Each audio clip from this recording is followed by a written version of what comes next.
Time Attack this year. And so what that means is obviously we've got this amazing live stream coverage, which is brought to you by our fantastic sponsors Lucas Oil, and we've also got a change in the scoring points as well. And my colleague Alexi is going to explain this in the commentary for you. So as I mentioned, we're here at Cadwell Park, so we're going to have a fantastic day of racing, so let's go.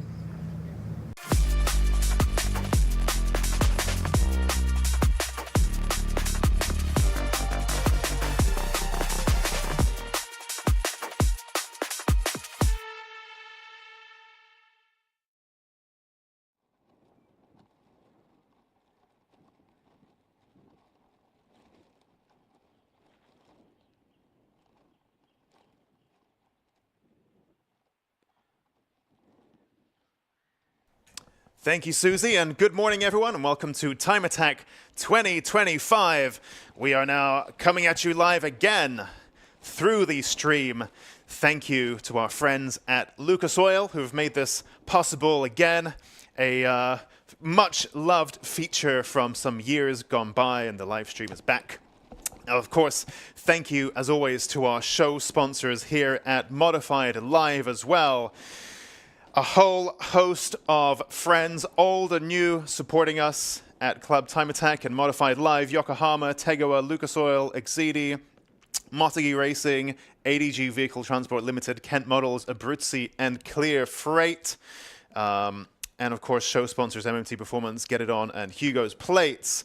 Now, as Susie mentioned, this year is a special all the way back in 2005. Long time ago. I've been involved for a big chunk of that, and so the years kind of blur together, but it's been a whole 20 years, believe it or not.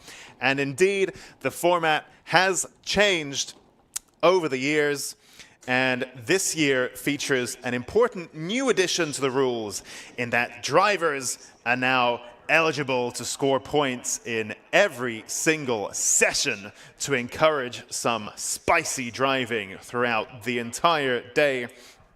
For those of you who are new to Time Attack, and you can see some of the cars getting ready now in the assembly area. For those of you who are new to Time Attack, what are we all about? Well, this is all about setting the fastest flying lap possible. So all of the cars will be on track for 20 minutes or so. It's an open pit lane format, and they have as many attempts as they can fit in to set the fastest flying lap that they possibly can. And that's all we are concerned with. So at no point will these drivers be racing wheel to wheel, for example. They will be competing to try to set the fastest lap time they possibly can. Now, Time Attack historically is all about modified cars, and of course, that is the very essence of what we do. But to keep things somewhat fair and competitive, cars are grouped together based on how modified they are, so that cars of a similar spec are competing with each other. Now, it's a pretty broad church, and the rule book can accommodate all kinds of things, and chances are, whatever you've built at home, or perhaps with the help of a professional workshop, whatever you've built, there will probably be a class for it in Time Attack. Now, the cars that will be hitting the track first are cars in the Classic and Retro, Clubman, and Pocket Rocket classes.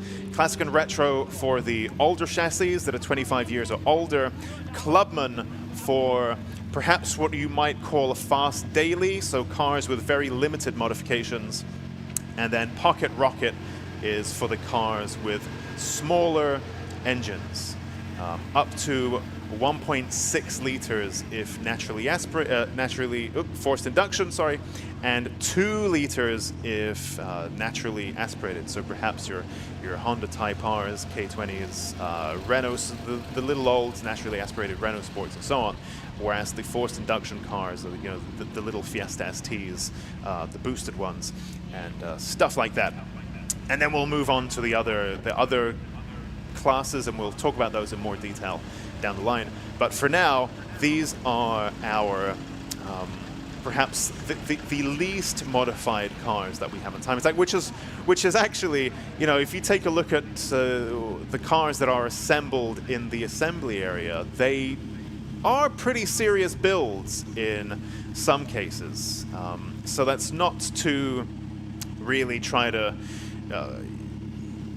you know, it's a sliding scale of modifications that are allowed in time. It's like, well, pretty much anything all the way up to Pro Extreme, which is pretty much an open rule book. And you know, we'll get to that later on. I don't think we have any Pro Extreme cars here today, actually. Maybe just Club Pro and Pro. Let's just take a look through the entry list. Of course, we have lots of returning drivers, as well as no Pro Extreme today at Cadwell Park. But yes, we'll come to that later. Now, on your screen, if you're thinking, is that a Corsa B? You are absolutely right. That is the one and only Michael Greenhue in the Team LAR Motorsport Vauxhall Corsa. However, this Vauxhall Corsa hides a pretty dark secret in that it is actually powered by the legendary Volkswagen Group PD130 engine, the 1.9 TDI. So it's the only diesel that we have here in Time Attack, and I caught up with Michael earlier today. It's a car that we see now and then. I think he does the odd single round entry, but he's back for Cadwell Park. Now, this PD130 Volkswagen Group engine in this Vauxhall Corsa is now putting out 370 foot-pounds of torque, and it's a mostly standard engine. It's got a sporty cam, but otherwise just throw in loads of boost and see what happens. The red line at 5,500 RPM, which is of course diesel things, 925 kilos. And of course, the great thing about diesels is it's torque for days. And if you think back maybe 10, 15 years ago, there were lots of famously Audi diesels at Le Mans and so on. So you can make them work on track. And with all of that torque, Michael calculated that it's torque per ton pretty much equivalent to a Dodge Viper, which famously very, very torquey machines. And of course, if you have very beefy diesel in a little 925 kilogram car, well, that's definitely going to move. And I can see the session has now been green lit, and the car is now heading out of the assembly area onto the track. Jamie Biss there, I believe, in the little Mark 1 MX-5, flippy lights and all. And you can see them now making their way around the track. It cracks me up every time. We got a Ford Transit van. We've got a Ford Transit van there. Lucas Hyam in the GM Automotive Ford Transit Courier in the Pocket Rocket class.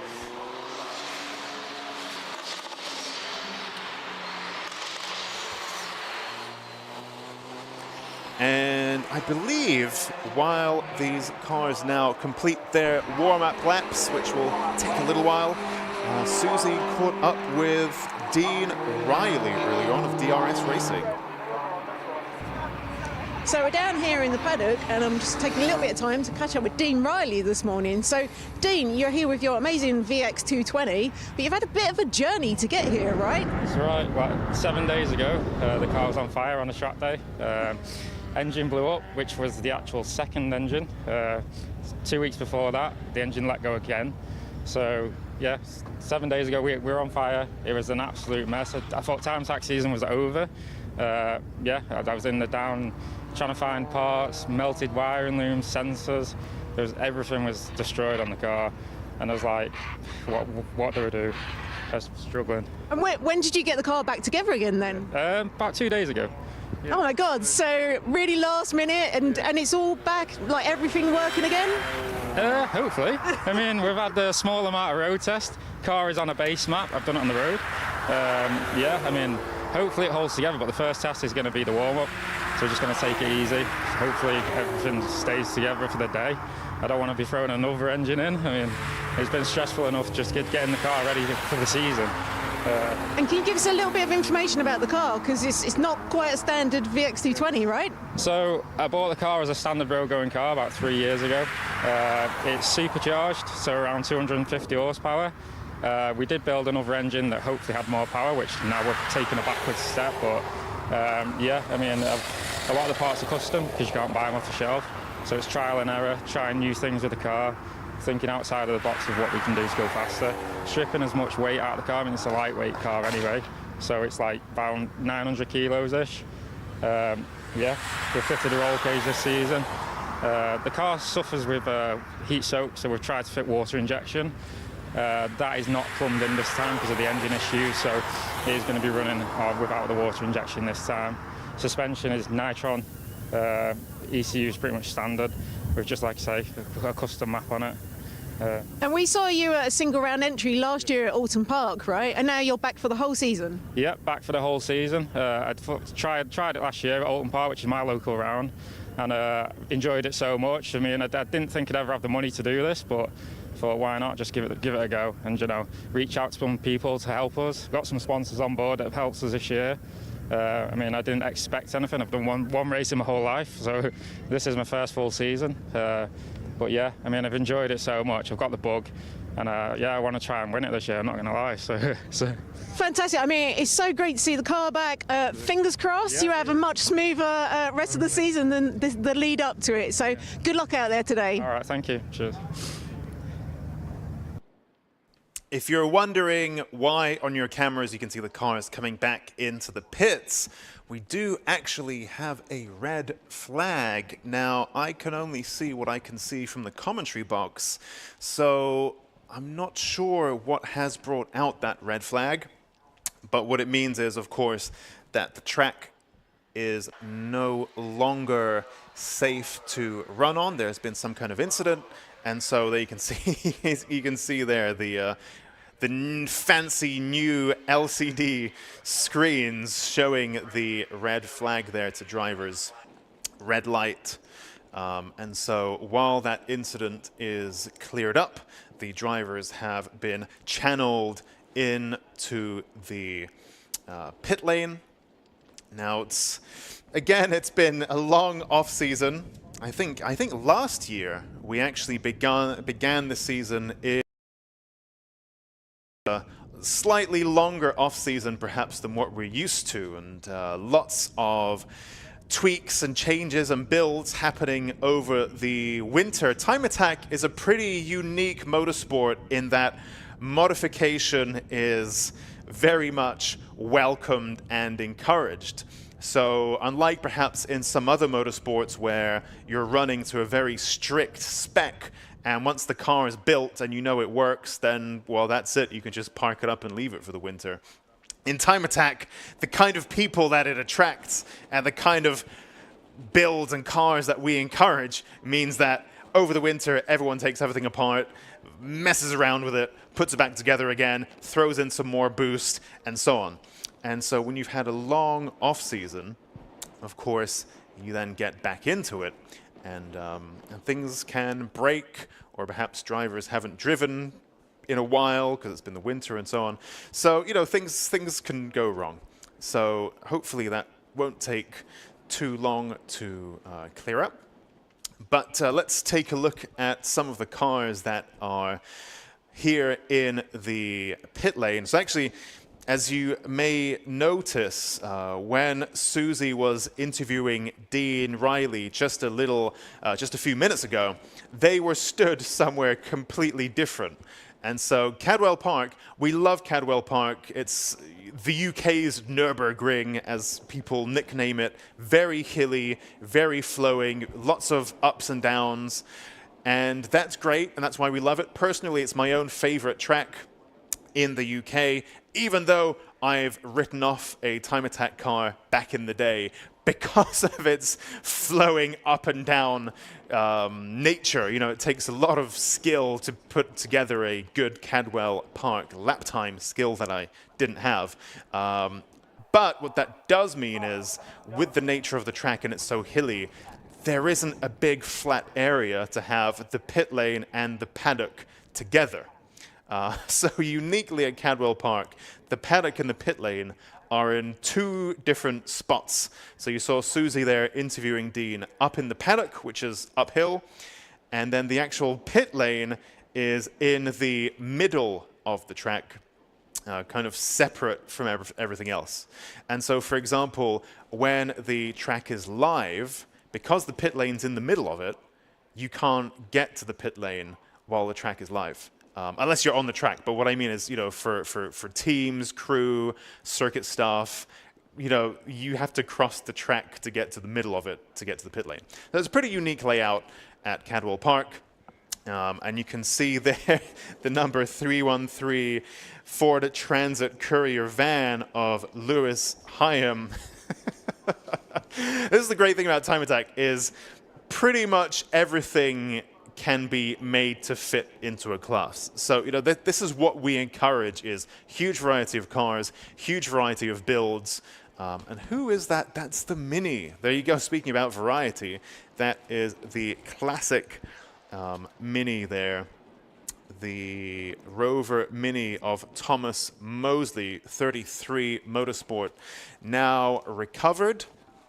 And let's take a look at what's going on there. So while that recovery takes place, I can see the driver there jumping out.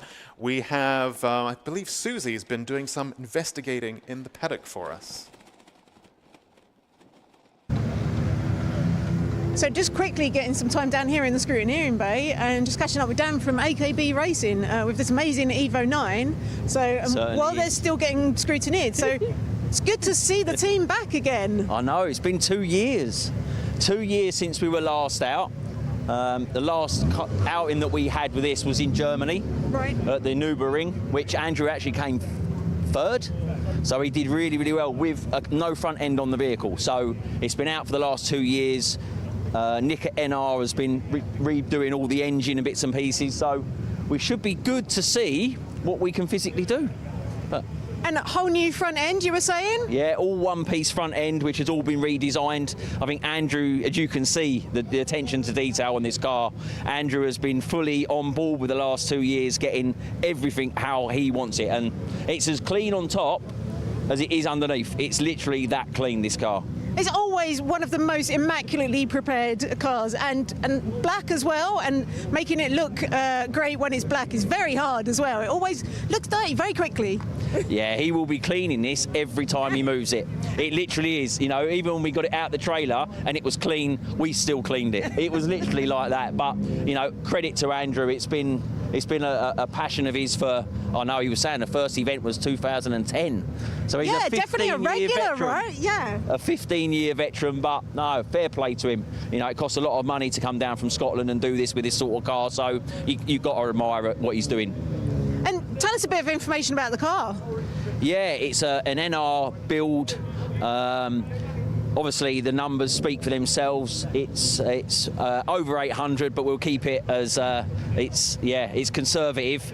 But yeah, it's ready for this year. Fresh build engine, new head, new turbo setup. It's had the oil cooler, the cooling system's all been revamped. So we don't know how that's going to get on yet until we start modifying and seeing what we need to do. He's got new wheels on there as well from Two Forge. So shout out to those guys with the new tyres. He's got a new paddle shift system in there. There's so much in there.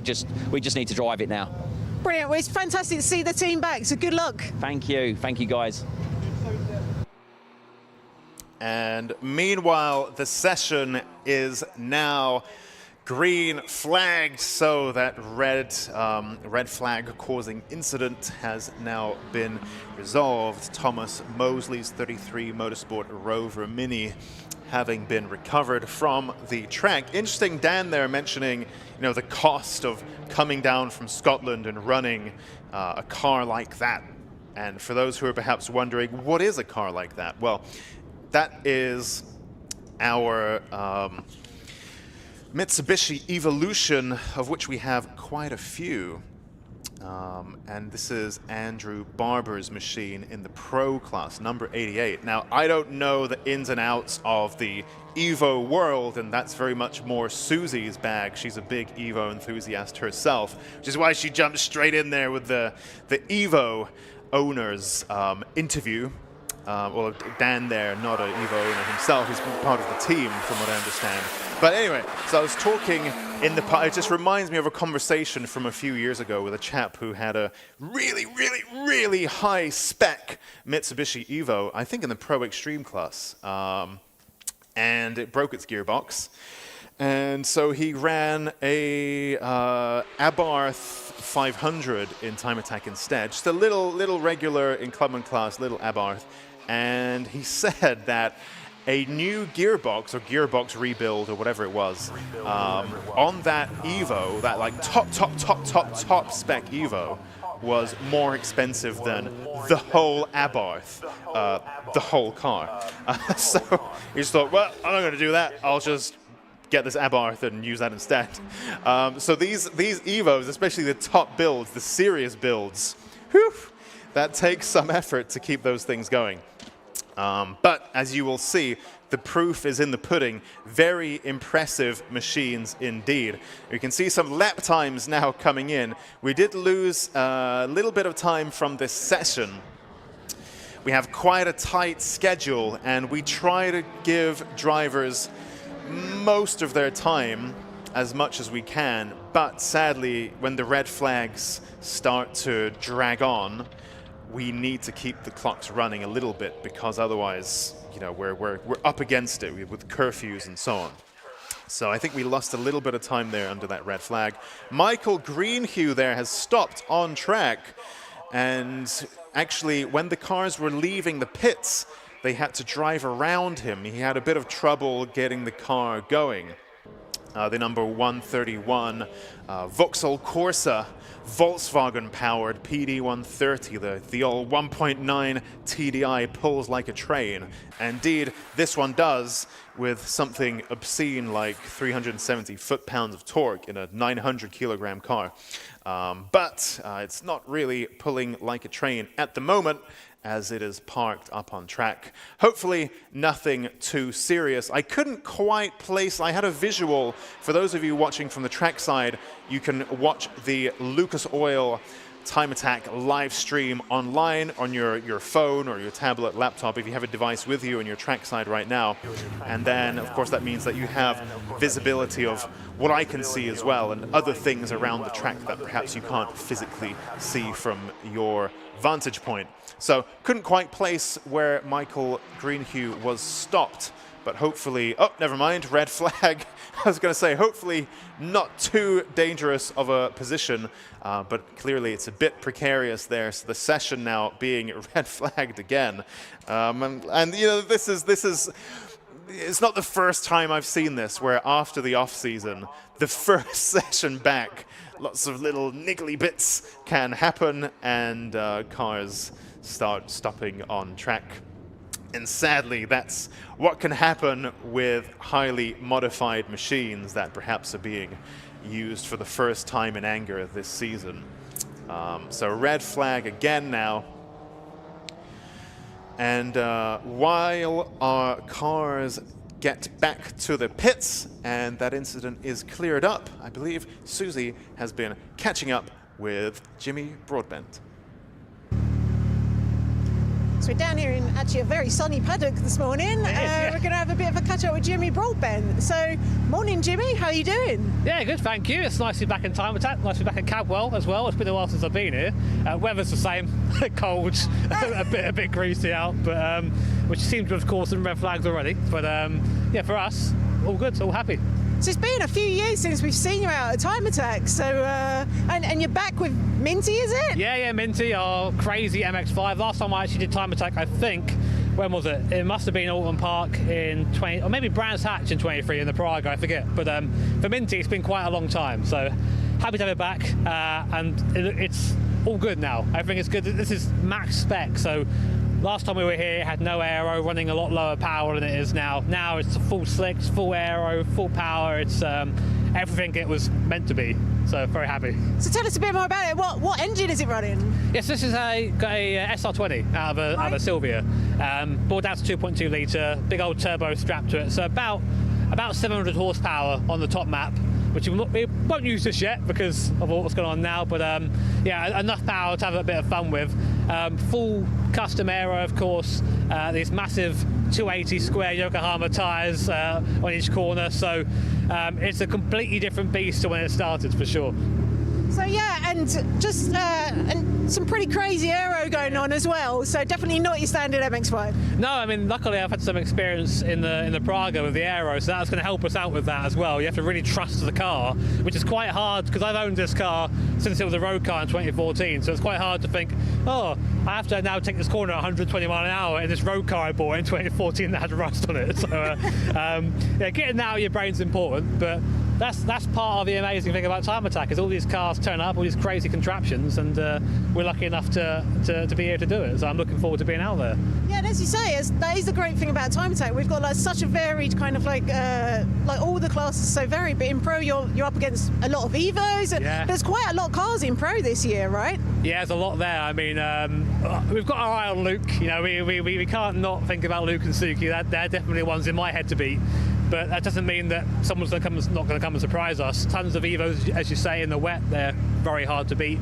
There's a Caterham out there as well. I mean, sadly Alfie not here. Alfie in the area Latin. I think he blew up yesterday or something. But yeah, there's a very, very stiff competition. I mean, our goal really is to get to the end of the day without any problems. But I also want to do well because there's a competitor in me. So hopefully we can do well. We'll see. And you're back for the whole season? That's the plan. Yeah. I mean, if this helps us get through the whole season, we'll do the whole season. But we're signed up, so the goal is, as always, championship. No point in signing up otherwise, but we're doing that with no testing, so... What could possibly go wrong, Jimmy? Exactly. Come back to me in half an hour to find out what went wrong. Brilliant. Well, thanks for talking to us this morning, and good luck out there today. Thank you very much. Have a good one. Cheers. Back to you, Alexi. Thanks, Susie. Thanks, Jimmy. I think quite a lot to unpack there. Very interesting interview. And what jumps out at me perhaps the most is how, well, firstly, 700 horsepower in an MX-5 is obscene. So I didn't quite realize that's what we were talking about. So I was aware that it was an SR20, or he called it an SR22 because of how it's been bored out and so on. Perhaps it's an SR22. So I was thinking, okay, maybe 300, 350, 400 horsepower, something like that. 700 horsepower in an MX-5 is obscene. So I'm very interested to see how that goes. And of course, that will be a real handful. And we've had a little bit of rain here and there at Cadwell Park over the evening. This morning, it's quite a little bit dampy here and there. So you think 700 horsepower, little bit damp, lots of aero. You know, this is a very specific kind of car.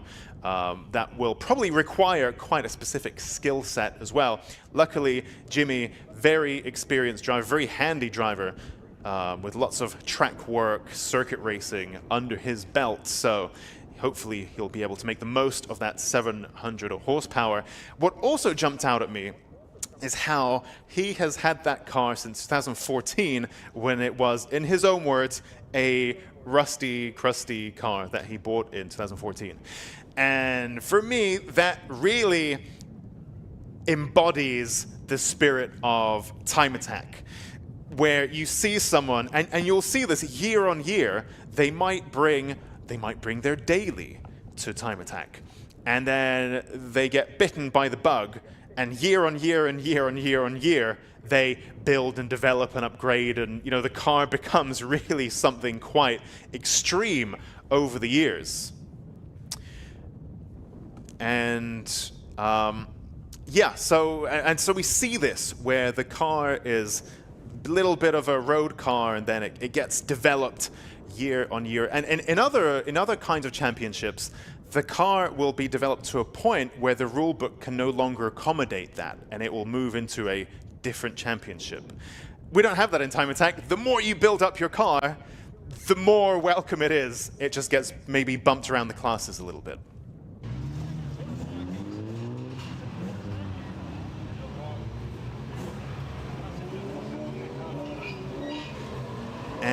And you can see now in the assembly area, the club cars now heading on to the track.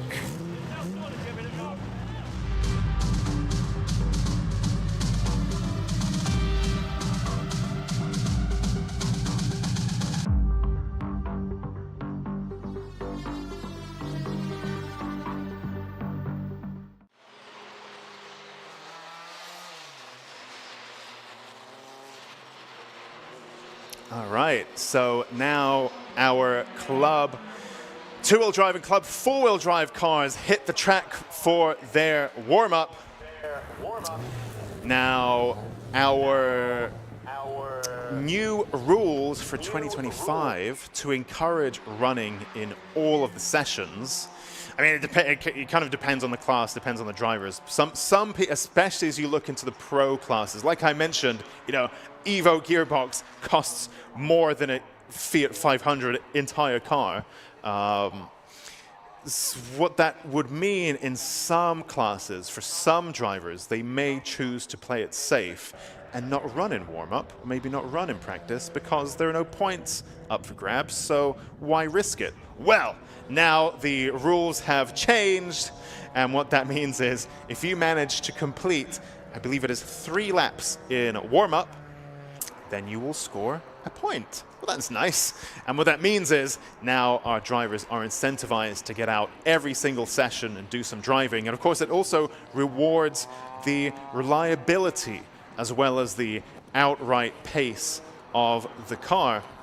And if we take a look at our refreshed format for this year and the point scoring, how it's going to work this year is that previously, Time Attack had a warm-up, and then practice, and then what was called qualifying, and then the final.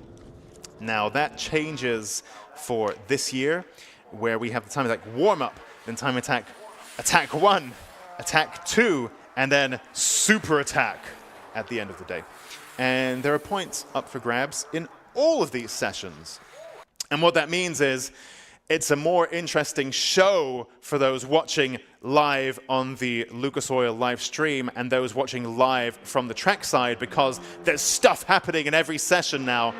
And it also means that our drivers now are also rewarded for building a reliable car that can go out every single session and put in some times. Now, we do in all the briefings say to the drivers that warm-up is warm-up. There are no points for going fast, so there's no need to really push it. And as you can see, we had enough red flags as it is. And so really, we don't want drivers taking risks that they don't need to in warm-up, on top of, you know, everything else that can happen during a warm-up session, breakdowns and teething issues and so on. But we do want drivers to go out on track during warm-up, at least for a little bit, maybe not to set any flying, fast, super spicy laps, but at least to do some running and get the car out there. And have a car that works in the morning. So really incentivizing drivers there to make the most of their track time that they have paid for and entered to use. Now, of course, you can see on the top left of your screen, for those of you watching the stream, you can see the lap times of our various drivers separated out by class. And the pinky ready lap times are our Club 2-wheel drive cars. And the purpley fuchsia laps are the Club 4-wheel drive cars. Now let's take a look perhaps at the classing.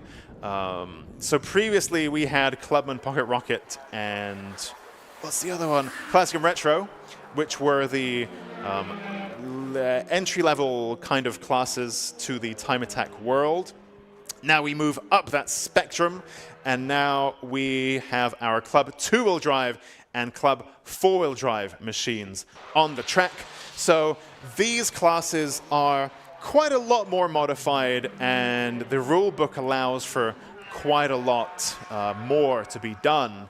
Or in other words, if you have done these things to your car, then this is the class that you'll be put into. I don't want to make it sound prohibitive. It's not that this class allows this and that class allows that, but not this or that. It's just that whatever you have built, it will go into the class that it's most suitable for. And Club 2-wheel drive is for cars that may have had some kind of engine swaps, gearbox swaps, aero additions, weight reduction. For example, the Clubman class that we had previously is for, like I mentioned, a fast road car. So this is for cars with standard bodies, standard dash, no engine swaps or anything like that. No, you can't even open up your engine in the Clubman class. So that's pretty much, you know, coilovers, maybe a half cage, maybe some spicy brake pads, that kind of thing. Now in Club 2-wheel drive and Club 4-wheel drive, you can go quite a fair bit beyond that and really start to build what you or I might call your typical track day car, track car. So you're looking at cages, you're looking at composite bodies, you're looking at engine swaps, and then of course with that comes the footwork, in terms of the coilovers, maybe various arms and so on, brakes, and things like that. So you can push the boundaries a little bit more in this class. And who is that? Is that Stuart Summers? Stu Summers in the little Saxo, supercharged machine. Stu Summers in the race and retro cars Citroen Saxo. If memory serves me well, that is a workshop that he has now opened. That's his new undertaking, the number 179 Citroen Saxo of Stu Summers there. I haven't spoken with him this year. I mean, this season's only just got underway, and you know, we only just got to the track this morning, and there's a lot to do. But from what I can recall, last year, speaking with Stu, his car was still supercharged at that point. I think weighing around 870 kilos, something like that. There it goes. Now, he did aspire to turbocharging that car. Perhaps he's now done that over the winter, and that would give him much more power. And of course, it's a car that weighs around 900 kilos, give or take. I think a little bit less than that. I'm not sure if that's with or without driver. So, very, very fast machine indeed. Previously having competed in Pocket Rocket, now moving into Club 2-wheel drive is Stu Summers in the little 179 Saxo. And this goes back to what I was talking about, where you can see drivers developing their cars year on year on year, which is a pretty unique thing to Time Attack, because if you think about most other championships, if you have a naturally aspirated car and then now it's forced induction and also composite bodied and also you've put loads of aero on, it probably can't run in that championship anymore. Whereas in Time Attack, all we will do is say, okie dokie, and put it in a different class. And that's why I think Time Attack is one of my favorite it is my favorite motorsport. As a car enthusiast and car builder, this really caters, I think, to all tastes. I think most classic motorsport that's its own scene, its own lore, where, you know, people get very excited about single-seaters that are all the same. It's not really my thing. I like to see people building cars and modifying cars and all of that kind of thing. And Time Attack is great for that. Right, who do we have here? Number 998. For those of you watching from the trackside, it is the silver Mitsubishi Evolution of Andy Grady. 998 machine there. Trying to place it on the track, pretty tricky, because it's quite a close view on our camera screens. But it's a good view. I mean, it looks amazing. It's very exciting to see the stream back this year. Thanks again to Lucas Oil. Andy Grady there now third. Well, he was third overall, now fourth overall, with a lap time of 1:39.6. Again, what really counts is your lap time within your class. So the overall lap time is interesting in terms of comparison. You might want to compare how you do in your club two-wheel drive machine against your buddy in their club four-wheel drive machine. What are the overall lap time differences? But what really matters to the championship is your lap time within your class.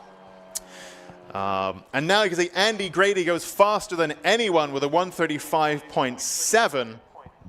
Now I will again mention this is only warm-up, and drivers don't win points based on their lap time in this session. That's not what this session's about. This is about getting a nice baseline, getting some laps in, getting a point for just showing up and doing some laps and getting some insights.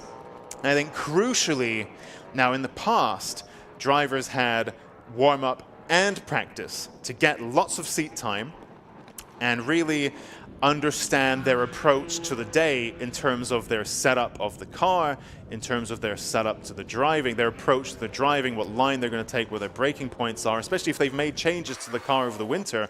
For this first round, you take the warm-up and practice session to finesse your own approach to driving your lap, as well as your car setup. Oh, so you got the pit lane exit. David Dyson there, and he is new for 2025. Porsche Cayman GT4 RS joining the track there into turn one. Anyway, now, of course, what that means is you would drive warm-up, you think, yep, tweak this, tweak that, and then tweak that again after practice so that you are nice and ready and the car setup is perfected for the sessions where your lap times count. Now, the new approach for this year means that drivers need to use warm-up. Well, it's doubly important because warm-up is the one and only session you're going to get to really finesse and fine-tune your setup. And if those of you watching on the stream or from the trackside may see that cars are nipping in and out of the pits to make little changes to their car setup as the session progresses, most often it's tire pressure. And I think modified live here, we see loads of modified cars and lots of money thrown at good upgrades. If you take a look around all of our car clubs here, some very elaborate builds, very cool stuff. But when it comes to track work, the real fundamentals need to be right before getting out the credit card and throwing all the money at the upgrades. For example, tire pressures. Tire pressures are so important that you can have the most fancy coilovers in the world, but if you're not on top of your tire pressures, then you're not really going to be making the most of your suspension. And that's one of those powerful tools, and it's free. It's one of those powerful tools to change and fine-tune the balance of your car. Do you want it to oversteer more? Do you want it to understeer more? You can adjust these things with your tire pressure. Just a few PSI here or there. It's incredibly effective. And that's one of the things that we will see being tweaked the most as drivers come into and out of the pits. And of course, that's in addition to other easily tweaked things like perhaps the clicky clicks on the top of your coilovers if you're fortunate enough to have such a setup. That's another thing you can quickly and easily adjust in the pit lane. Perhaps if you're being brave, you can adjust the stiffness of your anti-roll bars as well. And so these sessions then, very important. Well, now it's just the one warm-up session this year. Very important to getting that just right so that your car is ready to attack the lap times later on. Let's take a look at Mike Butler in the white and blue E92 M3. Let's take a look. Mike Butler, there he is. Stop the Family Farm Tax JCPE BMW M3 is the team name. 2012 car. I can see he's got that branding on the side of the car as well. I believe this car may be supercharged if memory serves me well. And you can see it's got a American Le Mans Series inspired livery on that car. It really looks the part. He's been in Time Attack for a while now, Mike Butler, with that car. And it's great to see him back. A few little tweaks over the winter, he explained, so it should now stop much better, shift much better as well. And a very, very serious machine indeed, that M3. And who's that behind him? That is the number 176 machine, Richard Smith, in the DRS Racing Honda Civic Type R. EP3. Oh, camera's panning around. Something's happening somewhere. Never mind. Johnny Fletcher there in the Mark IV Astra GSI. Another Time Attack veteran. Great to see him back for another year. Club two-wheel drive champion a couple of years back. And Johnny Fletcher is one of those drivers who has developed his car year on year on year. It was once pretty much a standard Astra GSI, and now it is a championship-worthy club two-wheel drive machine. Very, very high-level build, and an incredible driver as well, and so hard-working and dedicated in terms of the last-minute fixes. It's been a long winter, and throat's drying up. Quite rusty. There we go. Stuart Summers now in the Citroen Saxo. Stu Summers in the 179 machine. His current best lap time, a 1:41.5. The little Saxo that could. Stu Summers, also a Time Attack veteran of sorts. He's been around for a long time, at least as long as I have. And that's about 10 years, give or take. You can just see it snaking its way around there. I think that might be coming into gooseneck now. Let's just take a look with my eyeballs, not the stream. Nope, okay, never mind, not sure where that is. But yep, that's Stu Summers in the Citroen Saxo.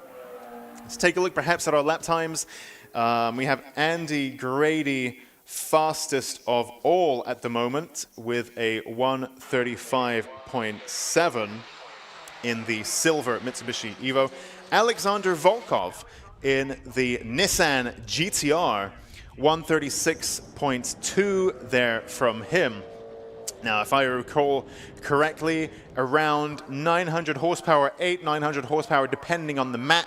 Of course, that's one of the beautiful things about where the tuning scene is at now, is these horsepower levels are kind of a moving feast, and you can just press a different button, bleep bloop, and you've changed your power output depending on the track and driving conditions and so on. So it's hard to put an exact number on how much horsepower Alexander Volkov's car has, but it's around, it can be up to 900-ish is my understanding. Perhaps over the winter it's even more, who knows. But it's quite a heavy machine though, 1,600, 1,700 kilos, something like that. So it certainly needs that power to shift it along. And I think what we've seen historically is that Alexander Volkov's GTR tends to work better at tracks like Snetterton 200, where it's got the nice long straights where it can really put that power down. And around a circuit like Cadwell Park, perhaps the weight there holds it back a little bit. Of course, the GTR, very famous for the very intelligent suspension and diff setup that it has, where it outperforms what you think it should be able to based on the numbers on paper. It's very, very intelligent, very fast, very good chassis. And so it really outperforms itself in a way. So anyway, Alexander Volkov driving exceptionally well there. 1:36.2, second fastest overall, second fastest in class. Again, it's only warm-up, so we're not going to read too much into what these lap times mean just now, but it's interesting to see what trends may start to arise in this session. Checkered flag is out, and you can see the lap times on your screens. For those of you watching from the trackside, you can see the Lucas Oil live stream. There's a QR code in your program. Just give that a bloop, and you can watch the live stream on your devices as well, which is great in addition to watching from the trackside. Now, our drivers make their way back into the paddock, and we will shortly be jumping right into the Pro Class warm-up.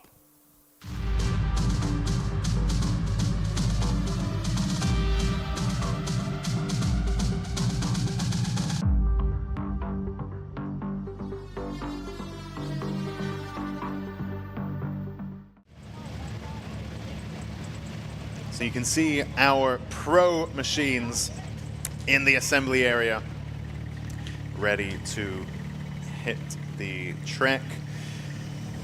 Luckily, that was a pretty tidy session, so the track doesn't really need any preparing as such for this session.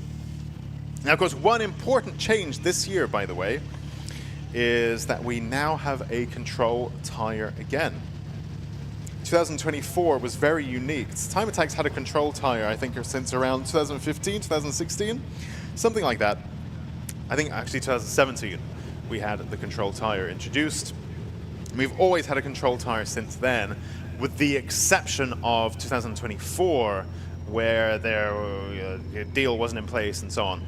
And so that was a rare year where the drivers were free to choose their own tire. And we had a bit of a tire war, if you want to call it as such. Anyway, that has now changed, and we are back to a control tire, which is the Yokohama AO52.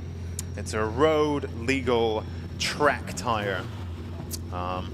So that's what all of the cars have to run, apart from our Pro Class cars, who are permitted to run a Yokohama Slick, should they choose, or a Yokohama Racing Wet, depending on the weather. On your screen now, you can see the minty fresh SR20 powered MX-5 of Jimmy Broadbent. That's Mick Porter's R35 GTR, and that is Ilya Krylov's Haltech. I was going to call it a micro. No, that's Eden Young. This is Ilya Krylov's, the other Haltech machine, the RWF Renault Sport Clio, Honda K Series powered, around 420-ish horsepower. And actually, over the off-season, so Ilya Krylov, you may be aware of him. He does lots of bits and bobs on YouTube, and a lot of composite work as well, for his own cars and for other drivers too. And so Ilya made a whole front clip for his Renault Sport Clio, comprised of the two front wings, as in the fender and the front bumper. That's all one piece now, and that whole piece weighs 4 kilos, which is extremely light. His doors, I had to play with his doors earlier on, also super light. But I think what really blew me away is front bumper and both front fenders. That whole unit is 4 kilos. That's incredibly light. That's weight saving of, well, quite a lot. We had one competitor in the past who managed to make doors that I think were 800 grams. As it turns out, they were too flimsy, so he didn't end up using them. They were like flapping around. It was just like a little sheet of cloth, basically. So I think in the end, they were 4 kilos per door or something. But really, the DIY composites approach is, I think, the next frontier of track building. Because it's the only upgrade that I'm aware of that has pretty much no downside.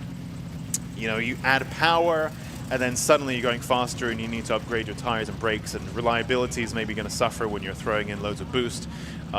You change the brakes, and then suddenly your fancy brake pads don't work when they're cold and they make loads of noise and loads of dust. Or you change your suspension and the ride's atrocious and not very nice.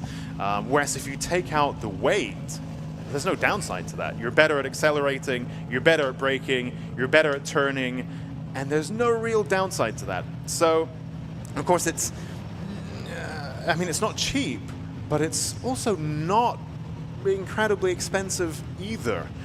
in terms of the benefit that you get from that.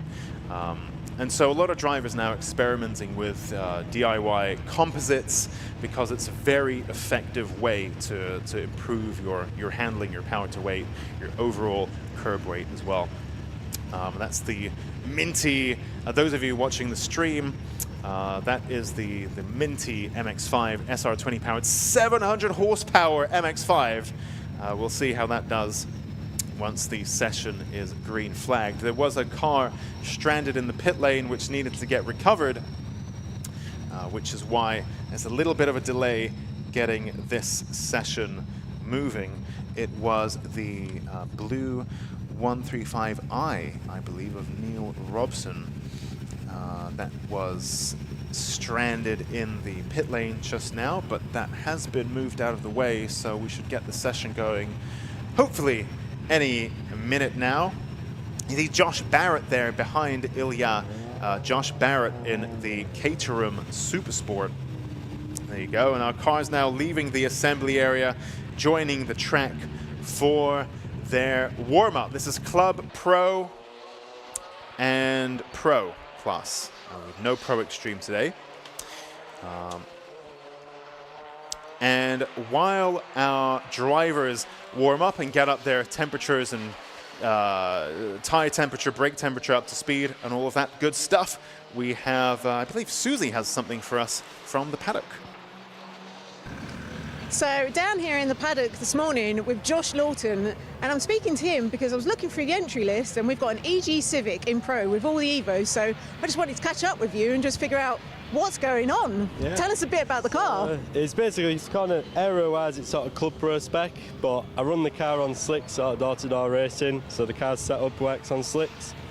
And it's my local track, and we just thought we'd have a go, see if we can mix it up with a sort of Evo four-wheel drive stuff and the big power stuff, because I'm probably half the power than some of the guys, but we'll give it a go. But you've got a little bit of a racing background, right? Yeah, I've been racing sort of 3 years. I've done one round of Time Attack maybe 3 years ago now, and then I've come back again, yeah, it's just a bit of fun. It's nice and relaxed sort of atmosphere with the multiple sessions.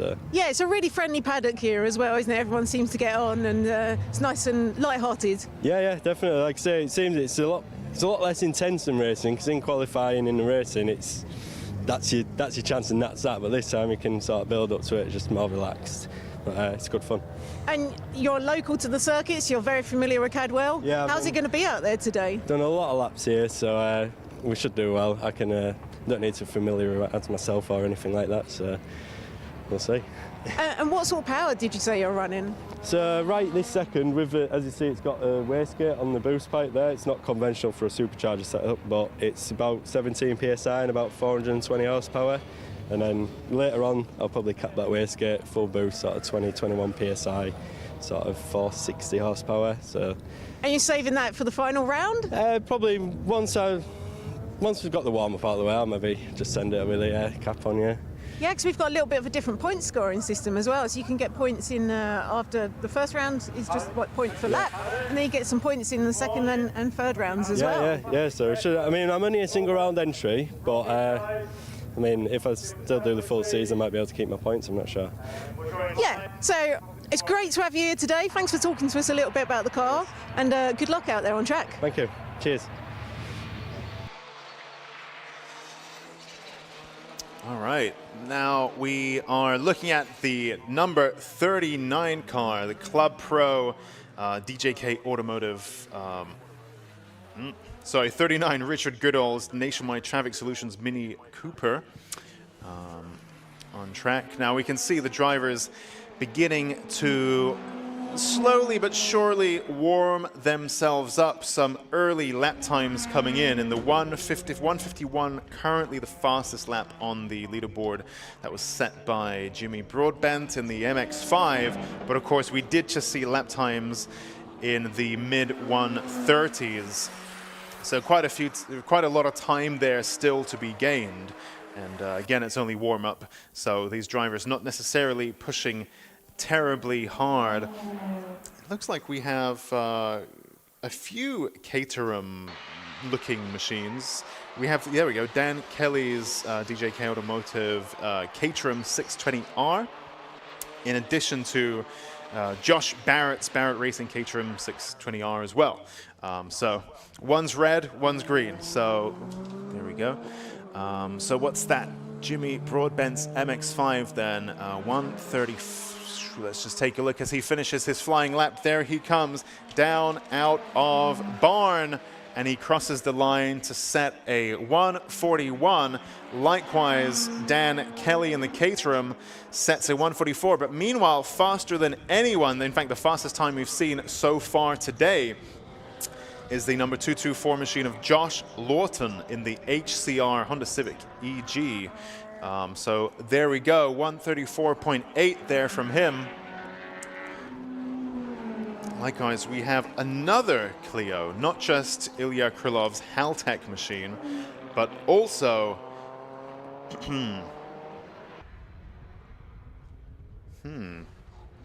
Let's take a look at the old entry list. I'll come back to that one.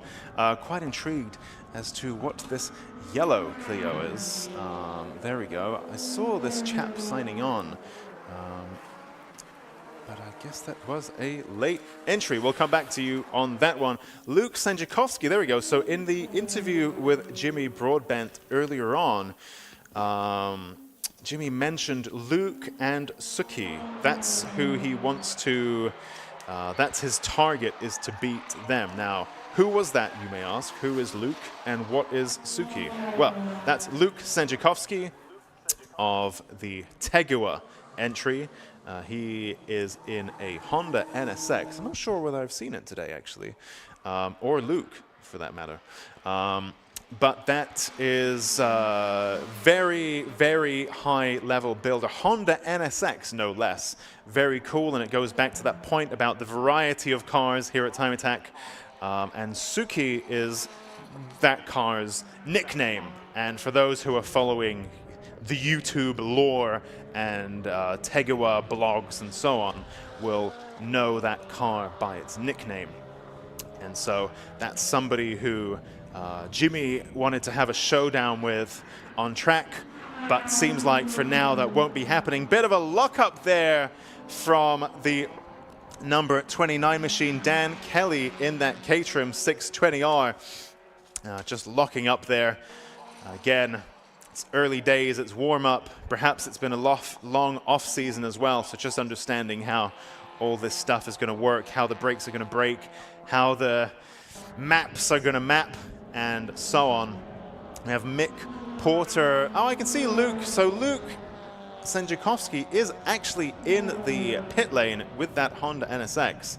Hasn't yet set a timed lap. It just came out of the paddock by the looks of things, came around and then stopped in the pit lane. So no timed laps there, no flying laps from Luke Sanjikovski. But he is on track. He's just in the pit lane at the moment. But he is here. Ilya Krylov now in the pits as well.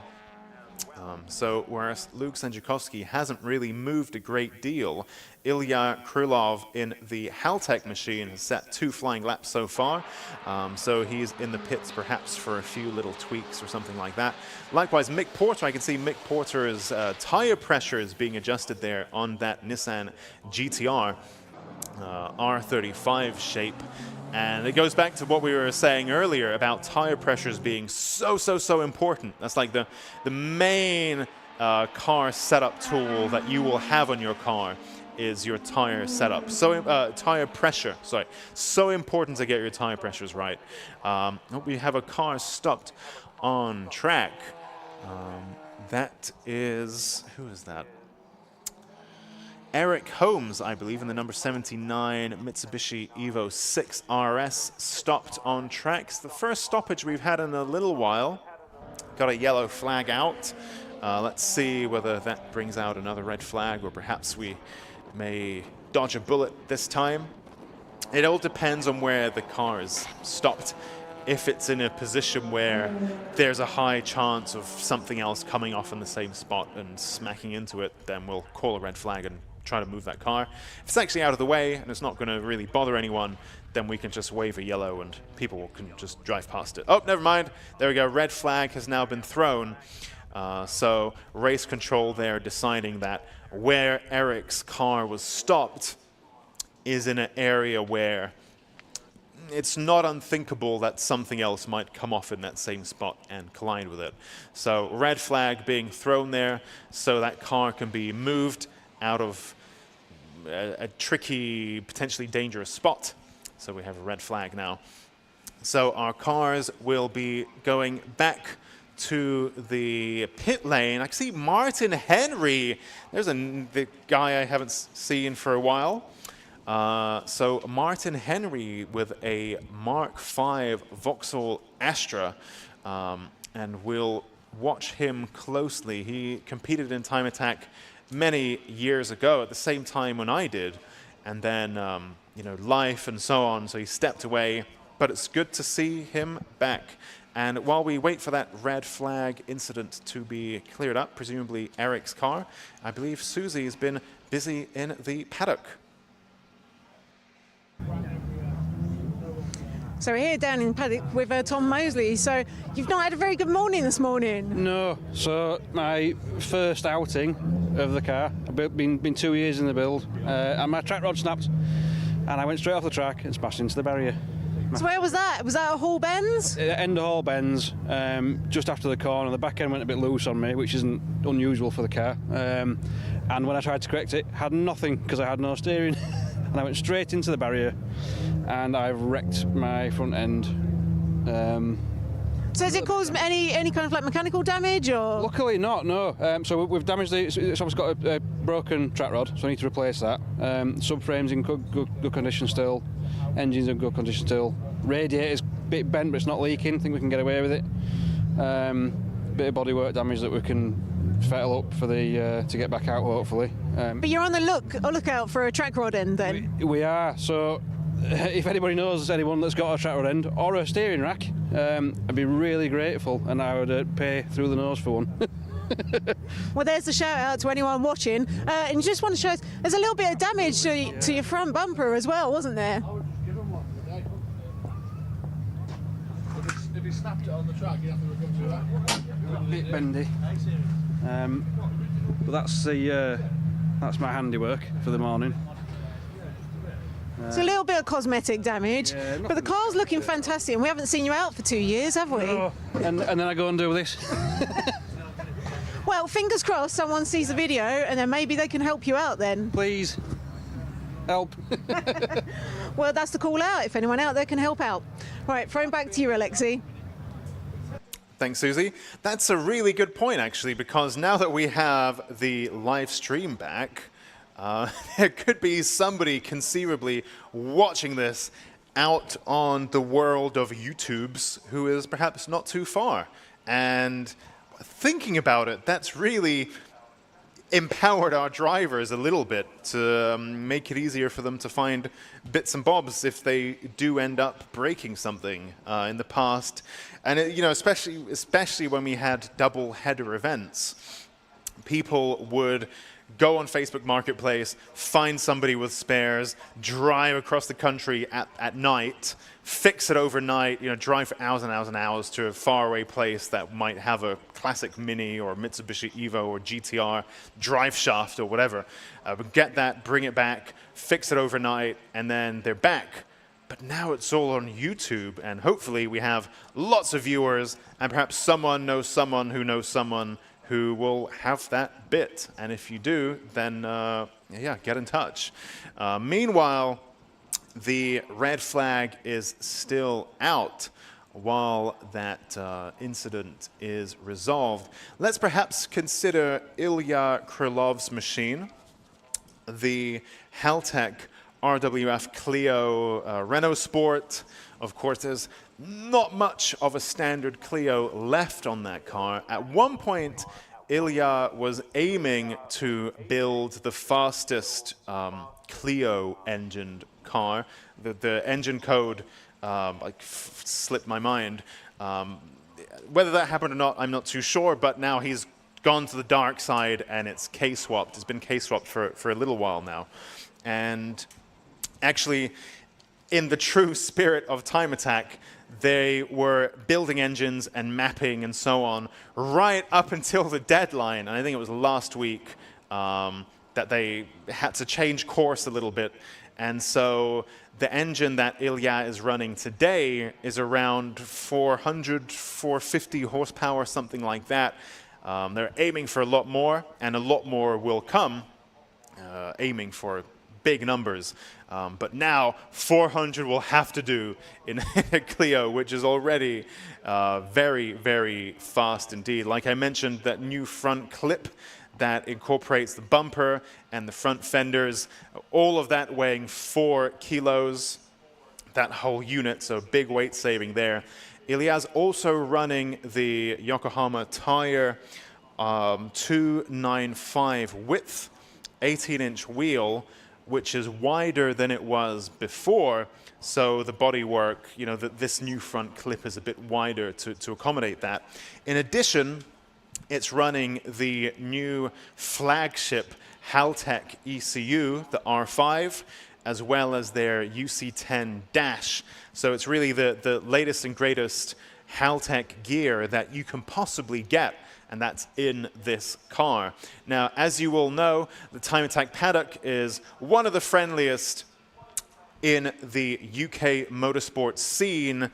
It's open to the public, and you can go and poke around these cars. Obviously, within reason. If you can see people are stressing out and fixing stuff and working against, a ticking time clock, and they're not really. That's not the right moment for it. You've got to read the room a little bit, but you can wander into the paddock, and if you have a Renault Clio yourself, or a Astra VXR, or a Mini Cooper S, you can go and take a look from a respectful distance at that car, at that build. If you're in the market for a Haltech ECU or a Haltech Dash, they have all of that stuff there. The Haltech stand with Eden Young's K11 Micra and Ilya's Clio, they got all the different Haltech ECUs there. You can look at them, and perhaps there's something there that might work on your build. And this is the great thing about Time Attack is, these are real cars that are based on road cars that a lot of us have. This isn't, a very abstract single-seater that none of us will probably ever drive. These are real cars, and these are cars that people have built themselves. So if you're going through the same thing, you can kind of wander into the paddock, get inspired, see what parts they're running. And again, I would stress, just, read the room, have some common sense about it. Don't get in the way of, people trying to fix things. But you can go and get inspired. So that's a great thing about the Time Attack Paddock. And so absolutely do take a look at Ilya Krylov's Haltech machine with the latest and greatest Haltech goodies. In the meantime, the track has been green lit, and so Eric Holmes's car now recovered. We have 3 minutes in this session remaining. We do have a very tight schedule, so once you're so many red flags in, you can't keep stopping the clock because we have curfews and things like that to keep to. So lost a little bit of time under that red flag there. Now on your screen is the black and blue number 151 Mitsubishi Evo of Colin Dorward. And you can just see him there getting back up to speed. And of course, your tracky brakes, your tracky tires, they will have a specific operating window of temperature, and it will take a few laps to get everything up to temps so that you can then start to set some hot laps. Of course, another thing that's very important here is the interplay between tire pressure and tire temperature. Again, I can't overstate the importance of tire pressure. But of course, you set them when the tire is cold, because the car is stationary. That's when you can get to it, to set the what's known as the cold pressure. And you set that assuming what it will be once it's hot and up to temperature. And of course, at that point, when the tires are up to temperature, you'll come into the pits and check the pressures to make sure that they're still what you expected them to be when you set them when they were cold. There's a bit of a thought process to it, and perhaps we can look at that later on in the day, because we'll see drivers really making the most of their tire pressures once they start running and setting some hot laps. Colin Dorward there now coming over the crest. And just behind him then, Richard Goodall in the Nationwide Traffic Solutions Mini Cooper. Let's take a look at some lap times. It's only warm-up, but nonetheless, so we have a new fastest lap of the day so far. That's the number 224 machine, Josh Lorton in the HCR Honda Civic EG, that older chassis. And now, of course, that's the beauty of Time Attack, is that variety of cars that we have. So we can see there that we have the older EG Civics all the way back from 1994 in the same class as Caterhams, Ariel Atoms, Honda NSX, and so on. So great stuff to see here in Time Attack. Now, up and over the hill come the Mitsubishi Evo and Mini Cooper there of Colin Dorward and Richard Goodall. Now, famously, as you come up and over the mountain, especially if you're on a superbike, and of course Cadwell Park is a real classic track for those of the two-wheel inclination. The bikes often get air as they come up and over the mountain. On cars, that's not as frequently seen, but if you have something very fast, very light, then you can see it lift some wheels off the ground as it comes over the mountain. Checkered flag is thrown for this session.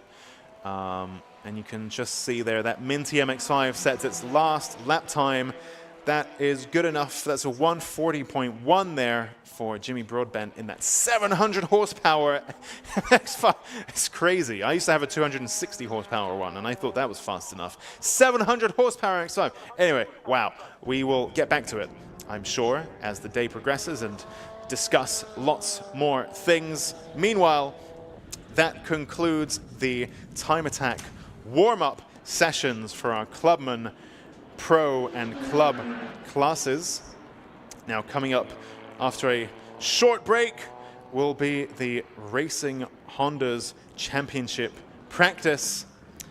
And in the meantime, well, go make yourself a cup of tea, have a little comfort break, and we will see you shortly after this little break for the Racing Hondas practice.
Hello everyone, I'm Charlie and welcome back to Cadwell Park, where we're gearing up for a full day of action for the Racing Hondas Championship and also the action from Modified Live.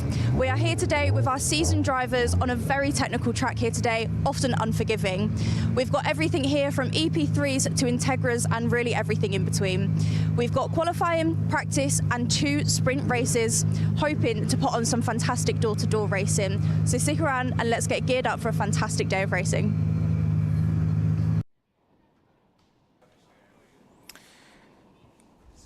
Thank you very much indeed.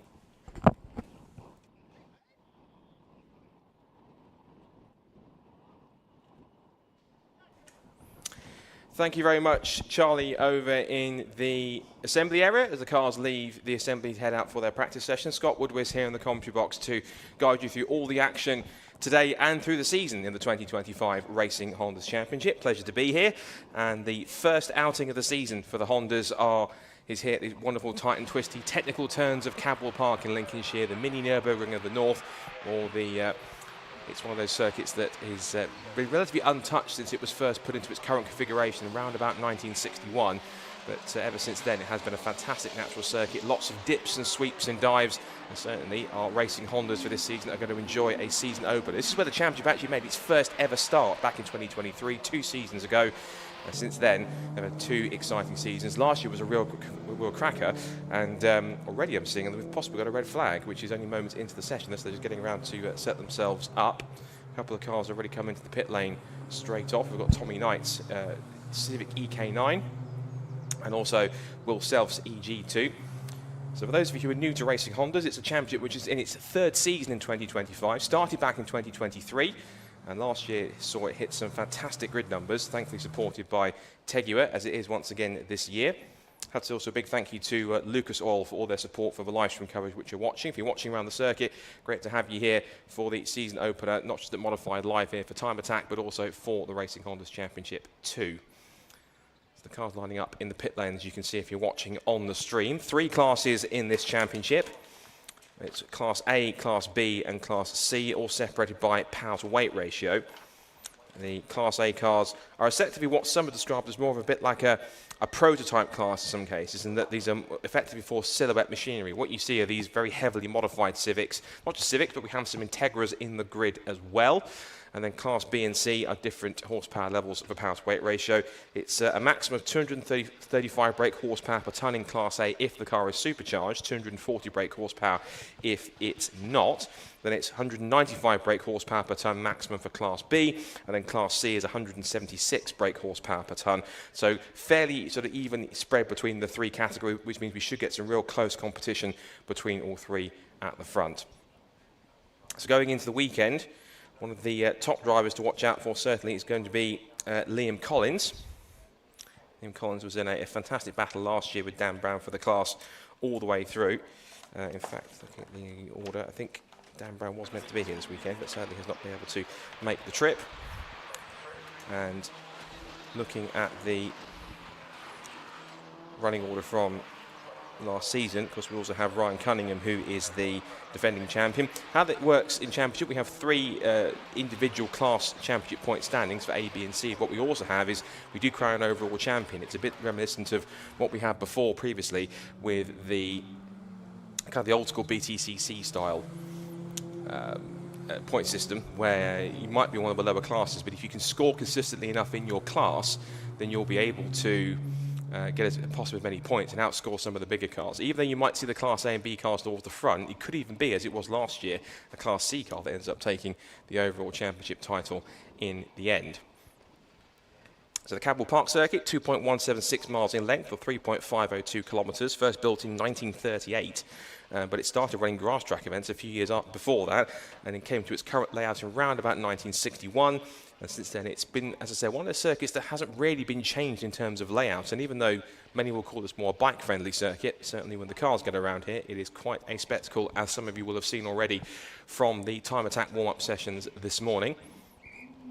Green flag on the session, so 15 minutes of practice as we now get set for practice here, the first session of the season for the 2025 Racing Hondas Championship here at Cadwell Park.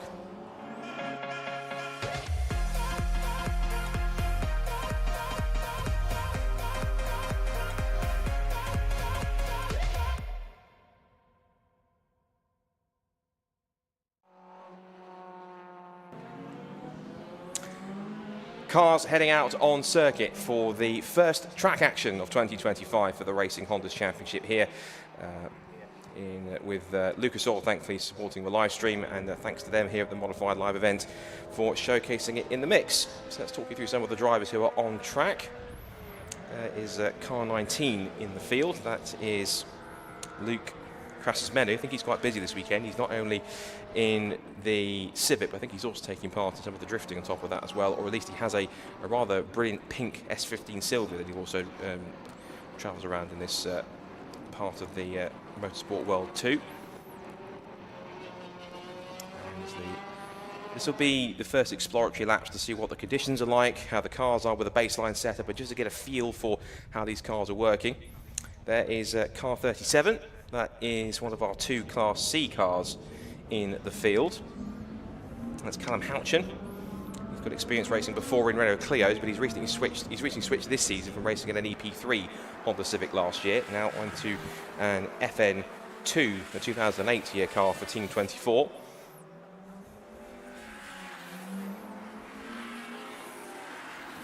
So as the cars head around onto the circuit, our roving reporter, Charlie, has been having a look around the paddock this morning with a few cars to give you insights. Let's see what she found earlier on before practice this morning. Right, I'm here with Ryan Cunningham. He is our Class C winner of 2024. We've got his great EP3 behind us. How are you feeling? Yeah, good, yeah. Ready to go. Ready to go. Fantastic. Obviously, you've come up from Class C last year up to Class B this year. How are you feeling jumping classes? Initially, it was a big jump because obviously the bits we've had to change, the diff and bits and pieces and the big brakes. So we've managed to get out over winter to do a few test days. But after yesterday as well, on the track day, we've managed to get to grips where we need to be, I think. So time's in here enough there, so we should be off today. Fantastic, amazing. Are you happy to walk us through the car quickly? Yeah. Fantastic, I'll pass this over to you. But this year we've gone with the big brakes, which was a massive upgrade for us really, to be honest, from last year, because we was at 13, our end weight was 1300 kg, so with a heavy car and the standard brakes it was a lot of hard work to get the car to stop and stuff. Obviously we had a new livery this year. Big thanks to Kent Models for the sponsor as well. That's our main sponsor this year, along with FMC. We've gone Perspex windows to take a bit of weight out, done a bit of weight reduction inside the car. Other than that really, it's as it was from last year. The car was a good base last year and it was minimal changes to get it to where we need to be this year for B. So yeah, we are still slightly overweight, so we've got to do a bit more weight reduction through the year. But other than that, yeah, it's ready and good to go. Amazing, perfect. Thank you so much. No Good worries. luck for the season. Cheers, Thank you. Thanks, Charlie. Great to hear from Ryan Cunningham, who is the defending champion from last year. As he mentioned, was in Class C, the small of the 3 class, the slowest of the 3 classes, if you like, or the lowest horsepower class cars. Moving up to Class B and making some key adjustments to make that car a little bit quicker to fit within the class. And so Ryan now has the responsibility of carrying number 1 on the door to try and hold on. Session, unfortunately, has now just seen a red flag, according to the flag waving master just outside me here. I haven't quite seen exactly the reason why. We have had a couple of times come in on our practice session. Remember, this is just practice, so these are the cars adjusting to get themselves tuned in before qualifying in a couple of hours' time. First couple of times coming in on the board, and the first top time that's come in for is one of our 2 single round entries this weekend, so they're not scoring championship points, just here for kind of a bit of a test to see how they get on.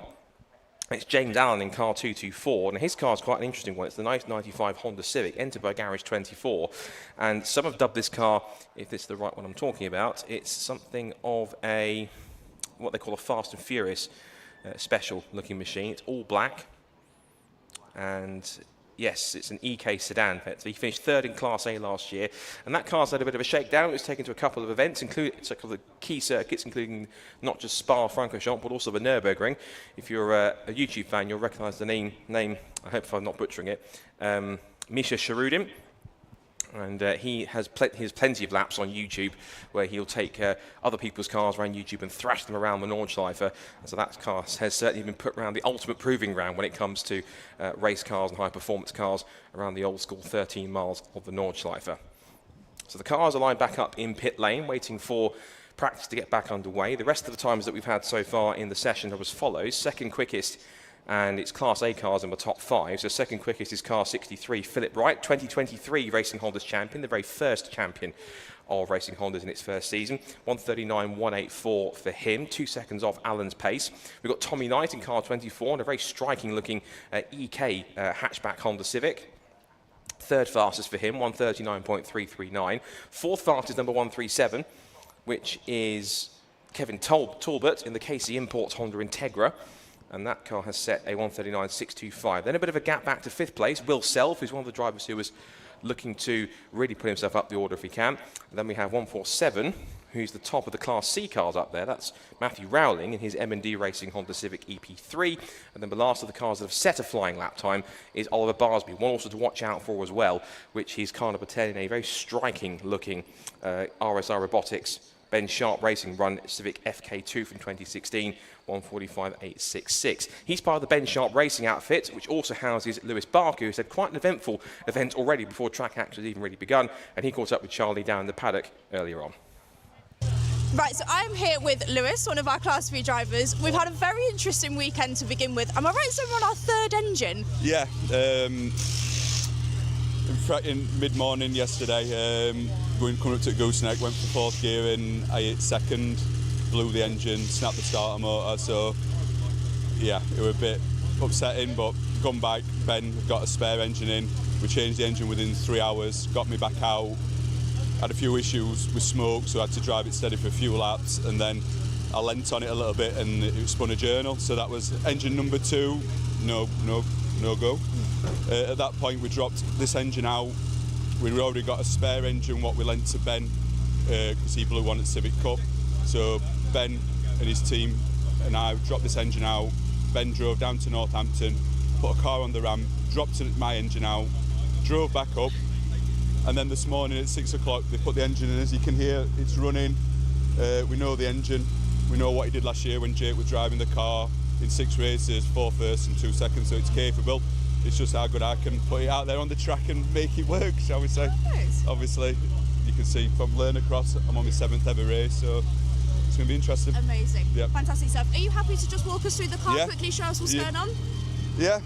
So at minute now, they're just bleeding car up, just making everything's done. Obviously, the car's probably the same spec as everything else on it, yellow speed coilovers, big brake kit, standard engine. I think that engine did 225 brake horsepower on dyno. It's not the biggest engine. It's got a cup map on it, roll cage, just a standard car, pretty similar to a cup spec bar the cage. Yeah, as you can see, lads are now just finalising the last few bits and getting it going. Yeah, it's been stressful. Interesting weekend to say the least. Well, thank you so much for talking to us and good luck. Yeah, well, thank you. Hopefully no more engines.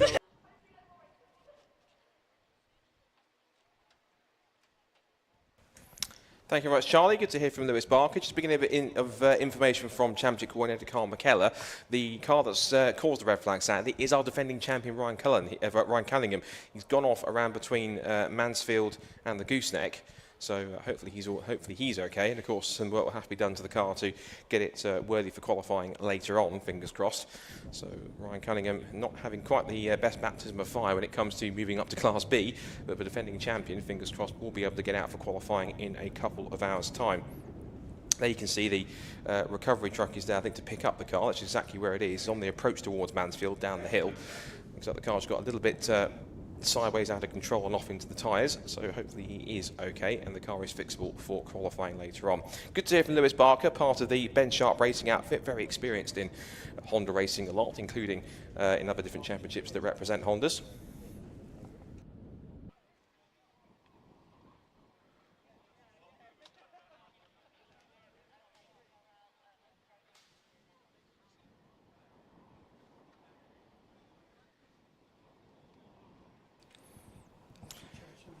So just waiting for news on what's going to happen later on, which we'll come to in a minute. We believe we possibly have some barrier damage. It might need a little bit of repair. And just seeing on the timing on the timing screen now on TSL, showing that unfortunately session will not resume. Sadly, we've had a couple of time constraints in the time attack session, and because we have some barrier repairs also on top of that, means that there's going to have to be some work down at that part of the circuit. So I believe that off stream the drift cars are going to take over and have some entertainment for those around the circuit. So shame we've cut the Racing Honda practice session prematurely, but once again, for the times that we did get, we'll quickly run through who did what as a bit of a reference point roughly for qualifying later on, and fingers crossed we'll have an uninterrupted, trouble-free qualifying in a couple of hours' time. It was James Allen, who's the guest driver this weekend, the single race entry, doesn't score championship points. He is on a 137.083, that's followed by the 63 of Phil Wright, 2023 champion, 139.814. Tommy Knight was third fastest, 139.339 from Kevin Talbot, 137, 139.625. And Will Self, fifth fastest and fifth of the Class A cars in 141.344. Then that's followed by the 147, which was 147 Matthew Rowling, sixth fastest, and Oliver Barsby in seventh. All the other cars sadly didn't get a chance to properly set a flying lap time, but they'll get a chance to do so in a couple of hours' time when we're back with qualifying for the Racing Hondas. So fingers crossed we'll be back all clear and well in a couple of hours' time, but until then, enjoy some of the sights and sounds of Modified Live here with the Time Attack meeting here at Cadwell Park. We'll be back with Racing Hondas with qualifying in a couple of hours' time.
All right, welcome back to Time Attack. It is now the first session in our new for 2025 format as our Attack 1 gets underway. So previously this was all a little bit different, but this year we're trying a new format. And so this session will score points for our drivers, which means that really they should be performing, well, now. So previously, before lunch, the morning sessions were kind of free to come in and out of the pits, tweak stuff, maybe run, maybe not run, it's kind of up to you. But this time, every session counts.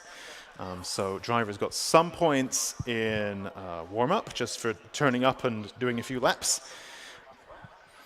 And while we wait for this session to go live, you can see people wandering around the track, the crews getting into position and so on. While that happens, I believe we have Susie in the paddock. So we're down here in the paddock and I'm catching up with what might be our first Time Attack couple for the full season. Possibly, hey? Possibly. So we have Luke Capehorn and Annie Thompson, sorry, surnames.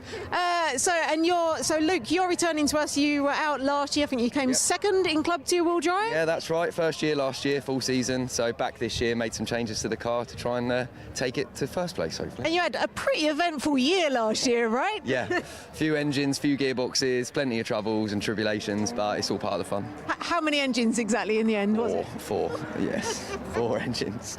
So hopefully a few less this year. Is that the aim? Yeah, we've spent the time building this one so it can do the whole season. So fingers crossed we don't have any major issues. You never know though, do you? That's the thing. So hope. And you say more prep this year, but I hear you were on the dyno yesterday. Yeah, so although we've been preparing the car since basically the season finished last year, somehow it was still late last night, finishing some bits, getting on the dyno till about 10 o'clock. So, but... Yeah, I was actually, Luke was at a good friend of mine's, Ash of Giz Motorsport. That's where he was yesterday in Skegness, just down the road from here. And of course, as it always is during the Time Attack season, a lot of this stuff is happening right up until the 11th hour of the day before Time Attack. And so Luke there working with Ash to just get those little tweaks in, I believe they were tweaking the map as well. And I kind of pieced out and left at, I think, 8 p.m. or so. And they were still there at 10 doing the maps. Oh my goodness. And that goes to show the dedication of these Time Attack drivers. And like I said, it's a bit different to a lot of other motorsport categories where, well, the car is the car, it's built to the spec, and that's kind of it. So you can park it up at the end of the year, maybe fix a few bits and bobs, put some new bushes in, and then it's ready for the first round of the next year. Whereas in Time Attack, because of the kind of people that we are, that get attracted to the sport, we can't help ourselves but fiddle around and change lots of things over the winter. Maybe put an additional turbocharger on or something silly like that, which means that then everything else has got to change by the time you get to round 1. And of course the Time Attack rules accommodate that. They're flexible enough that as you build up your car and develop it, then you can just move around the classes and so on. So there we go, Annie Thompson there in the Lotus Exige in Clubman class.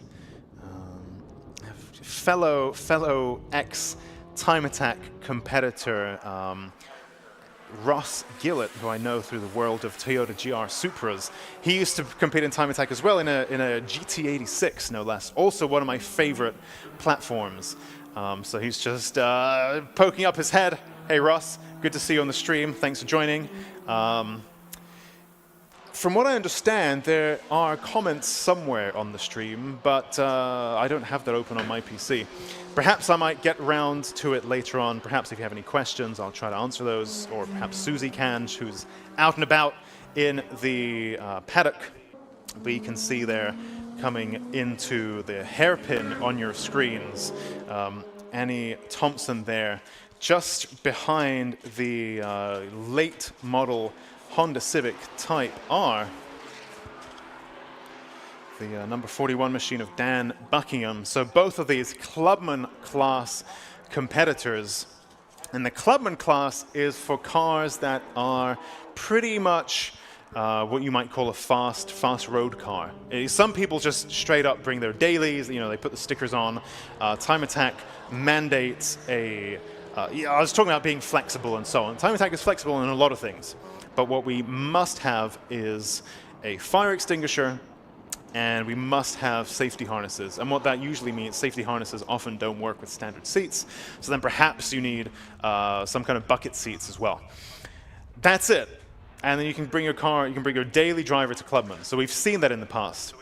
Now in this class, the rules do permit things like coilovers, brake pads, you know, that kind of thing. In fact, the brakes are free in this class, as is exhaust. You need to have a CAT, and you need to pass noise test. Induction is free. So the little bolt-on bits and bobs are allowed. You can't change your gearbox and remain in Clubman, because the gearbox is a good way of capping power.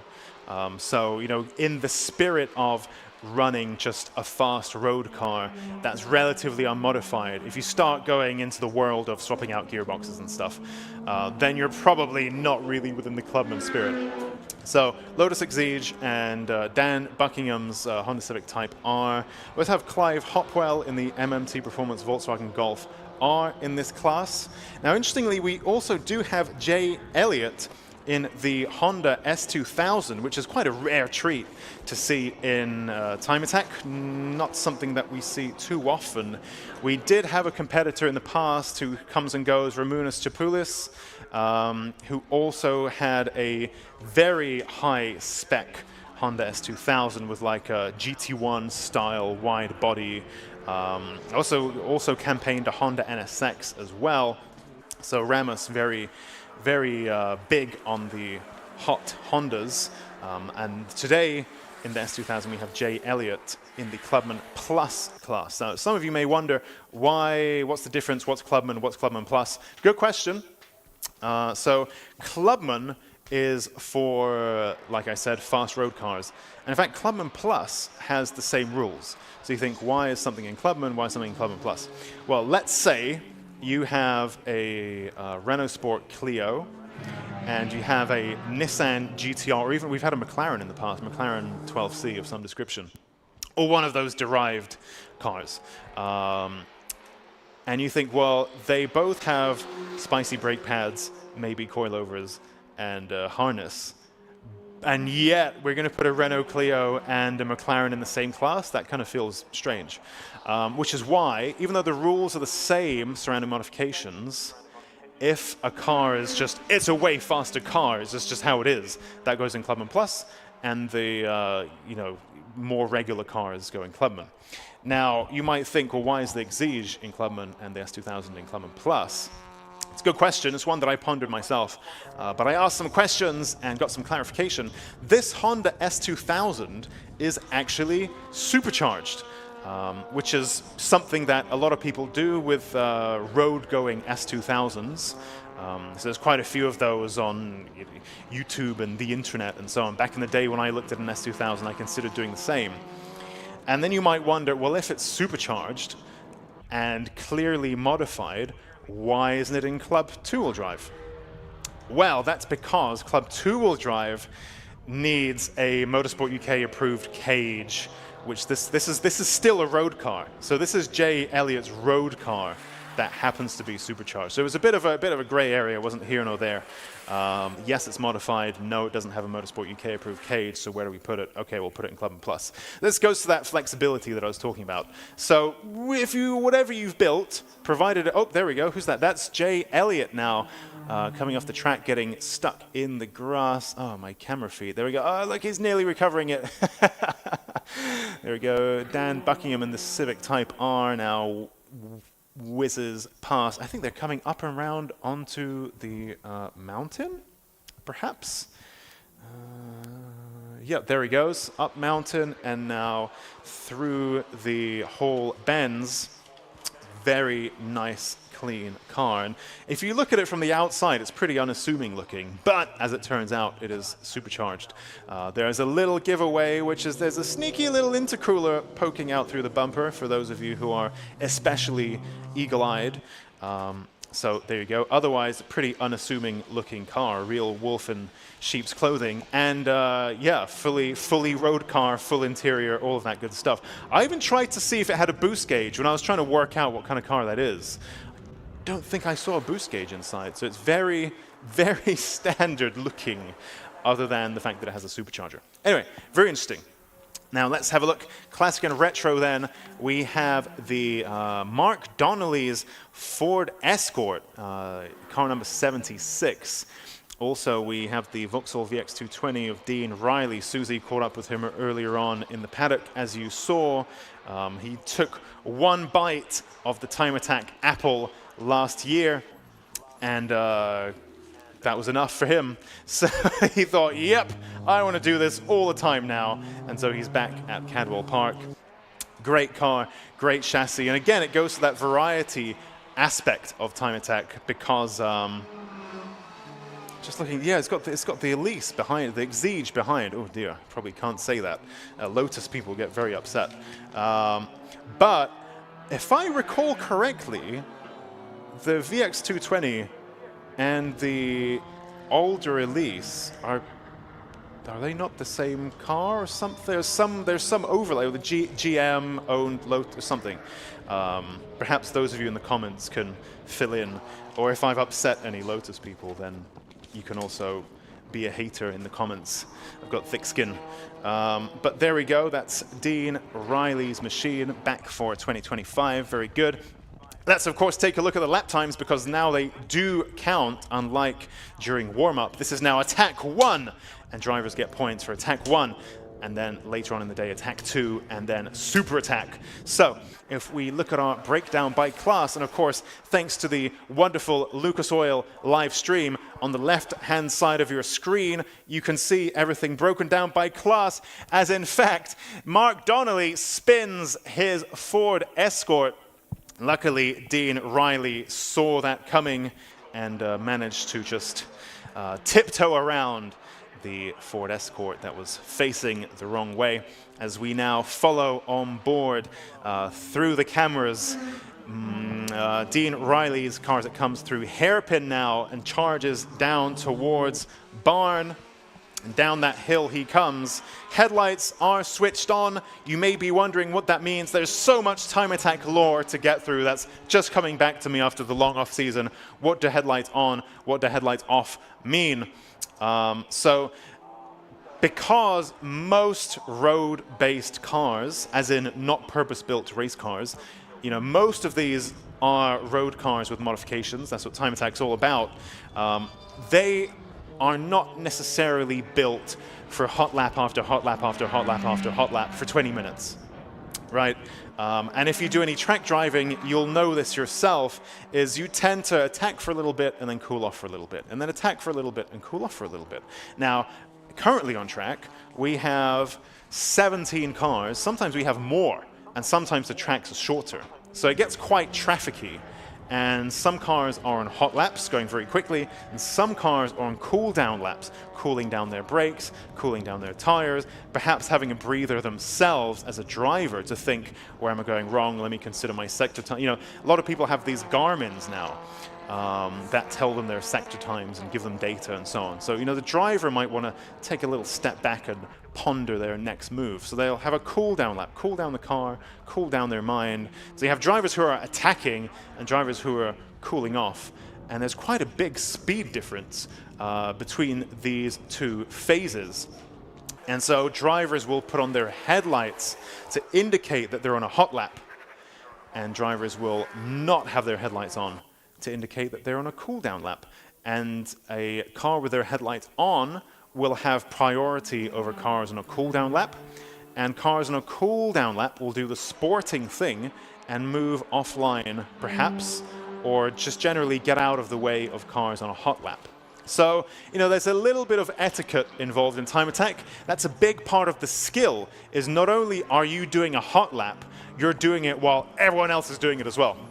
And so for me, as a competitor, that's why I prefer time attack compared to other lap time-based competitions like rally, like sprint, like hill climb, where you're kind of on your own. That's it. Cars go out with a big gap between them, and that's kind of it. Time attack feels much more actiony, and you have the feeling of being in a big pack of cars, but you're not racing wheel to wheel. So you get the best of both worlds. No one's going to clobber into you like they would do when you're racing wheel to wheel, but you still get that pack experience. Dean Riley now seems to have departed from the track somewhere in that Vauxhall VX 220. Easily done. I mean, Cadwell Park is a especially technical circuit. See Dan Buckingham's in the pits as well. Bonnet up, which always means that there's something interesting going on. Jamie Biss, let's take a look at Jamie Biss then in the little turbocharged Mazda MX-5. You can just see he's really throwing it around there. And he's just coming up to Mike in the Vauxhall Corsa, Michael Greenhue. Now, I was lucky enough, actually, we have a little, me and the gang, we have a little team track day at Llandau in South Wales every year. And Jamie joined us with his GT86. And I jumped in as a passenger with him. And this guy can drive. He's very fast. Even in the standard GT86, he really, really hustled that thing around. And even watching him in the silver MX-5 just pound his way round Cadwell, you can really see how he's working that MX-5. It is turbocharged, so it's got some beef to pull it along the straights. But when it comes to the corners, it's all about momentum. Of course, these cars weigh just under a ton. I think people like to say that Mazda MX-5s are super, super, super, super lightweight. I mean, they're not, but they are quite light. It'll be in the real world, it'll be a ton thereabouts. I think the standard ones are 1,050 kilos, and then you take some weight out, but then you put a cage back in, and then you put some wider wheels on, and then you put a turbocharged. So they're not going to be that light. But they're going to be around a ton. So they are very good at that momentum kind of driving. And again, thinking to YouTuber, the YouTube world, those of you in the comments might be upset that I said something about MX-5s. I mean, I love MX-5s. I think that's the best car ever made, with the exception of the Toyota MR2, which is better than the MX-5 at everything. But, of course, MX-5s are also very good, and I don't mean to offend. Annie Thompson, then, in that Lotus Exige. Now, that is a lightweight car, and very, very, very capable out of the box. And like Susie mentioned, this may be our first ever time attack couple, where we have a couple, both of whom compete in time attack. And so we have Annie Thompson in the Midnight Motorsports Lotus Exige 410, and we also have, where has he gone? In the number 420 machine, Luke Capehorn in the Midnight Motorsport Vauxhall Astra VXR. Now, the VXR, as you will see, has got wide body, composite panels, loads of power. This is very much a built car, a time attack build. Whereas the Exige, well, it's just it's just a car, isn't it? You know, from the dealership. And yet, it is so capable on track, so pedigreed. Really, really amazing machine. And Luke drove both back-to-back, the Astra and the Exige. And again, the Astra has had everything on the planet possible done to it to make it into a speed machine. And the Exige, as far as I'm aware, is maybe it's got some brake pads or something, but it's like mostly a standard car. But it feels so capable and fast and racy, and it's a factory car. Very, very, very impressive stuff. Let's go back and take a look at our lap times then. So in our clubman class, it's Dan Buckingham who leads from Annie Thompson from Clive Hopwell. In Pocket Rocket naturally aspirated, that's right. That was another point to get to, is Pocket Rocket has been split into naturally aspirated and forced induction, which is when we have a healthy enough entry list, we have enough cars to warrant splitting Pocket Rocket, then we do. So Pocket Rocket naturally aspirated then. Mark Roberts leads from Stephen Wilkinson from Mark Blackburn. Clubman Plus, it's Jay Elliott in the S2000. Pocket Rocket forced induction is the number 185 machine of Gary Papworth, who leads from Rafael Tataris, Stephen House, and then the number 313 of Lewis Hyam in the Ford Transit Courier. And then Classic and Retro, we have Mark Donnelly, the 137.1, who leads from, something's going on there. Some of those numbers are grayed out, so I'll squint. Mark Donnelly leads from Dean Riley, from Jamie Biss, Eden Young, and then Michael Greenhue. And that is, how many is it? 1, 2, 3, 4, 5, 6, 7, 8, 9, 10, 11, 12, 13, 14, 15. That's all of our cars. Okay, nice. So actually, once you break them down into classes, we've got 3, 4, 5 entries per class in this particular session. You got the Ford Transit. Absolutely incredible. And so it's all liveried. It looks like one of those parts delivery vans. It's absolutely amazing. I think the sense of humor that some drivers have with what they bring reminds me of Rob Boston with the K20 swapped Ford Fusion, which looked just like a regular Ford Fusion that you might see at Bingo. But it was incredibly fast. And Rob Boston, of course, very fast driver, very capable car builder as well. But outwardly, it just looked like a Ford Fusion. So great to see some of our drivers with a sense of humor with what they bring to a time attack. And the checkered flag is now thrown for this attack 1.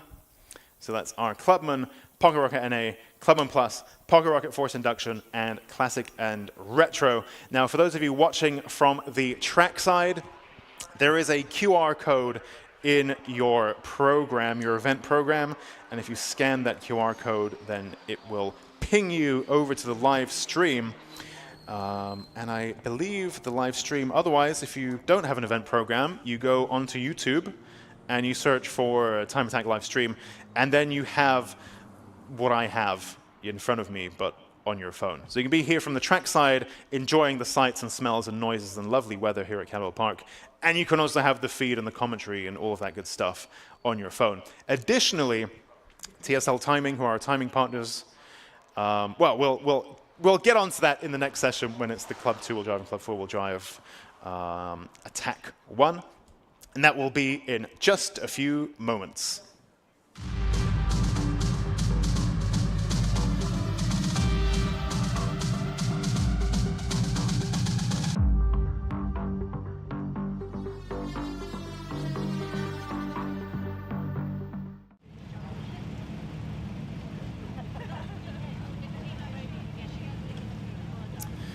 Right, so we can now see our Club 2-wheel drive and Club 4-wheel drive machines gathered in the assembly area, ready to hit the track for their Attack 1.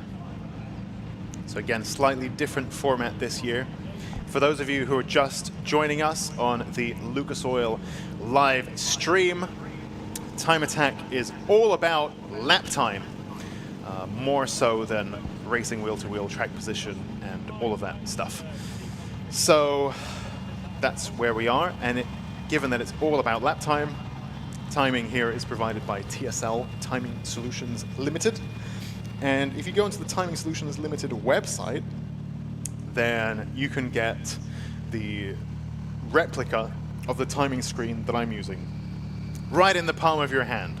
So go in your search engine of choice, put in Timing Solutions Limited, and then it's got a list of all of the events that they're timing today, of which there are many, but you find Club Time Attack in there, and there's a little map, a little picture of Cadwell Park. So you click onto that, and then you have the timing screen that I'm using, which is very useful if you're following a particular driver. Then that's very useful because there are a lot of drivers, and I can't really cover all of them at all times. So if you're interested in following a particular driver, then that's the way to do it. Or of course by watching well, those of you who are watching the stream, you have the lap times on the top left of your screen. Not right now, because the session is not live. Cars are waiting to be released onto the track. You can see Stu Summers there in that supercharged Citroen Saxo. We've got Andrew Kimes, also Citroen Saxo. Barn Work Motorsport Citroen Saxo ahead of the... Oh, it's a different shape, isn't it? It's got different headlights. I never noticed that. I'm not very well versed in the Saxo world, but there you go. We've got two different generations of Saxo, all tastes and needs catered for here at Time Attack. Cayman GT4 RS, which is David Dyson's new machine of choice. He used to campaign a 911 GT3, and now he has made the jump into the mid-engine superiority gang with the Cayman GT4 RS. Just looking at this number 180, David Frost in the TBOM Racing Honda Civic. Interesting machine. Alexander Volkov there in the 186 Nissan GTR. Very beefy machine, about 900 horsepower or thereabouts, depending on the map, depending on the bloop bloop bloop that he presses onto his. I mean, the tuning scene these days, especially with turbocharged cars, is amazing. It's like Star Trek, and you can just choose your level of map, and off you go, depending on the track and so on. You can change it on the fly. Incredible. Then we have Luke Capehorn in the Midnight Motorsport Astra VXR, being mapped by my good friend Ash Gedney at Giz Motorsport until late last night in Skegness, just down the road from here, about half an hour's drive. Quite a reworked machine for this year with the Opel World Touring Car from the noughties kind of livery. Very cool. If I recall correctly, those look like the Opel factory colors from that era, so that's very cool. And we have this interesting BMW 1 Series, the 218, the 218 machine of Neil Robson, the BIB Performance BMW 135i, which we saw stopped in the pit lane towards the end of his warm-up session. But whatever it was, he's clearly back and ready for attack one. And again, this time lap times do count, and our drivers now, instead of having all morning to faff about and warm up and play with their setup and so on, which is all very important, but now they have less time to do all of that because attack one has now begun. And so their lap times will count towards their championship points. Again, for those of you who are freshly joining us, maybe this is your first Time Attack event, at no point will the Time Attack machines be racing wheel to wheel. We actually did that once in the past as a special little one-off. Club Time Attack often, not often, but periodically throws in a little plot twist. And I remember at Snetterton a few years ago where the dusk, this was the October-November round, and dusk comes quite early. And so we could do a night Time Attack because it was night, it was dark at like 5, 6 p.m. So we did a nighttime Time Attack where drivers had to swap seats halfway through, and it was all very exciting.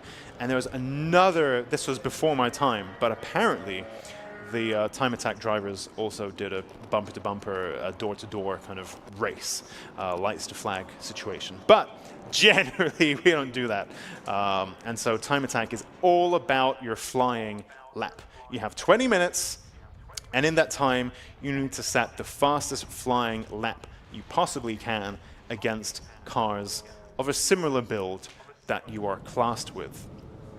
Now, why are we doing flying laps as opposed to driving door-to-door, racing wheel-to-wheel? Why is that? Well, luckily, last year, we had Maz Yumada, who was the Motorsport UK Drift Pro Championship commentator last year, and he dropped in during one of the time attack sessions. And so this question came up. I think I had Jamie Biss, one of the time attack drivers, helping me with the commentary that day. Maz happened to be in the room, and we started talking about, time attack historically back in the day of, Japan, and different workshops were building these cars and they were being raced illegally on the mountain roads and all of this stuff. And, that was all a bit dangerous, and it got moved to purpose-built circuits. This lore is very storied and quite well known. But, the question was, if we're testing the fastest driver and the fastest machine, we'll surely just put them all on track together and let them race, and whoever wins has built the best machine and is the best driver.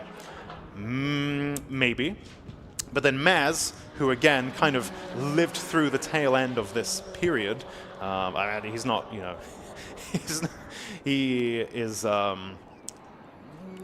he caught the tail end of it, let's say. I don't want to add years to him, but he caught the tail end of it. He's aware of the lore. Basically, because these cars, a lot of them are one-offs, and there's lots of custom fabrication, custom bodywork, custom this, custom that. If you put them all wheel to wheel, there's a big chance of contact. And you compare that to tin top cars that are a lot of the time, not so with the Racing Hondas Championship, but a lot of tin top cars are built to a spec, and they use off-the-shelf parts, standard bodies, and so on. So if they get in a little bit of a fender bender, well, it doesn't matter. You just go and buy a new fender, or you go to auto parts and get a different standard thingy and you put it on. Fine. But in time attack, these are often privateer built cars with lots of bespoke stuff. So like Ilya Krylov, for example, he made that 4-kilogram carbon fiber front clam thingy. Well, if he's racing wheel to wheel and suddenly someone knocks that, that's going to explode because it's carbon fiber, and that's the end of it. He's got to go and do that all. He can't just go to the shop and get a new fender. So that's why time attack evolved in such a way that we never pit these cars head-to-head, wheel-to-wheel, but we look at flying lap only, because there's so much custom, precious, handmade, meticulous, creative stuff that goes into these cars that we try to safeguard it that way. Or at least this was how Maz explained it to me. And this is going back in time, Tsukuba and the lore. That's how it evolved, to encourage that creativity, to encourage these one-offs. Anyway, enough about that. Let's take a look at car number 94, Nicholas Good in the Dream Automotive Honda Civic Type R FK8. Whereabouts is he? Second in Club 2-wheel drive so far, with a lap time of 1:42.8. So pretty good going there. And again, we're nearing representative lap times because these times are being counted and scored towards the championship. Now, we group cars based on their spec. And so the time attack rulebook is very flexible. So whatever you've built, provided it conforms to the safety stuff and has a fire extinguisher and harnesses and all of that, past that point, pretty much anything you've built, we can fit into a class. And so the fast road cars were in Clubman, the little engine cars were in Pocket Rocket, the older chassis is in Classic and Retro. And then Club 2-wheel drive, Club 4-wheel drive is for what we might call a track day car or track car, in terms of they're very stripped out. They've got some aero going on, maybe composite windows, composite body panels, engine swaps, gearbox swaps, forged engines maybe. In the Clubman class, for example, that's for engines that have not been opened, have not been touched. Very kind of standard things. Whereas Club 2-wheel drive and Club 4-wheel drive are for the more tracky, purpose-built machines that are built for this kind of thing. They just see track time. A lot of them, they don't have MOTs, they're not road legal. It's not that kind of car. These are the full-on track cars that get trailered around. Andrew Kime there in that Citroen Saxo, number 45. I've got something at the back of my mind telling me that this car might be K-swapped. So let's whack up Google.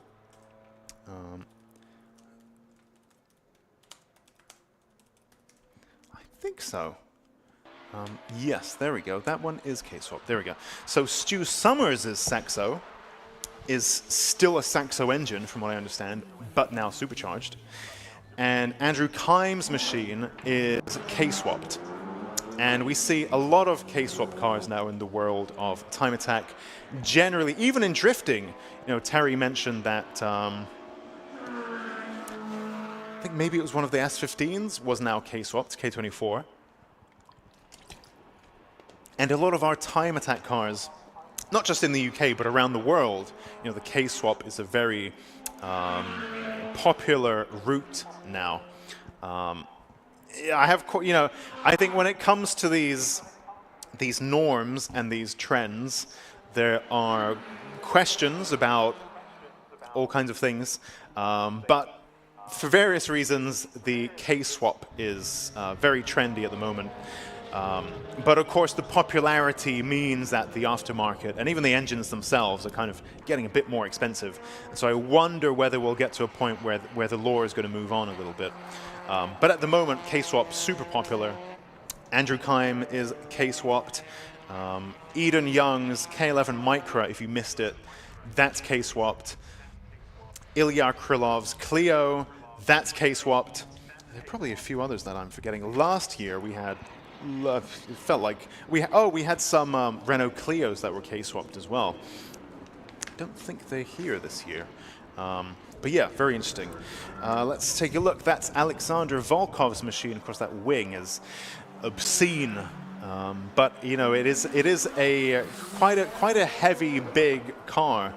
And what's really interesting is when it comes past you on track, and it's the people who are trackside who will really benefit from that. Alexander Krylov sets a faster Sector 1 than anybody so far. When you see this car pass you nearby, you can really hear how much air it's displacing itself. It's punching a very big hole in the air. It's a big machine, and so it needs that aero to really help wrestle it around the track. It's very at home at circuits like Snetterton 200, with a nice long Bentley straight, and at a twisty, turny circuit like Cadwell Park. It's really very much of a handful. Interestingly, so last year, Alexander Volkov had a little knock, I think, at Brands Hatch, and as a result needed a new bumper and bonnet. And they air sprayed a tiger onto the bonnet, like graffiti paint, but like, the proper, I don't remember what it's called, airbrushed a tiger onto the bonnet. Now, it seems that for this year, it's now tigerless on the bonnet, but the tiger has moved on to the side.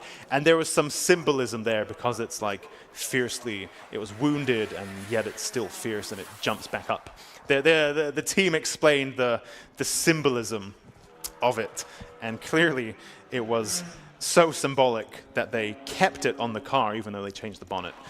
So there we go. 900-ish horsepower from this car, around 1,700 kg. When we last spoke, I saw him briefly this morning. We didn't really go into detail. But last year, Alexander Volkov's machine still had a full interior. And so we've had GTRs come and go over the years. This one, I think I just spied a fluorescent yellow cage in that GTR, which of course is what they need in Club 4-wheel drive, I think, from this year. So that's why there's been a cage added in. But as of last year, it was fully standard interior, from what I understand. So it was a very hefty machine. It was 1,700 kilos, give or take. Meanwhile, in the pits, we have the number 998 machine, Andy Grady, in that silver Evo, which I think ended Club 4-wheel drive warm-up fastest, and in fact is fastest now with 8 minutes left in this session. Perhaps let's take a look at some of our lap times. So currently leading Club 2-wheel drive is Andrew Kime.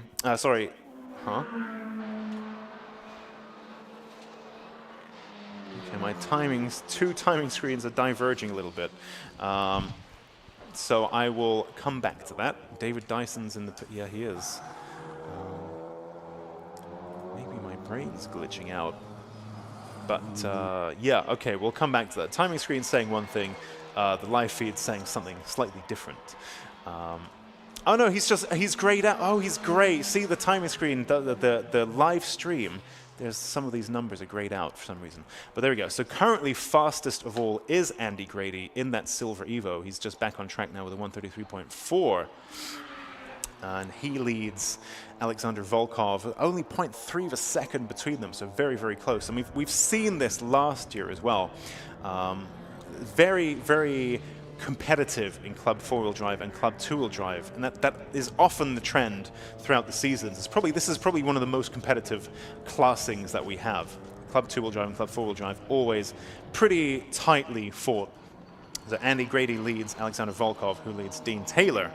Meanwhile, in Club 2-wheel drive, our leader at the moment is Andrew Kime with that K-swapped Citroen Saxo with a 136.2. who leads David Dyson in that Cayman GT4. Luke Cape Horn, Richard Smith, Stu Summers, Johnny Fletcher, Mike Butler, Neil Robson, David Frost, Nicholas Gooden, Philip Naidenov in the Sierra that's on your screen now. I believe that's the Sierra, number 946. That is a Ford Sierra Cosworth. All the way back. Look, he always does this. So Philip Naidenov, as you will see, this is quite an old chassis, 1991 Ford Sierra. So someone actually told me this. This blew my mind. Apparently, some YouTube journalist drove, I think it was a Sierra Cosworth, and said it was one of the best chassis he's ever experienced. Apparently.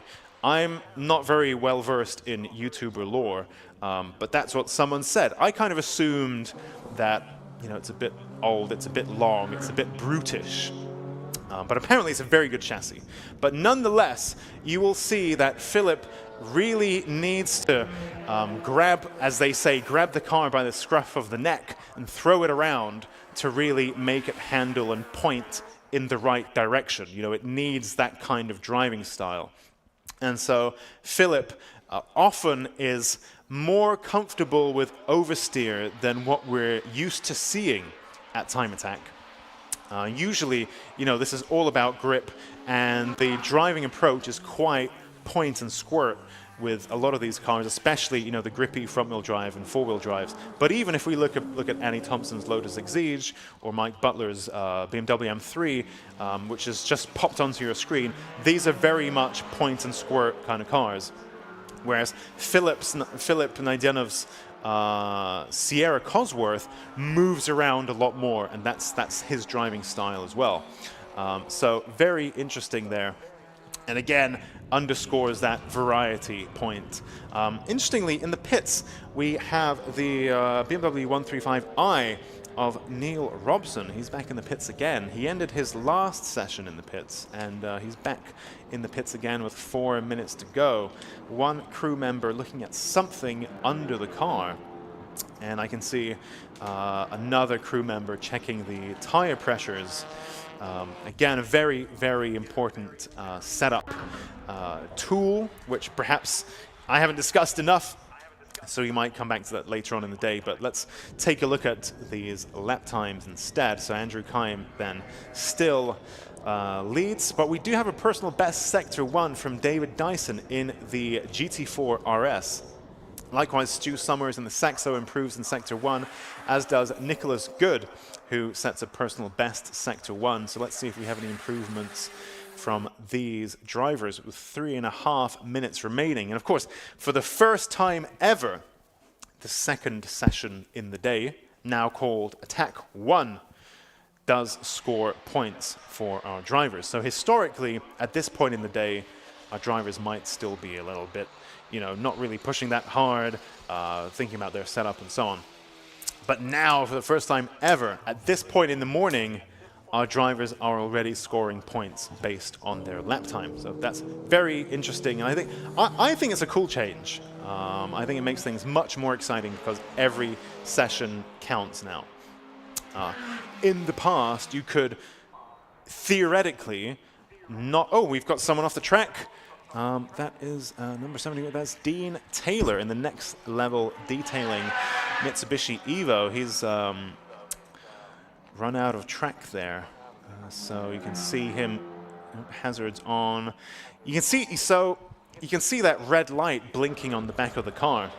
If you're new to timing, I can see that also Neil Robson's BMW 135i is now running again. And it's got the BMW 1M kind of look to it, especially the front bumpers. That's really cool. So, where was I? That threw me off there. Nice car.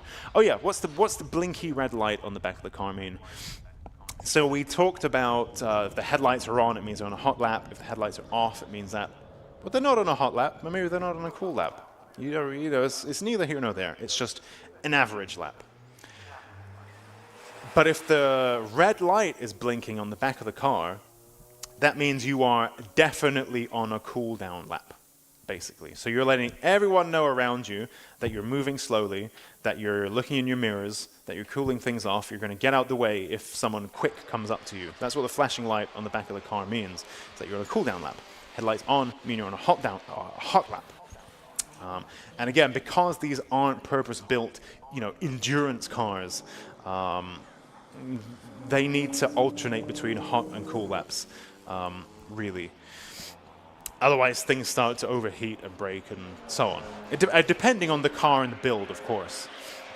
But it's good practice in time attack to alternate between hot lap and cool down lap. Johnny Fletcher joins the track in the Mark IV Astra GSI. He's got 1 minute left in this session, but of course that's fine. If you just wanted to come in and do a little tweak and see if it works, then even this one lap is enough to think, yep, that's better, nope, that's worse, and then you can take that insight away for the next session. So even if it's just one lap, you know, every lap counts, every lap is useful. So Johnny Fletcher going back onto the track. Of course, the pit lane is separate to the paddock, so you can't come into the pits and then go into your garage into the paddock like at a regular track at Cadwell Park. Is a bit different. Meanwhile, car number 94, Nicholas Good in the Dream Automotive Honda FK8. He has stopped somewhere. Looks like he might be on one of the little recovery roads. So you can see that's triggered a yellow flag to be waved by the marshal at that post, but it looks like he's out of the way. Meanwhile, the checkered flag comes out. Let's take a look at the results of our Club Attack 1. So, fastest in the session in Club 2-wheel drive was Andrew Kime with a 1:35.1. Ahead of Johnny Fletcher, David Dyson, Luke Capehorn, Richard Smith, Nicholas Good, Stu Summers, Mike Butler, Neil Robson, David Frost, Philip Naidenov, and Neil Wren. And in Club 4-wheel drive, our fastest driver was Andy Grady with a 1:33.4, ahead of Alexander Volkov and Dean Taylor. So our cars will now head into, well, they need to head into Parc Fermé now, just to be checked over, and then they will head into the paddock. Following which, our Pro class cars will head onto the track for their Attack 1 in just a few moments.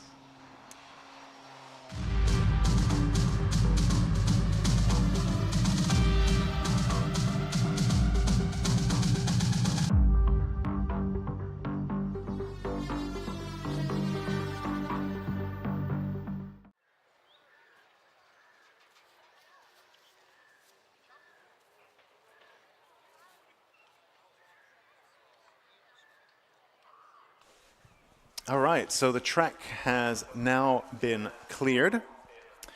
And you can see the crews now. If you look into the far side of your live stream, just over the mountain, you can see the crews now moving up and down as they, again, Cadwell Park has that very strange layout. And so what that means is the paddock is separate from the pit lane, and you can only gain access to the pit lane by walking over the track. So it's quite an unusual layout. So in between sessions, we have this switch around where we close the track. People can walk over it and then walk back. And in the meantime, I believe we have Susie in the paddock with another update for us. So I'm down here catching up with a familiar face, the Time Attack. So Ilya, we've not seen you for the last year, right? Yes, we took a year off away from Time Attack. It was getting a little bit too much, too competitive. But yeah, we took some time off to build the car even better. For those of you who are not familiar with the car, it's a Renault Clio 172. There's nothing left of original Clio, literally just some door catches on the stuff. So it's running K24 Honda engine, full sequential gearbox. This year has a paddle shift, motorsport ABS, bespoke suspension, bespoke everything, full Kevlar body, all wireless, running all Haltech, latest and best equipment, just you name it, everything you can sort of buy, purchase, think of, it's just been thrown at this car. You know, I'm masking my lack of talent with just like more power, more of everything. But yeah, it's been hell of a ride in last month. I was still doing some body work last night, 11 o'clock, just sort of frantically putting things together, stickers and all. Unfortunately, a week ago, the new engine that was built for this car, we were aiming for really high power, you know, like give pro boys, you know, run for their money. It exploded on the dyno, unfortunately. So this is the 2023 spare engine. So we're kind of running essentially the same power as 2023, but with paddle shift and all ABS and different suspension. And obviously, thanks to Yokohama, thanks, no thanks, I'm running different tires, because it used to be Air 1 275 all round, and now it's 295 but 18 size. So, you know, I've not seen it on the Clio, 18-inch 295. So everything is new to me. It drives like a totally different car. So I have to get used to it. So lack of power is not a problem. When you say lack of power, how much power are we talking? I mean, we're talking a Clio. Most people are not expecting this kind of power, right? 480 horsepower. So that's not bad for a Clio. No. I mean, by all means, no. I mean, it's good. I've achieved some good lap times 2023 with this car. I mean, obviously, the whole idea of building this car to this level is because I set myself a goal of building the fastest, and so far I can kind of claim that nobody has been able to kind of beat my times officially at the tracks, and it's all about the YouTube channel. That's why I was like building the fastest. So that's how I build the audience and all that stuff. So that's what drives me in essence, because I want to have the fastest Renault Clio around any track in the UK.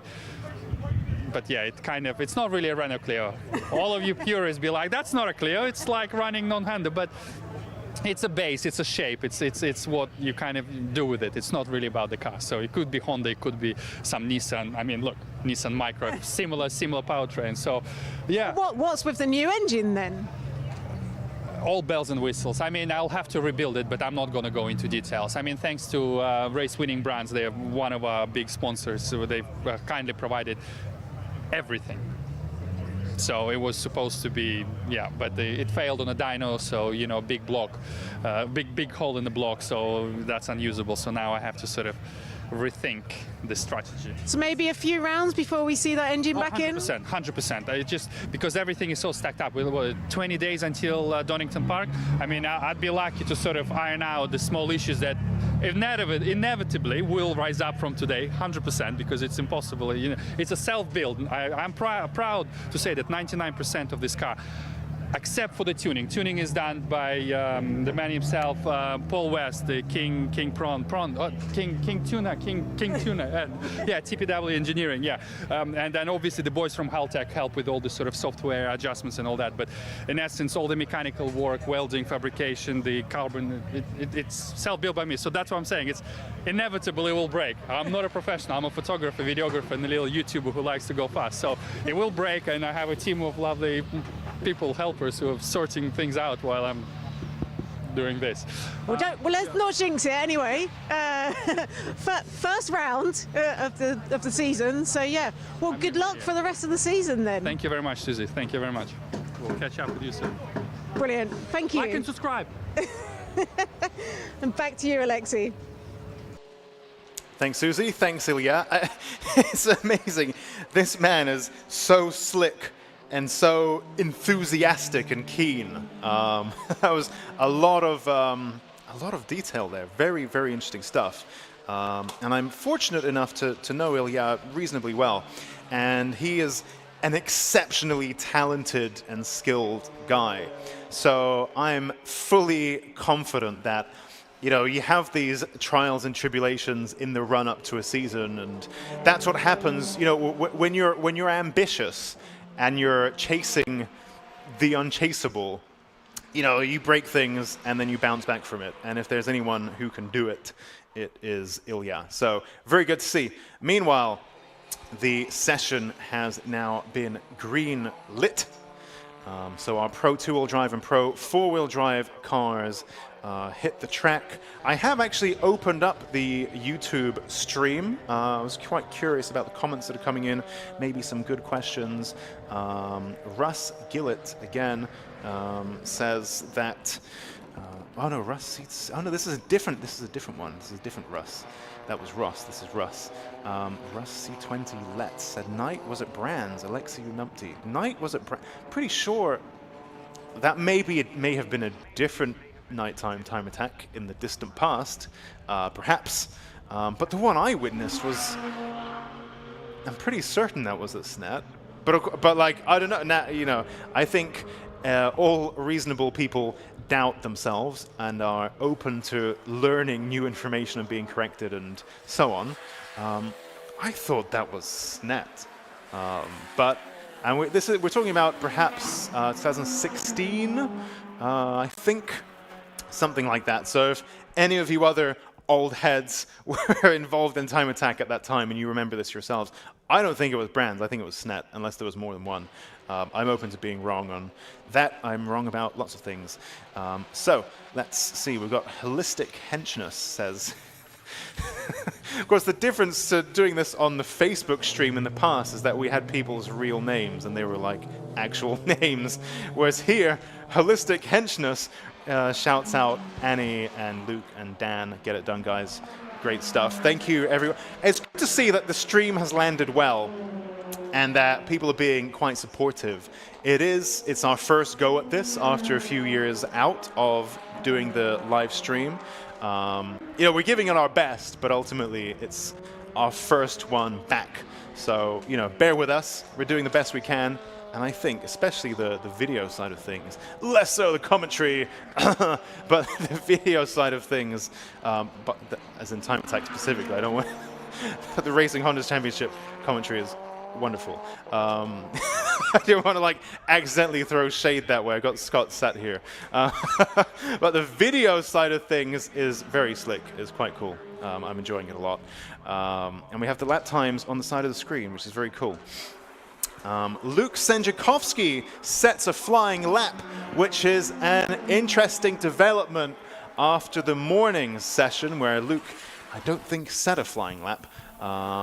And I don't even know whether he scored his point for putting in 3 laps in warm-up, because I don't think he did 3 laps. So Luke Sanjikovski is already a lap behind on, a point behind on everyone who did run in warm-up. But Luke Sanjikovski now is putting in some timed laps, which is, of course, important because Attack 1 does score points. So most of this, in fact, all of the sessions score some points here or there. But Attack 1 is timed, and based on where you finish in your class, you know, how fast your lap time is within your class, you are going to score points. That's very important. So we have our Pro class cars on the track now. And who is that? Something small. Is that Josh Barrett? That's Josh Barrett in the Caterham 620R in Club Pro. No, where is he? He's in Pro class. Very interesting stuff. Mick Porter there moves out of the way of Ilya Krylov's machine as they come over the line to start their next flying lap. It's kind of interesting because the GTR is quite a big car, quite wide, and yet Ilya's Clio is also, he's widened it so much. It's like he's added a foot on either side. You know, the new wheel arches are monstrous, that it still looks wide even next to Mick Porter's GTR. So that's quite an achievement. You can see, oh, that's a cool little gaggle of cars. Luke Sanjikovski in the Honda NSX, Ilya Krylov there, and Mick Porter in that 35 GTR. Mick Porter, of course, used to run a 32 GTR. He's been back for, I think, since last year in that newer shape car. Just been phased out. They had a good run, the old 35 GTR. They were launched when I was still in high school, and you can still buy one today. It's quite a long time ago. So they've definitely, I think there or thereabouts. Maybe I can't remember, maybe I was in uni at that point. Anyway, that GTR platform has been around for a while, refined and refined and refined, and there's such a big knowledge base about this car and such a healthy aftermarket. Really, really cool. And so Mick Porter there jumping onto that new platform with that GTR now, I think since last year. Luke Sanjikovski, talking about K-swaps, by the way. Luke's car, that Honda NSX, also K-swapped, which is, some might say, quite controversial. Some might say even blasphemous. But there you go. Out goes the V6. In comes the boosted Honda K-Series. And as a result, it's a very fast, very racy machine indeed. Darren Spooner is back in the blue Spooks Peugeot 205. Of course, those of you who are into fast Peugeots will know of Spooks and Darren Spooner, absolute legends in the Peugeot tuning scene. We used to have, it was Andy York, also had a Peugeot 205 last year, for many years, which is, of course, K-swapped. Darren Spooner's, though, keeps the Peugeot engine.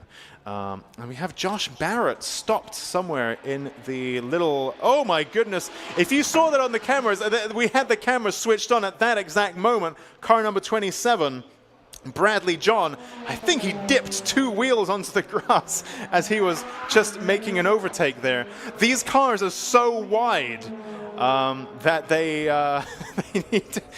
really need to find space to get past each other. These pro-class cars, even Ilya's DIY composite, like he said, 99% of that car is built by him, including all the fabrication and composites and so on. He's added what looks like a foot either side of the car. These cars are getting so wide in the pro classes that they really need to find room for themselves on track. Let's just take a look there, an interesting one. Whoop. Lots of moving around under braking into turn 1 between Ilya Krylov's Haltech Clio and the little green Caterham of Dan Kelly. So it looked a bit hairy there, but luckily pretty skilled drivers, so all without incident coming into turn 1, but they were definitely trying to scramble. Again, the speeds are now quite high in the pro class. The cars are so massive and wide that they really need to try to find space for themselves. It's quite amusing. It's like they're a victim of their own success in terms of the car is so big and wide and grippy and fast that they've made their life a little bit more difficult as a result when it comes to finding track space. But it's a good problem to have. In the pits, we have quite a few cars. We have Jimmy Broadbent's MX-5, Mick Porter's GTR, and also Eric Holmes's Mitsubishi Evo 6 RS. Martin Henry comes into the pits as well. And so this is, you can't refuel in the pits in Time Attack. And there's only so much you can do. And also here, uniquely at Cadwell Park, where the pit lane is divorced from the paddock and the garages, you don't even have all of your spares and your tools with you in the pit lane. And of course, you can't cross into the paddock because you have to walk over the track because of how Cadwell Park is arranged. You know, it's our favorite track because it's so hilly and wild and weaving, but it also means that you have this funny divorced layout. But what it means is you're quite limited in terms of what you can do in the pits, because if you haven't brought all of the possible stuff you might need, if you've left that in the paddock, well then you can't do anything in the pits. But I can see lots of cars there having their tire pressures tweaked, which is again very important. And quite a few cars there. I'm just looking out. We don't have a red flag or anything, no. Just lots of tweaking going on. And of course, a big part of that is, well, actually, let's take a look at Dan Kelly's lap in the little green Caterham. I think he's new for this year. I don't recall seeing this car before. Moving around a little bit, it looks like great fun.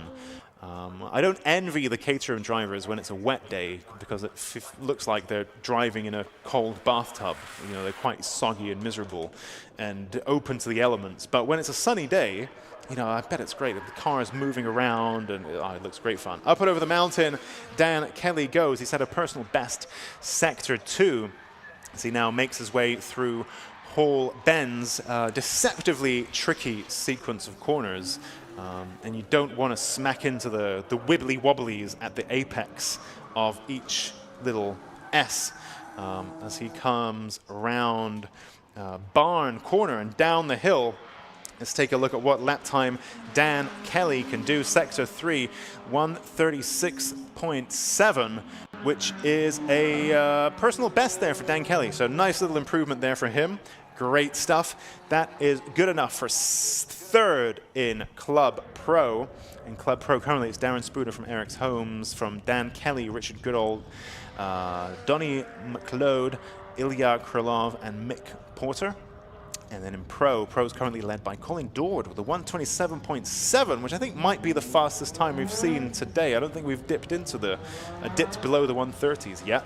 But now we have.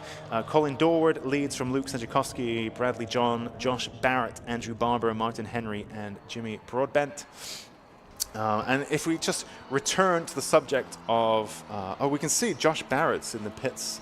We saw him stop on track earlier on, but he seems to have got himself going, and there you go. You can see him in the pits now. Great camel work there, so thank you for that. Nice big shot there of Josh Barrett's machine. Quite an elaborate cage there as well. Very interesting. Great that you can see all this stuff in so much detail. So something there is being tightened. This is really incredible. Wow, very, very interesting indeed. Yeah, usually it's like, you know, when you're in the commentary box and you don't have the video, they're just like little specks. They're like little Matchbox toys in the pit lane, and you can't see the detail of what's happening. But we just did. Wow, that's very cool. So they're tightening something around that, what looks like front right suspension area, but who knows?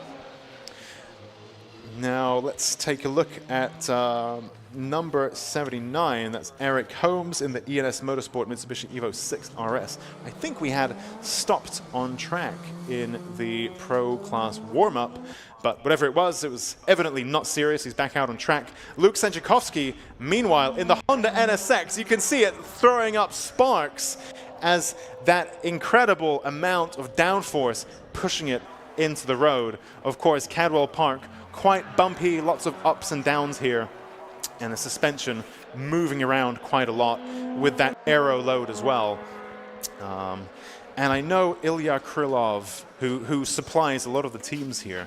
I don't know whether these are his or not, but I've seen him make these, the little titanium skid plates to protect the underside of your aero. But of course, when they hit the ground, they throw a spark up. I don't know if that's what it was, but it looked very dramatic there. As Luke Sanjikovski now comes around into Barn and downhill, he set a fastest Sector 1 of anyone, personal best Sector 2. Oh, and he goes into the pits. Well, never mind. That maybe could have been a fastest lap from Luke Sanjikovski, but he is in the pit lane. So interesting one to watch there. What's coming out? Someone pulled a, yeah, don't know what happened there. Interesting. Josh Barrett now, whatever needed tightening has been tightened, one would hope. We saw something being done there, some spanner being spannered. So he's back out on track. We've got Martin Henry and Donnie McLeod in shot as well as this gaggle of cars comes up and over the mountain. And that Caterham 620R not looking super racy, I must admit. Josh Barrett, historically, very, very, very fast indeed. Usually a championship contender. But he goes past, I think he was probably building himself up and getting that perfect placement for the hot lap. But let's see. Josh Barrett currently with a 130.0. So quite, oh, nice little lick of flame out of the side of Josh Barrett's Caterham. Great stuff. Love a side exit exhaust. Very, very cool stuff. I guess most of these Caterhams, I guess they all have that, don't they? But always great fun when you see the lick of flame come out of the side of a car. Very cool stuff. If it helps, my road car does that too. But love side exhaust. It's probably one of the coolest things that humanity invented. And looks especially good on Josh Barrett's car. And you can see Caterhams, in my mind, are not usually terribly aero heavy. They're all about mechanical grip and very light chassis. And indeed, Dan Kelly's Caterham 620R looks quite bare in comparison. But that is in the Club Pro class. And meanwhile, Josh Barrett's Pro class Caterham 620R has all of that extra aero hanging off it as well. So it has not only the mechanical grip, but also some nice aerodynamic grip as well. Again, that lick of flame as he lifts off, coming down into barn. And let's see what he can do. Josh Barrett, personal sector 2, personal sector 3, 129.5. I believe that's an improvement from him. Yep, that's a new personal best from Josh Barrett, 129.5. Great stuff there. 2 minutes remain in this session. Martin Henry in the Mark V Astra VXR was just ahead of him. Be quite curious to consider the difference between Martin Henry's Mark V Astra VXR and Luke Capehorn's Mark V Astra VXR. So they're in different classes, but Luke's also looks quite well built, and yet it's in a different class. So quite curious what the difference there is. Andrew Barber, let's take a look. No improvements in sectors 1 or 2. As he now comes into Mansfield, up and over the mountain. As he now makes his way round. I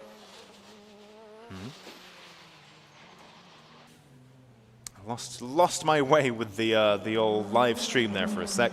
Right, that's where he is. Right, round hairpin and barn. There he comes down the hill now.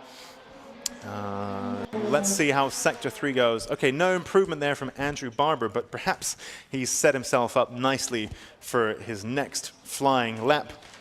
Meanwhile, Colin Dorward in the 151 Trek Formula Evo joins the track for a, well, there's not much time left for a flying lap, but he might be able to get a feel or shake down something. So let's see. Luke Sanjikovski's car back in the pits, not really having moved much for the past few minutes. And likewise, I think that's Dean Taylor's car, kind of skewiff. But, you know, there's a slow lane and a fast lane in the pit lane. There's 2 lanes to it, actually. One where you can work on the car and one where you drive around. So he's kind of in the lane where you can work on the car, but it's parked diagonally, so it looked a bit odd at first. Ilya Krylov there in the very elaborate custom Clio. I he did have the flashing light on the back of his car, so I think that's his session over. Luke Sanjikovski's car, meanwhile, is moving, which is good news, even if the session is now over. So, attack 1 for our Pro class cars is now complete. So let's take a look at our lap times then, given that we do now score points.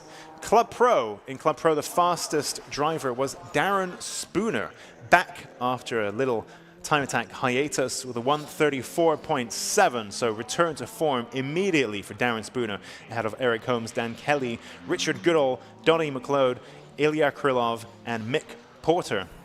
Meanwhile, fastest in Pro class was Colin Dorward, ahead of Luke Sanjikovski, Bradley John, Josh Barrett, Andrew Barber, Martin Henry, and Jimmy Broadbent. And what that means is that brings us towards the end of time attack 1. And very shortly, in just a few minutes, we will be heading into the Racing Honda's Championship qualifying. See you on the other side.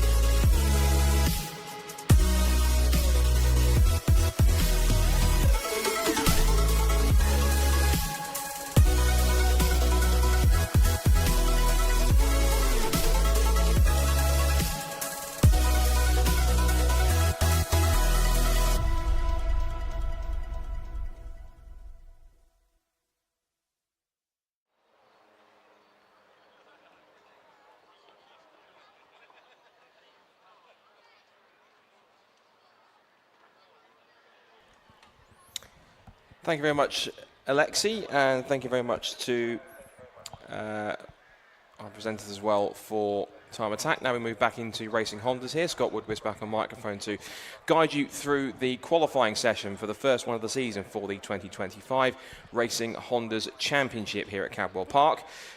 And hopefully the drivers will get a little more track time than they did earlier on, because we had a disrupted and shortened practice session.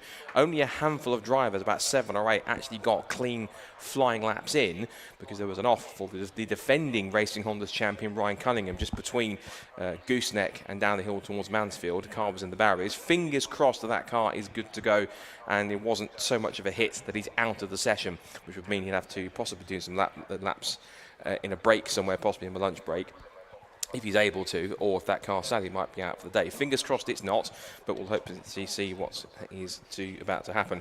About to see if that's the case. 26 Racing Hondas out for this season. It's the 3rd season for this racing segment of the Time Attack organisation.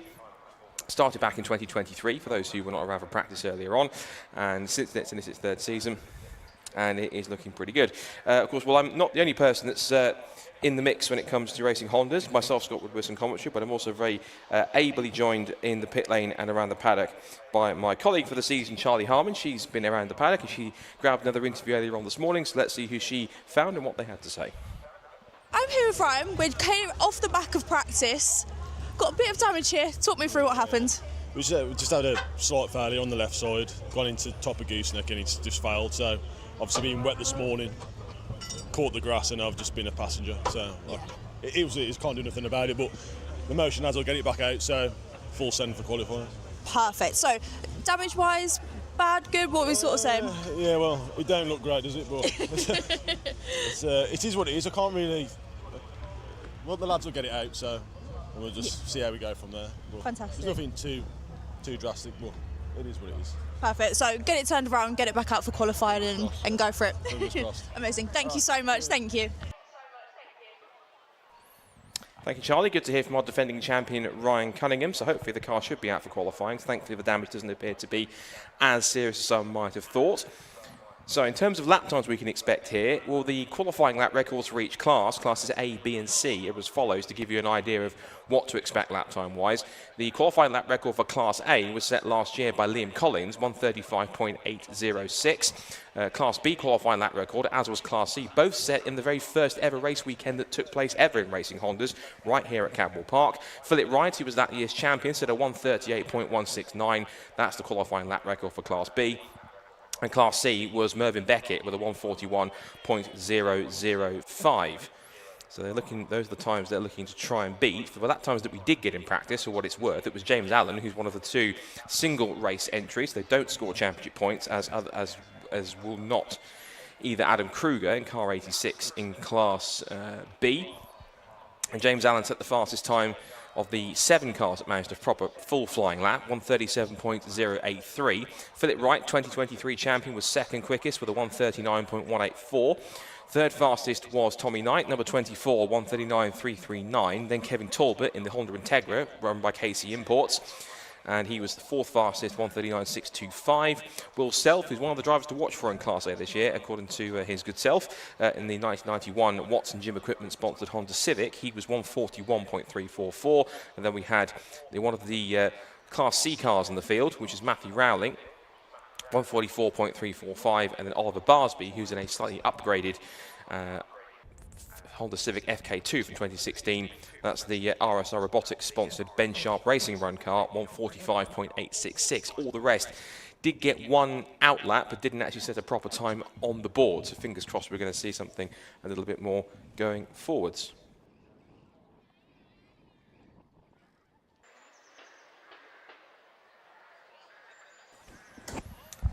So a suspension failure for Ryan Cunningham was the reason why he went off the road. So thankfully that car has been repaired and hopefully good to go for the session in a moment.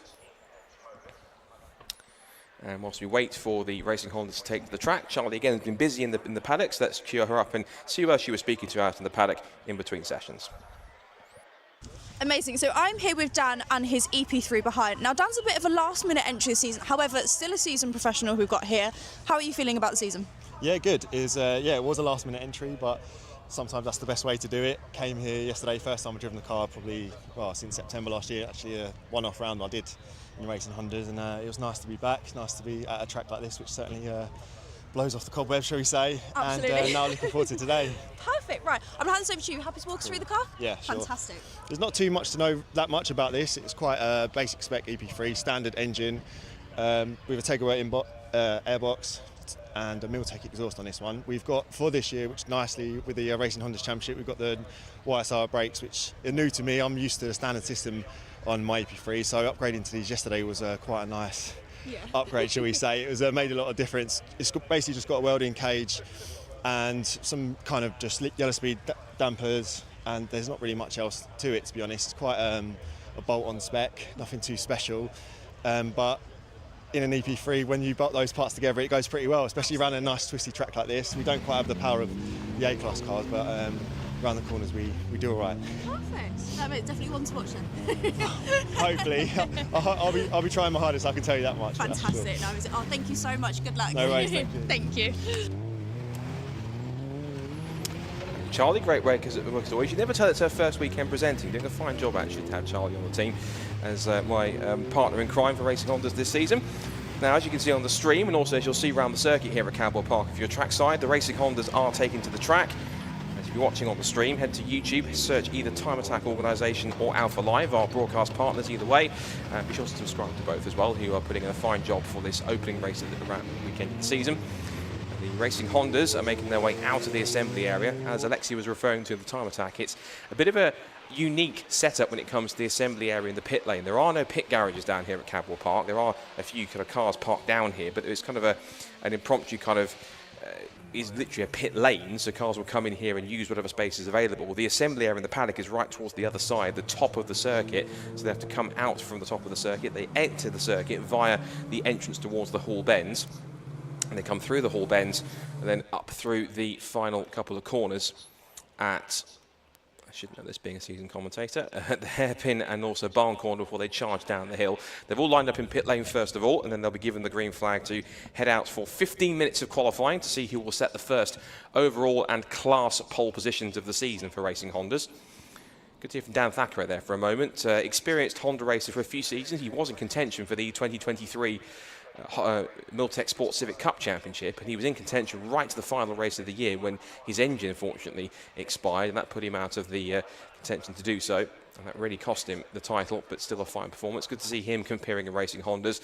And the great thing is about, if you're watching on the stream, you can see all the cars lined up, and also if you're watching along the spectator banks here, if you can crane your necks over into the pit lane. This is not a grid purely just of the more popular Civic chassis, particularly the EP3s. There's a really good mix of different Civics in here in the mix. You've got the EP3s, but you also have the EG Civics from the early 90s, the mid to late 90s of the EKs. You've also got a couple of FN2s and FK. There's a good mix. There's even the black Fast and Furious inspired, looks like that's an EG sedan in there too. So there's a nice variety, and you also have a handful of Honda Integras, both DC2s and a couple of DC5s in there as well. So plenty of variety, even though Hondas you think of just simply just the Honda Civic, and admittedly the EP3 is one of the most popular cars you'll find in club motorsport and any form of motor racing. It's good to see we have got a nice bit of variety up and down the grid. So green flag around the circuit then, 15 minutes is underway. And we'll start to see the first few times coming in. And really we can see the first few cars making their way up towards the top of the circuit. Just to kind of talk you around a little bit of the Cadwell Park circuit, you sprint up towards the uphill left-hander of Coppist and keep on climbing uphill through the double apex right-hander of Charlie's. Then you make your way onto the undulating sort of Park Straight up towards Park Corner at the top of the circuit. If you're watching on the live stream, you can see the weather coming up now through this never-ending right-hander of Chris Curve. Then the most awesome part of the circuit, which they swing right and left downhill, a sharp, steep drop down through the gooseneck, down towards the bottom of the hill, the lowest point of the circuit, or one of, at Mansfield, and you charge along towards the bottom of what they call the mountain. If you're familiar with either lighter race cars or even bikes around here, you know that you can catch some air here. Not so much in cars, but certainly in bikes. They'll be leaping over the mountain. And some cars, if they're rear-wheel drive, also do get a little bit squirrely over the brakes, over the hill as well, because you're getting so light and the grip's not getting down the back end of the car. Then you come towards another fantastic section. You swing left and right all the way through these curving hall bends. If you're watching down there, I can see on the stream there's plenty of people down where the Cadwell Park clubhouse is, where the cafe is, and also right down that section of the circuit. It's a fantastic place to watch these cars wind their way through as they sweep across the line to begin their first few flying laps. We'll see who the pace setters early on are likely to be.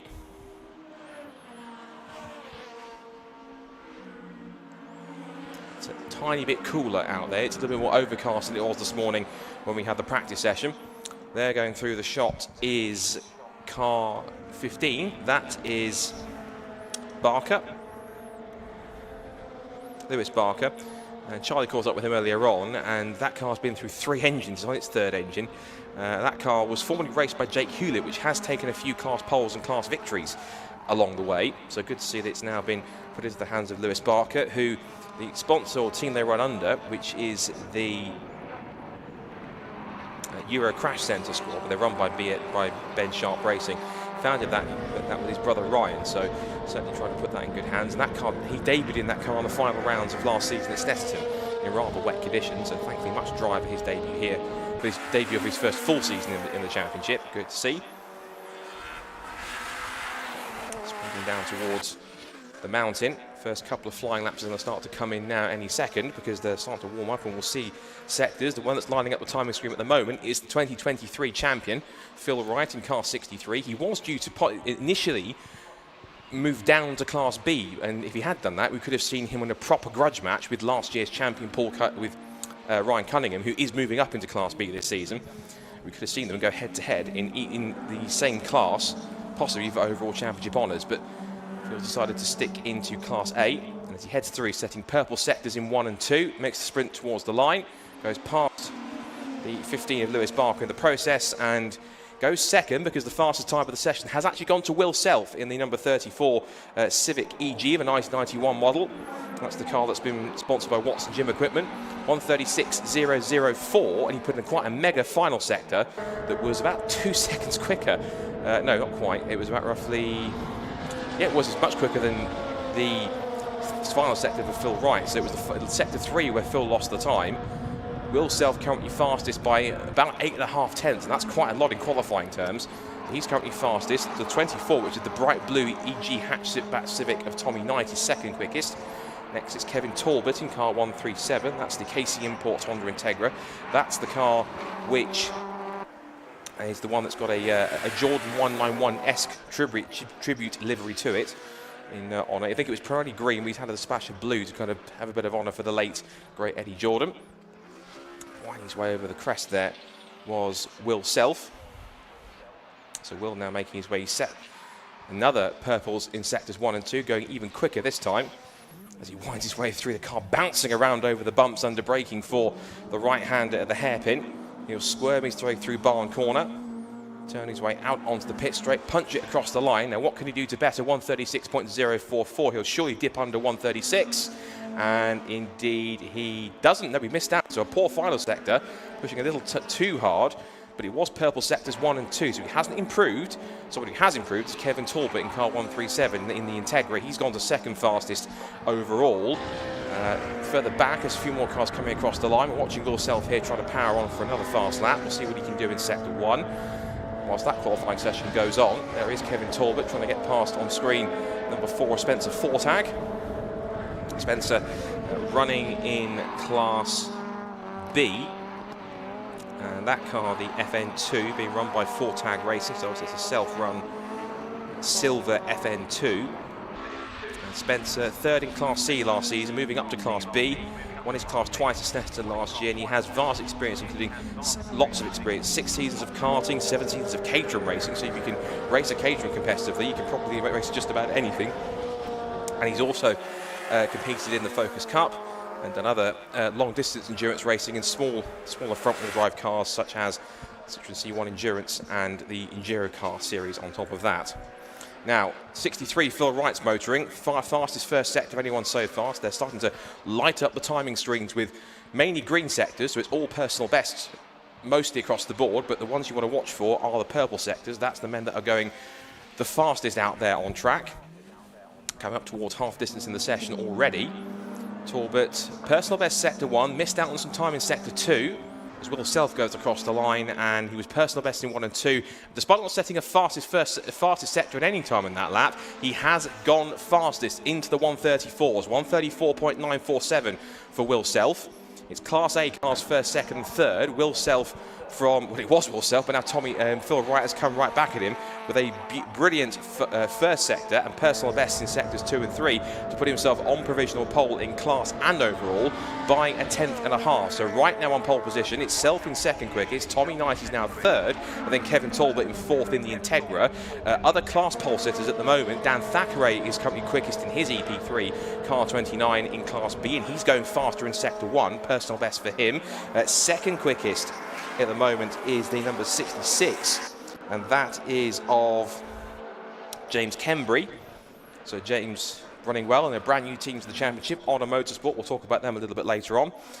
And in third quickest in class now is Ryan Cunningham, so the defending champion, moving up to Class B, currently third fastest at the moment. We're looking at Dan Thackeray on screen here if you're watching on my live stream. If you want to watch the live stream, tune into YouTube, search for Time Attack, Cadwell Park, and you'll be able to find my live stream both on the Time Attack YouTube channel and also on the Alpha Live YouTube channel, our broadcast partners for the season. Big thank you to them, and of course to Lucas Oil for making the live stream coverage possible here in this opening race weekend of the season at Modified Live in Cadwell Park. Dan Thackeray goes across the line, and he has now continued on, still in pole for Class B, but now onto a 136.995 as he turns his way now through the double right-hander of Charlie's. So looking back to Class C, it's pole position for Matthew Rowling in the M&D Racing Civic EP3. He's on class pole 17th overall, 142.078 ahead of the number 37, which is the FN2 of Callum Houchin for Team 24. A few pit callers in the lane at the moment as we're watching Will Self on the stream. We've got number 9 in the pit lane, Sammy Milam, who's quite a prominent karting graduate, so good to see him getting in the mix in racing Hondas. 727's in the pit lane, Jackson White. He's one of a few drivers that have Civic Cup experience. Also in the lane is 224, James Allen, and his Fast and Furious inspired, it's an EG or an EK, it's a little SIR sort of like sedan. It's all black like the ones that you found in the Fast and Furious movies. I'm not sure if it's running a spoon engine, but if anyone gets that reference, well done. And also in the pit lane is the 2023 champion and current second man in Class A and overall, Phil Wright. Just having a chat to one of his mechanics. Also in the pit lane is coming one of the FN2s. I think that's the one that's the fixer wheel sponsored car. That is Matthew Houchin. So in the mix, in the lane he comes. And also trying to avoid him there was Ryan Cunningham, also coming across to end his lap. About 5.5 minutes to go. Tommy Knight's motoring on. He's got fastest first and second sectors. He pops his way out of barn corner, charges down the pit straight. What can he do to improve from third overall and in class? Comes across the line. Does a 1:35.512. Better time, doesn't better his position. Here comes Will Self, who's come across, that hasn't improved in sectors 1 and 2 at all, and no, that's a 1:41.097. That's way off his time in that sense. Now, I mentioned at the beginning of the session we had some class lap records. Anything getting near those at all? Let's have a look.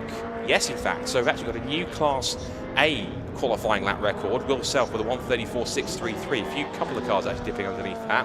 The previous one before had gone to Liam Collins, 1:35.806, but that's been smashed already by the first 4 cars in the order. The Class B qualifying lap record has also gone now to Dan Thackeray, 1:38, but was a 1:38.1. It's now become a 1:36.9, and I think, are we going to get the full set? No, not quite, because the fastest time in Class C is a 1:41.525, half a second off Mervyn Beckett's qualifying lap record from the very first ever Racing Hondas event that took place here in 2023.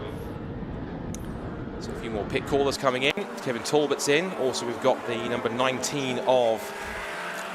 I've got to get his name right because he's got quite a long name, and trying to figure it out is slightly tricky. So forgive me if I butcher it, if I get my words out.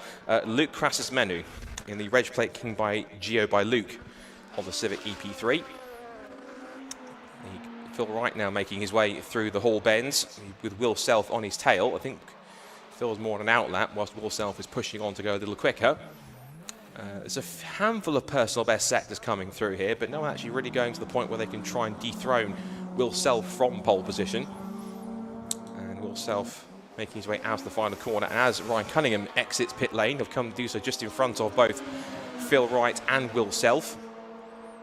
And so they're starting to run out of time here. If they want to really put in a quick lap, they're going to get time. Those in the pit lane probably, for around about roughly, they can get out quick enough, maybe one more flyer if they can get in. Otherwise, a couple of drivers might well be satisfied with their efforts. Tommy Knight in the blue EK Civic in Class A is currently at the moment in pit lane. Watch Will Self make his way through. That's Oliver Barsby. It's gone for a spin up at the top of the hill at the exit of the Gooseneck. That's the location where Ryan Cunningham had that suspension failure in qualifying. In practice earlier on, that brought out the red flag. And also heading out quickly is the 66, one of the Honor Motorsport cars, and also Tommy Knight in car 24. He wants to go out for one final crack at pole position. And one car that hasn't set a time at all isn't, unfortunately, James Allen's Fast and Furious inspired Civic, car 224. That's been sat in the pit lane, so he hasn't completed 3 laps. Usually you have to complete a minimum of 3 laps to properly qualify. So if that's the case, you might well have to do a couple of laps behind a course car in order to fully qualify for the race. Fastest second sector of the session so far for number 6, which is almost out of nowhere, and that is from the number 6, which is the Liam Collins in the Honda Integra. There is Liam on screen if you're watching on the stream, heading up towards the right-hander of Chris of should be in the circuit. One's gone blank for a second up at the top of the hill. I think it's Park. I will correct myself in a second. Actually, yes, Park Corner. I should know that, but my brain had a bit of sleep for a second. A minute and 42 to go in the session. And still Will Self on provisional and outright pole positions. Phil Wright still second quickest. Tommy Knight third quickest from Liam Collins that we're seeing on screen on stream here. Fifth quickest for Liam Talbot. Kevin Talbot, sorry. And then it's Class B pole to Dan Thackeray, 6th fastest with a 1:36.995. 7th fastest at the moment is car 27, Bob Barron. And that's one of the 2 cars that have come up from Scotland. Good to see. And this is Bob Barron. I was talking to one of his mechanic colleagues who runs the cars. I think his name was Tommy. Forgive me if I've got that wrong. But this is a new team to the championship, all the way from Scotland. Kilted K-Swaps. He's also sharing a team with Fraser McNeil. This is, believe it or not, Bob Barron's first ever race experience. Hasn't done any sprints or hill climbs at all, and he's put the EG Civic into 6th in class and 7th overall. That's a really impressive effort for him to get that done. Oliver Barsby has come back into pit lane after his spin, quickly in and out once again. So he's now exiting in the rather striking looking, touring car-esque looking FK8, I think that is. It's gone out. That car recently debuted, was given a proper shakedown with its upgrades at the opening races of the Fixed Wheel Production Cup race at Alton Park recently, a couple of weeks ago. So that car being readied for the full season. And as Barsby makes his way onto the track again, he's just keeping out of the way of Liam Collins. That's why I'm getting confused between Talbot and Collins between the two. So Liam Collins then trying to push on a faster lap. Now Phil Wright has done a fastest second sector of the session, comes across the line and goes to stay second, but he has not taken pole. He's missed out by 83 thousandths of a second because Will Self, in one of his final laps of the session, has gone faster again, 134.582. And that was with with personal best first and second sectors. Second sector wasn't the fastest, but it was quicker than Phil Wright, even though he set his personal best third sector on that last lap, if you're following, that makes sense. No? Good. So 83 thousandths of a second separates the top two. And then it's Tommy Knight, third fastest from Liam Collins, who's on, I think, his final proper lap. And he's setting personal best speeds through the first sector. And Dan Thackeray's come across the line, so it looks as though he is on course for Class B pole position. And it's going to be Bob Barron 7th.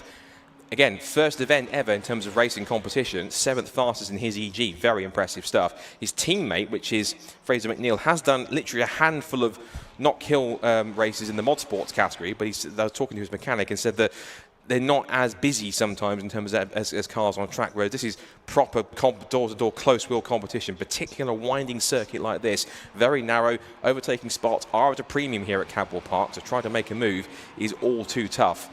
Last couple of cars that have been in pit lane just making their way out to essentially get around and get themselves out of the pit so they can filter back through. Last few cars coming across to take the checkered flag, and there's been no change, I think, in any class pole sitters.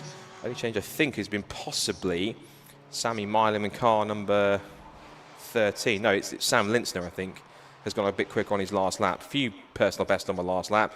Sam Lintzner in car number 30 in Class B. 4th in Class B now, after he put in a 140.203. And a few more personal bests also towards the bottom of the times, also in Class B. I think we've also had, I was about to say that the timing screen suggests that number 15, which is the Lewis Barker Ben Sharp racing car, which is also sponsored by Europa Crash Centre, has stopped. I'll tell you exactly where it is. It's in the top of the pit lane, so not quite stopped on track. It's stopped in somewhere a lot safer. But as the qualifying session comes to an end for the first race of the season for the Racing Hondas Championship 2025, it is going to be a very quick rundown of where we are before I hand into the mix. So it is Will Self who takes the pole position for the first race of the season. He is 83 thousandths of a second ahead of Phil Wright in second place, from Tommy Knight in third, Liam Collins fourth, and Kevin Talbot ensures it's an all Class A top 5. Dan Thackeray takes Class B pole and 6th overall from Bob Barron in his Class A Kilted K-Swaps EG Civic. Rick O'Connell 8th fastest, defending champion on his first outing in Class B.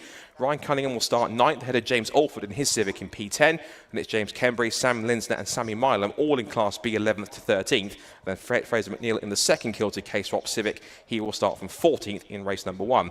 15th fastest was Spencer Fortag in car number 4 in his FN2 Civic, followed by the Trevor McConnell in car number 21. Oliver Barsby, someone who we expected to be a little quicker in that session, way back down in 17th, so possible issues or not getting a clean lap for Oliver, unfortunately. Then Matthew Rowling comes next from Adam Kruger, who's one of our 2 single race entries, as is also James Allen, so they're not scoring points. Then Luke Crassus Menu, Lewis Barker, Harry Greenhill, Jackson White, Duncan Holloway, and Callum Houchin with the 25 cars at set times. The only one that didn't, as we mentioned, is James Allen, car 224, who was in the lane for quite a while. So fingers crossed if they are able to get that car moved and sorting again. Usually the procedure is if you don't complete all your full 3 laps, then you're able to go back out. I think usually with a course car to complete the laps that you didn't do, because usually in circuit racing you have to complete at least 3 laps in qualifying to be able to start the races. So, excellent start for Will Self, and of course we mentioned that's 2 class lap records broken in qualifying as well. There's qualifying lap records and race lap records because they're 2 different kinds of sessions.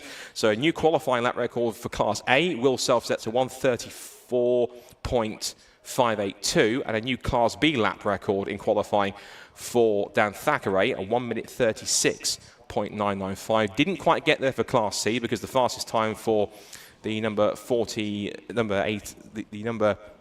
147 of Rowling did a 1:41.525. He was about half a second off the record set by Mervyn Beckett back in 2023.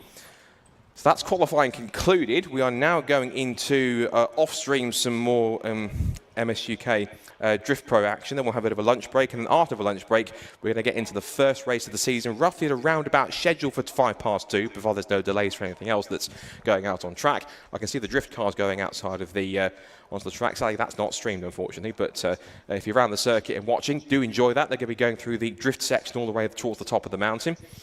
And, of course, once we get going, we'll be able to see who has got, ultimately, the fastest Honda in the venue when it comes to racing Hondas. Will Self said he was gunning for a championship charge. He's starting in the best possible way. When he was talking to Carl McKellar for the website, Carl McKellar, championship coordinator, he said he was determined to put himself into a really good position in order to try and gun for the Class A and overall title. But I'm pretty certain that the likes of Phil Wright, 2023 champ, will have something to say about that. Tommy Knight, of course, is in that brilliant blue Civic EK. You've also got in there too Liam Collins and also Kevin Talbot, who will certainly be ones to watch if they can get themselves on their toes and pushing pretty quickly. Class B could be interesting. Dan Thackeray in his first full season in the championship. Former front runner in Civic Cup, again proving his chops with a new qualifying lap record in Class B, and certainly hoping to make an impact there. He's a couple of positions up in terms of a bit of time. He's about 2 seconds quicker than the next Class B car, which is Ryan Cunningham in his debut in the Class B after moving up from Class C and winning the class and the overall title as a result of that. And then we have in Class C, you're going to have a battle between the 147 of Matthew Rowling and 37 of Callum Houchin. A bit separating them in terms of the grid, in terms of pace, so potentially we could see a bit of a domination possibly from the 37 car, particularly if he's on the pace from the word go. It's just a reminder, it's 2 15-minute races today. It's an 8-event, 16-round championship in racing Hondas, and it follows a lot of the time attack, pretty much all the time attack events throughout the season. Of course, they're starting here at Cadwell Park, then we'll move on to Donington Park in a few weeks' time on the 26th of May. Then it's Brands Hatch for the first of 2 visits there on the 15th of June. Then it's Snetterton on the old school style 200 layout on the 27th of July. That's then followed by the 25th of August at Alton Park International, another brilliant circuit. A return to Brands Hatch on the 7th of September, and that's followed then by Knock Hill on the 27th of September and the 19th of October to round off the season at Snetterton.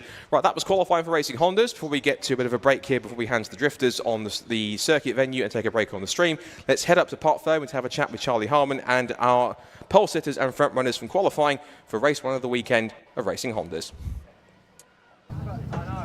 Perfect. We are down here fresh off of qualifying with our Class A pole position. Will, how are you? How was the race? Very well. Yeah, qualifying was quite good, really. I got quite lucky with 4 or 5 clear-ish laps. Got a bit of a toe round off Phil, which helped a lot.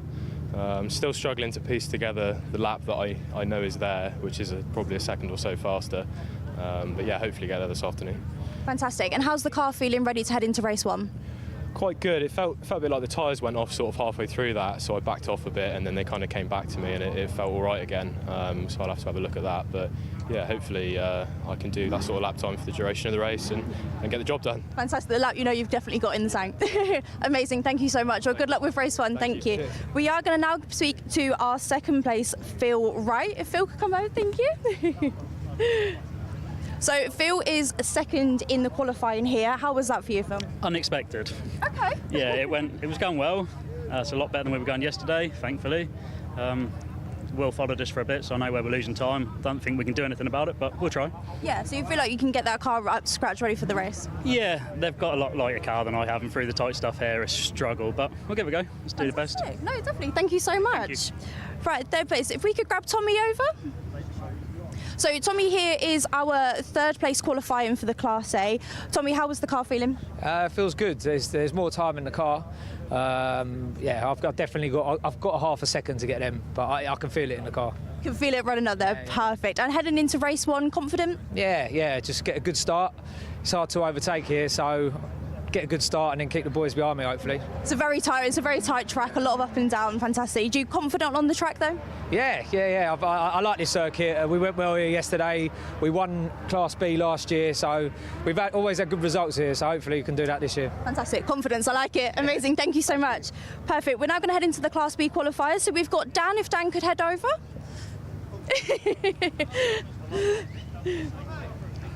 Perfect, Dan. So, pole position in Class B. Fantastic. How was that? Yeah, very happy with that.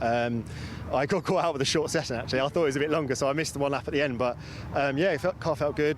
I love it around here. We're still trying to get to grips with these tyres. It's my first time using them. So hopefully there's some more to come when we get it dialed in, just how I like it. And hopefully we're mixing it with the Class 8 guys, I see. So I'm going to do my best to hang on to the back of them, and I'm sure Ryan, my teammate, will be right next to me with me. Amazing. Confident going into race 1? As much as you can be, I guess. Hopefully I'd make no mistakes, to get my head down, and hopefully there's no carnage, lap 1, that kind of thing. If we get through lap 1 unscathed, then we can have a good race. Fantastic. Amazing. Well, thank you so much. Good luck for the race.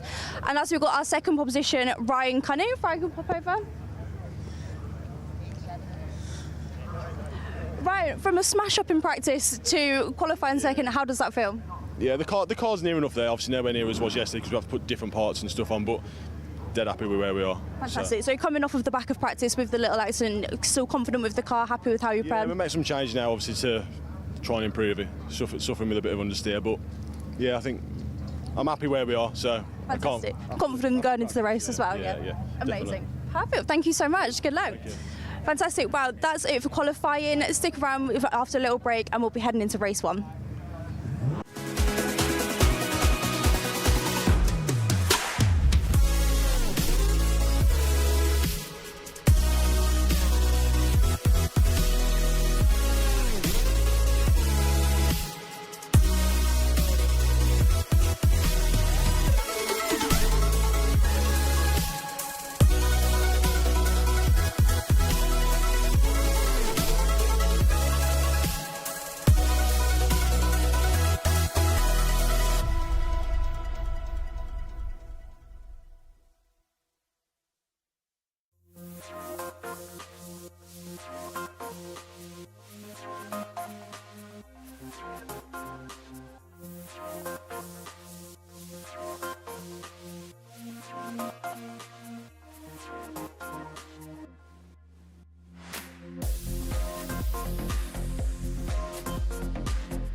Fantastic. Welcome back. We are down here in Park Ferme with the Racing Hondas team. I'm here with Jay. How are you feeling? Average. Oh, yeah, all right, not too bad. Don't know what to expect, so. Okay. Yeah. How was qualifying for you sort of going into the race? Yeah, we got a good start and then went off a bit, but it was as expected. I kind of guessed we would do our best lap in the first few, and yeah, that's pretty much it. Confident going into race one? Yeah, 50-50. Ask me after. No problem. Thank you so much. Good luck with the race. Cheers. Perfect. Let's see who else we can grab.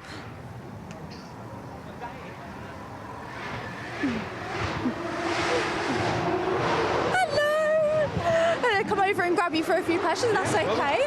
How was qualifying for you?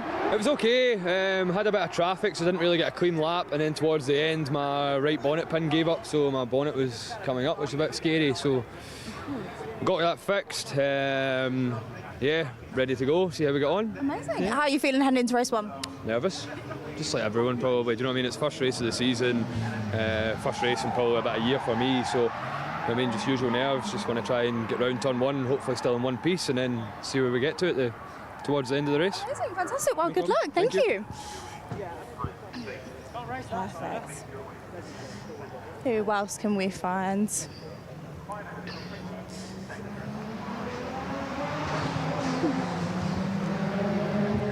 Hello, guys. All right to grab you. Hello. How are you? How was qualifying? It went all right, I think. Yeah, we kind of. Yeah, I think we did all right. Yeah. Amazing stuff. Obviously, heading into race one now. Nerves. How are you feeling? Adrenaline is brown, isn't it? We'll go with that. Yeah. That's the way we're feeling. Fantastic. Car all right? Yeah, car's going well, to be fair. Yeah, we've had a good session. So yeah, tyres went off a little bit, but we'll push, and we're still learning new rubber. So yeah, we'll see how we go. Perfect. Thank you. Well, good luck. Thank you so much.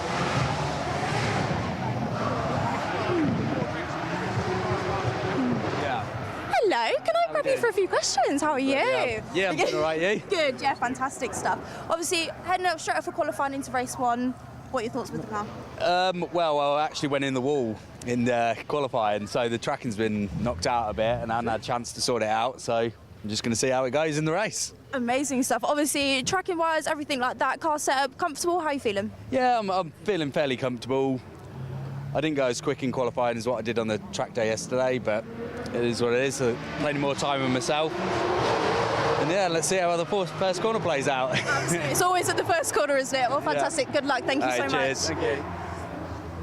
Perfect. Hello, can I grab you for a few questions? Fantastic. Right, car here. How are we feeling setup-wise? Confident going into the first race? Yeah, I'm ready to go, I reckon. Yeah, ready to go, yeah. Fantastic. How was qualifying for you? Yeah, it went quite well, to be fair. You know, it's the first time doing this, so yeah, literally it's my first. Yeah. Oh first my goodness, ever race. amazing! What made you sort of join? What made you sign up? Just a passion for four wheels. Anything with four wheels. That's it. I'm active. And what is it you do in your spare time? Mechanic, geos, alignments, all of that. So yeah. So you got a fair bit of knowledge then. Yeah, hopefully. Yeah, hopefully it shows. I don't know. Fantastic. Oh well, good luck heading into the first race. Hopefully it all pays off. Thank you. Perfect.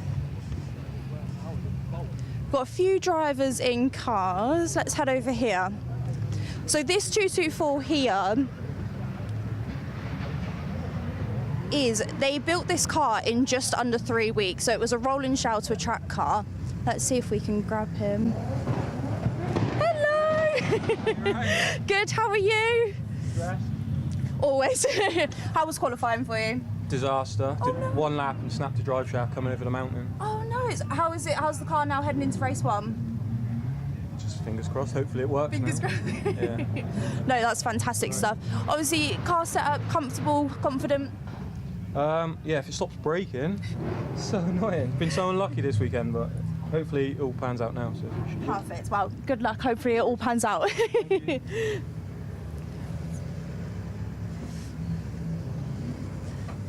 Hello. Am I right to just have a few questions? Hello. Are you okay? Yeah, very well, thank you. Good. How was qualifying? We've still been in the car in after a winter rebuild, so just getting used to the car, make sure everything's okay. Not as fast as we'd liked, but, you know, we can improve on that. Yeah. Confident going into race one? Well, it's tight round here, but we'll give it our best. Yeah, it's a very tight track, definitely. Well, good luck. Fantastic. Hopefully it all works out. Right.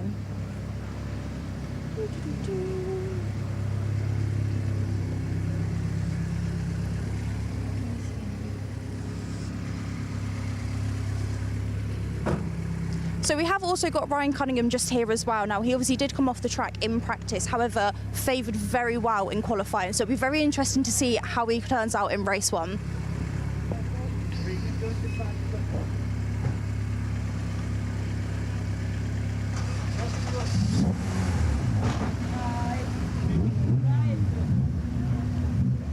Perfect. Right, by the looks of it, everyone's in their cars ready to go. So hopefully, fingers crossed, we've got a nice, good, clean race for race 1. Fantastic. Scott, over to you.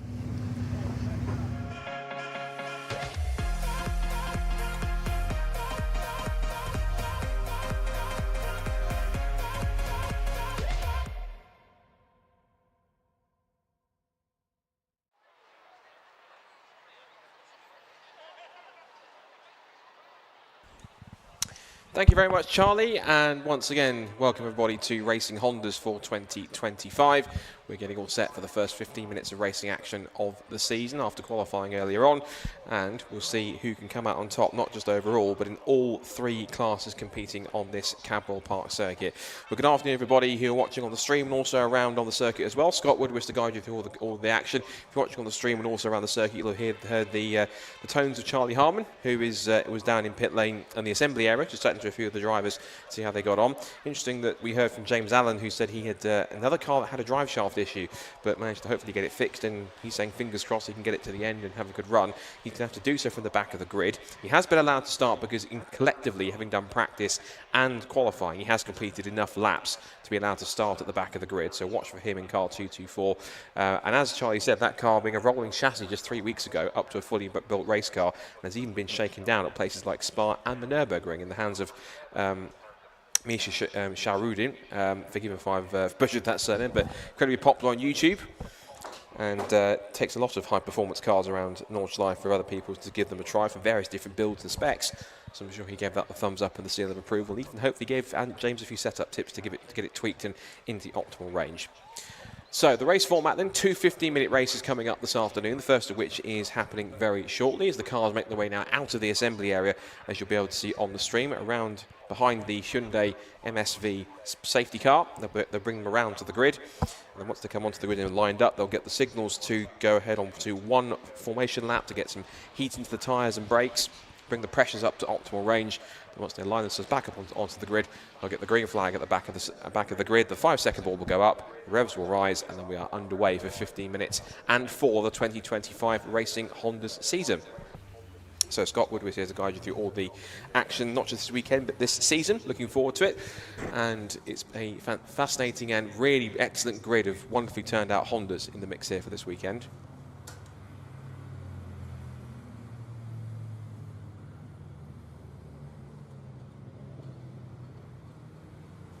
Just heard a bit of disappointing information from Carl McKellar, the championship coordinator. Phil Wright, 2023 champion, the man that was supposed to be starting on the front row of the grid, allegedly has an alternator problem, which means it might well force him to miss this race. Hopefully they can get it fixed for race 2, but we are going to be -1 car from qualifying, which is Phil Wright, sadly. So he's going to start on the back foot in the championship if he's not able to make it out and has to sit out for race 2.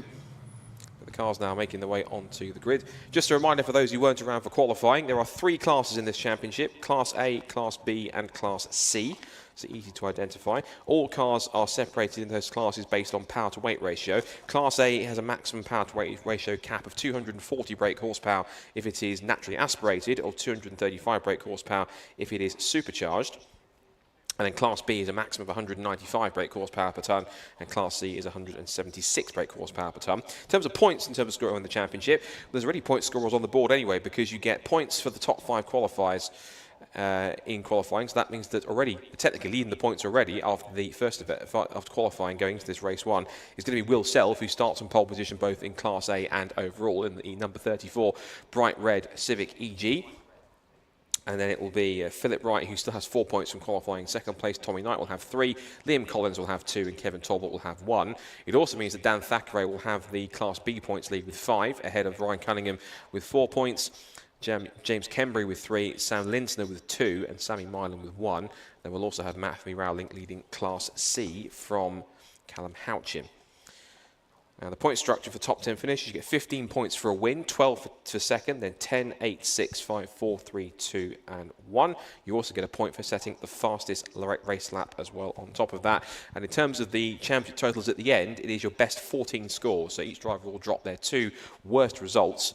And the driver with the highest final total, regardless of which class they compete in, shall be crowned overall champion. So not only could you have a chance to win, you become class champion, but you could also go ahead and possibly become the overall champion. It's a bit reminiscent of those with longer memories of the older British touring car system before they kind of simplified the class structure, where you used to get 4 classes racing as late as the late 80s. And yes, you'd have the big faster cars at the front in Class A, but you'd a couple even back in 1989 with John Cleland in little Vauxhall Astra. Won the championship in Class D because he won his class so many times consistently that he had enough points to become overall champion. Same here, that's why Ryan Cunningham in Class C, the lowest powered of the 3 classes with the lowest power to weight ratio cap, won his class enough times so that yes, he wasn't the absolute fastest car in the field, but he did score enough points and win his class enough times to not only become Class C champion, but overall title winner as well on top of that. So the cars are lining up in what is a staggered 1-by-1 formation, because of course it is a narrow circuit, a tight and twisty circuit, just getting the last few cars into position.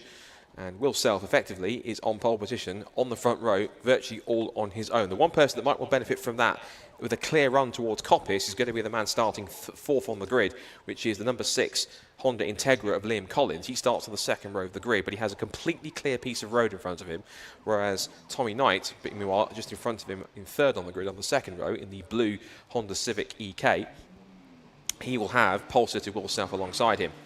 So the green flag wave, which means we're going to get the race underway onto the formation laps. This is their last chance to get some proper heat and pressure into the tyres and the brakes before we get underway for 15 minutes of racing Honda's action. And here is the grid for our first Racing Honda's race of the season. So Will Self then starts on pole position. It would have been Phil Wright alongside him, but that alternating problem means he will have to sit race 1 out. Tommy Knight then comes next on the 2nd row of the grid alongside Liam Collins in the Honda Integra. Kevin Talbot's DC5 Honda Integra comes next alongside the Class B pole sitter, Dan Thackeray. He will be on row 3. Then it's row 4. An excellent first qualifying for his first ever competitive start for Bob Barron in the Kilted K-Swaps Civic EG. He starts in 7th place on the 4th row alongside Rick O'Connell, who starts 8th. His 1995 Honda Civic in Garage 24. Race in the top 10 sees Ryan Cunningham, the defending champion, moving up to Class B after he won the Class C title and overall last year. He's alongside James Alford on the 5th row of the grid. Row 6, it's an all Class B affair with James Kembry and Sam Linsner. And it's Sammy Milam, who's got a lot of karting experience in the previous with the Kinetic Motorsport. He starts alongside Fraser McNeil, also in part of the Kilted K-Swaps squad. Then Spencer Fortag and Trevor McCullum come next on row 8. Row 9 is where we find Oliver Barsby. He's a bit further back than he'd like to be. That car's been updated and lightened over the winter, but that car was a pretty prominent car when it first came out towards the end of last year. But that car back in 17th, looking to try and make some progress from row 9. He's alongside the Class C pole sitter, which is Matthew Rowling. And then we have row 10, which is Adam Kruger, who's one of 2 drivers who are what we call single race entry, which means that they will not score any points. They're effectively guest drivers in the championship for this weekend.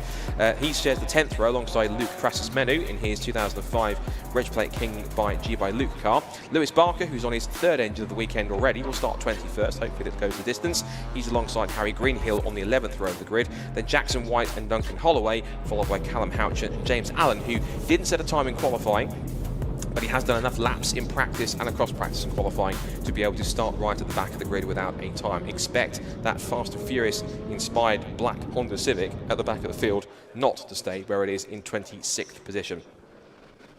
So the Racing Honda's Championship, an 8-round event, or 8-meeting event, of course, following the time attack calendar all the way through. We start at Cadwell Park here this weekend.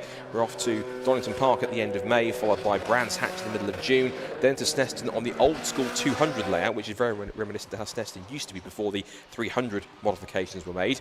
Then we have Alton Park in August, followed by Brands Hatch in September at the beginning of the month. Towards the end of the month, we go across the border to Scotland and to Knock Hill. Then we finish the season right towards the end of October, back at Snetterton on the full 300 circuit. It's going to be an exciting season, which once again has got many thankful partners and people involved. And of course, a big thank you to, of course, Tegia for playing their part. Of course, to Lucas Oil, of course, who are providing all of the ability for us to stream the entire season. A thank you to them as we get set for our first piece of racing action here at Modified Live in Cadwell Park. So Will Self, car number 34, the red Honda Civic EG on the front row of the grid on his own, will look to try and get the clear hole shot towards Coppice for the first time. The 2.187 mile Cadwell Park circuit is about to ring to the sound of Honda engines momentarily as the cars start to form up one by one. They'll stretch all the way up to the top of the hill on the exit of Barn Corner. So the cars towards the back of the field might get a good bit of a leverage as they go downhill to try and get a better start if some of the cars in front of them don't get away from the lights as quickly as they'd like to. So Will Self, pole position. No Phil Wright on the front row, so he gets a clean run towards turn one. But of course, Tommy Knight and Liam Collins will want to try and push forwards, as will also Liam Talbot in the green DC5 Integra, and also watch for the pole sitter in Class B, Dan Thackeray. So waiting for the green flag at the back of the field. Once we get that, it's all calm and quiet until the VTEC kicks in. So green flag at the back, 5-second board. Stand by for action for the first time this year. Round one of Racing Hondas 2025 here at Cadwell Park is underway. It's a clean start as predicted on pole from Will Self. It's a good start for Tommy Knight, who slots in to second place in front of Liam Talbot and trying to get away quickly. Also, a great start for Bob Barrow. An incredible launch from what was the fourth row of the grid. He's already got past Dan Thackeray, the Class B pole sitter, and also charging up towards the back of Liam Talbot as they turn in. Talbot has a look up the inside in towards Charlie's to try and steal what would have been fourth place from Liam Collins. There's also side-by-side action further back in the top 10 as they come out of Camp Corner, out of Charlie's, up towards the Camp Straight for the first time and towards Camp Corner. It is side-by-side between two of our EG Civics. That's 22 battling away with Fraser McNeil's. 22 in the mid-pack is going to be the Rico Coddle Honda Civic, and they're going wheel-to-wheel over the base of the top 10. They funnel their way through Camp Corner. McNeil takes the outside line and holds on to the place. So 15 minutes on the clock as they turn their way out through the long right-hander of Chris Kerr, and then they'll come to one of the tightest and most technical parts and the scariest parts. And the race leader is off the road, so on the exit of Gooseneck, Will Self put two wheels at least onto the grass on the exit of Gooseneck on the approach to Mansfield. Top four together. If you're watching around the circuit, they're going to approach you here towards the mountain, and they turn in left and right over the top of the hill. Let's see if they can catch any air, but it's going to be Will Self that leads, Knight in second place, Collins up to third. Fourth now is Talbot, and fifth is Bob Barrow. You'd never think that Bob Barron's in his first ever competitive race. He's keeping up with the leaders. This is fantastic stuff to see from Bob, who's come across the border from Scotland with the Kilted K-Swaps team. His teammate Fraser McNeil is somewhere around the order and roughly round about the bottom of the top 10. So out of the Barn Corner, down the pit straight for the first time, and Will Self leads the first racing lap of the season for Racing Hondas in 2025. Self leads the way then. No, it should be out in second place. The timing screen hasn't come through quite properly because it's showing Kevin Talbot being the leader, but that's not correct. I have to wait and see how that shuffles its way through. Yeah, there's several transponders that aren't fully working, it seems, because there's a few cars that haven't put their timings in quite fully, but it's definitely Will Self who leads the way from Tommy Knight in second place. Then we have Liam Collins and Kevin Talbot. So we'll wait for the timing screen to reassert itself. Yeah, that's Sam Lintzner battling away with the 66. It's one of the Honor Motorsport cars. That's a new team for the championship. And charging along and trying to pick up a few more places, that's Fraser McNeil, who's battling away with both Rico Coddle and also the charging James Allen. Look at the black Civic, car 224, started at the back of the grid. And once they start to shuffle them through, he's already up to, it looks like, around about the base of the top 10. Now the times are starting to come in on the timing system. So Self leads the way, as we said. Knight in second, Collins third, Talbot fourth, Barron in fifth. It's still Dan Thackeray that leads the way in Class B as they turn their way out of the gooseneck. Wiggle there for the 66 of James Kembry. So he continues to pursue Sam Lintzner.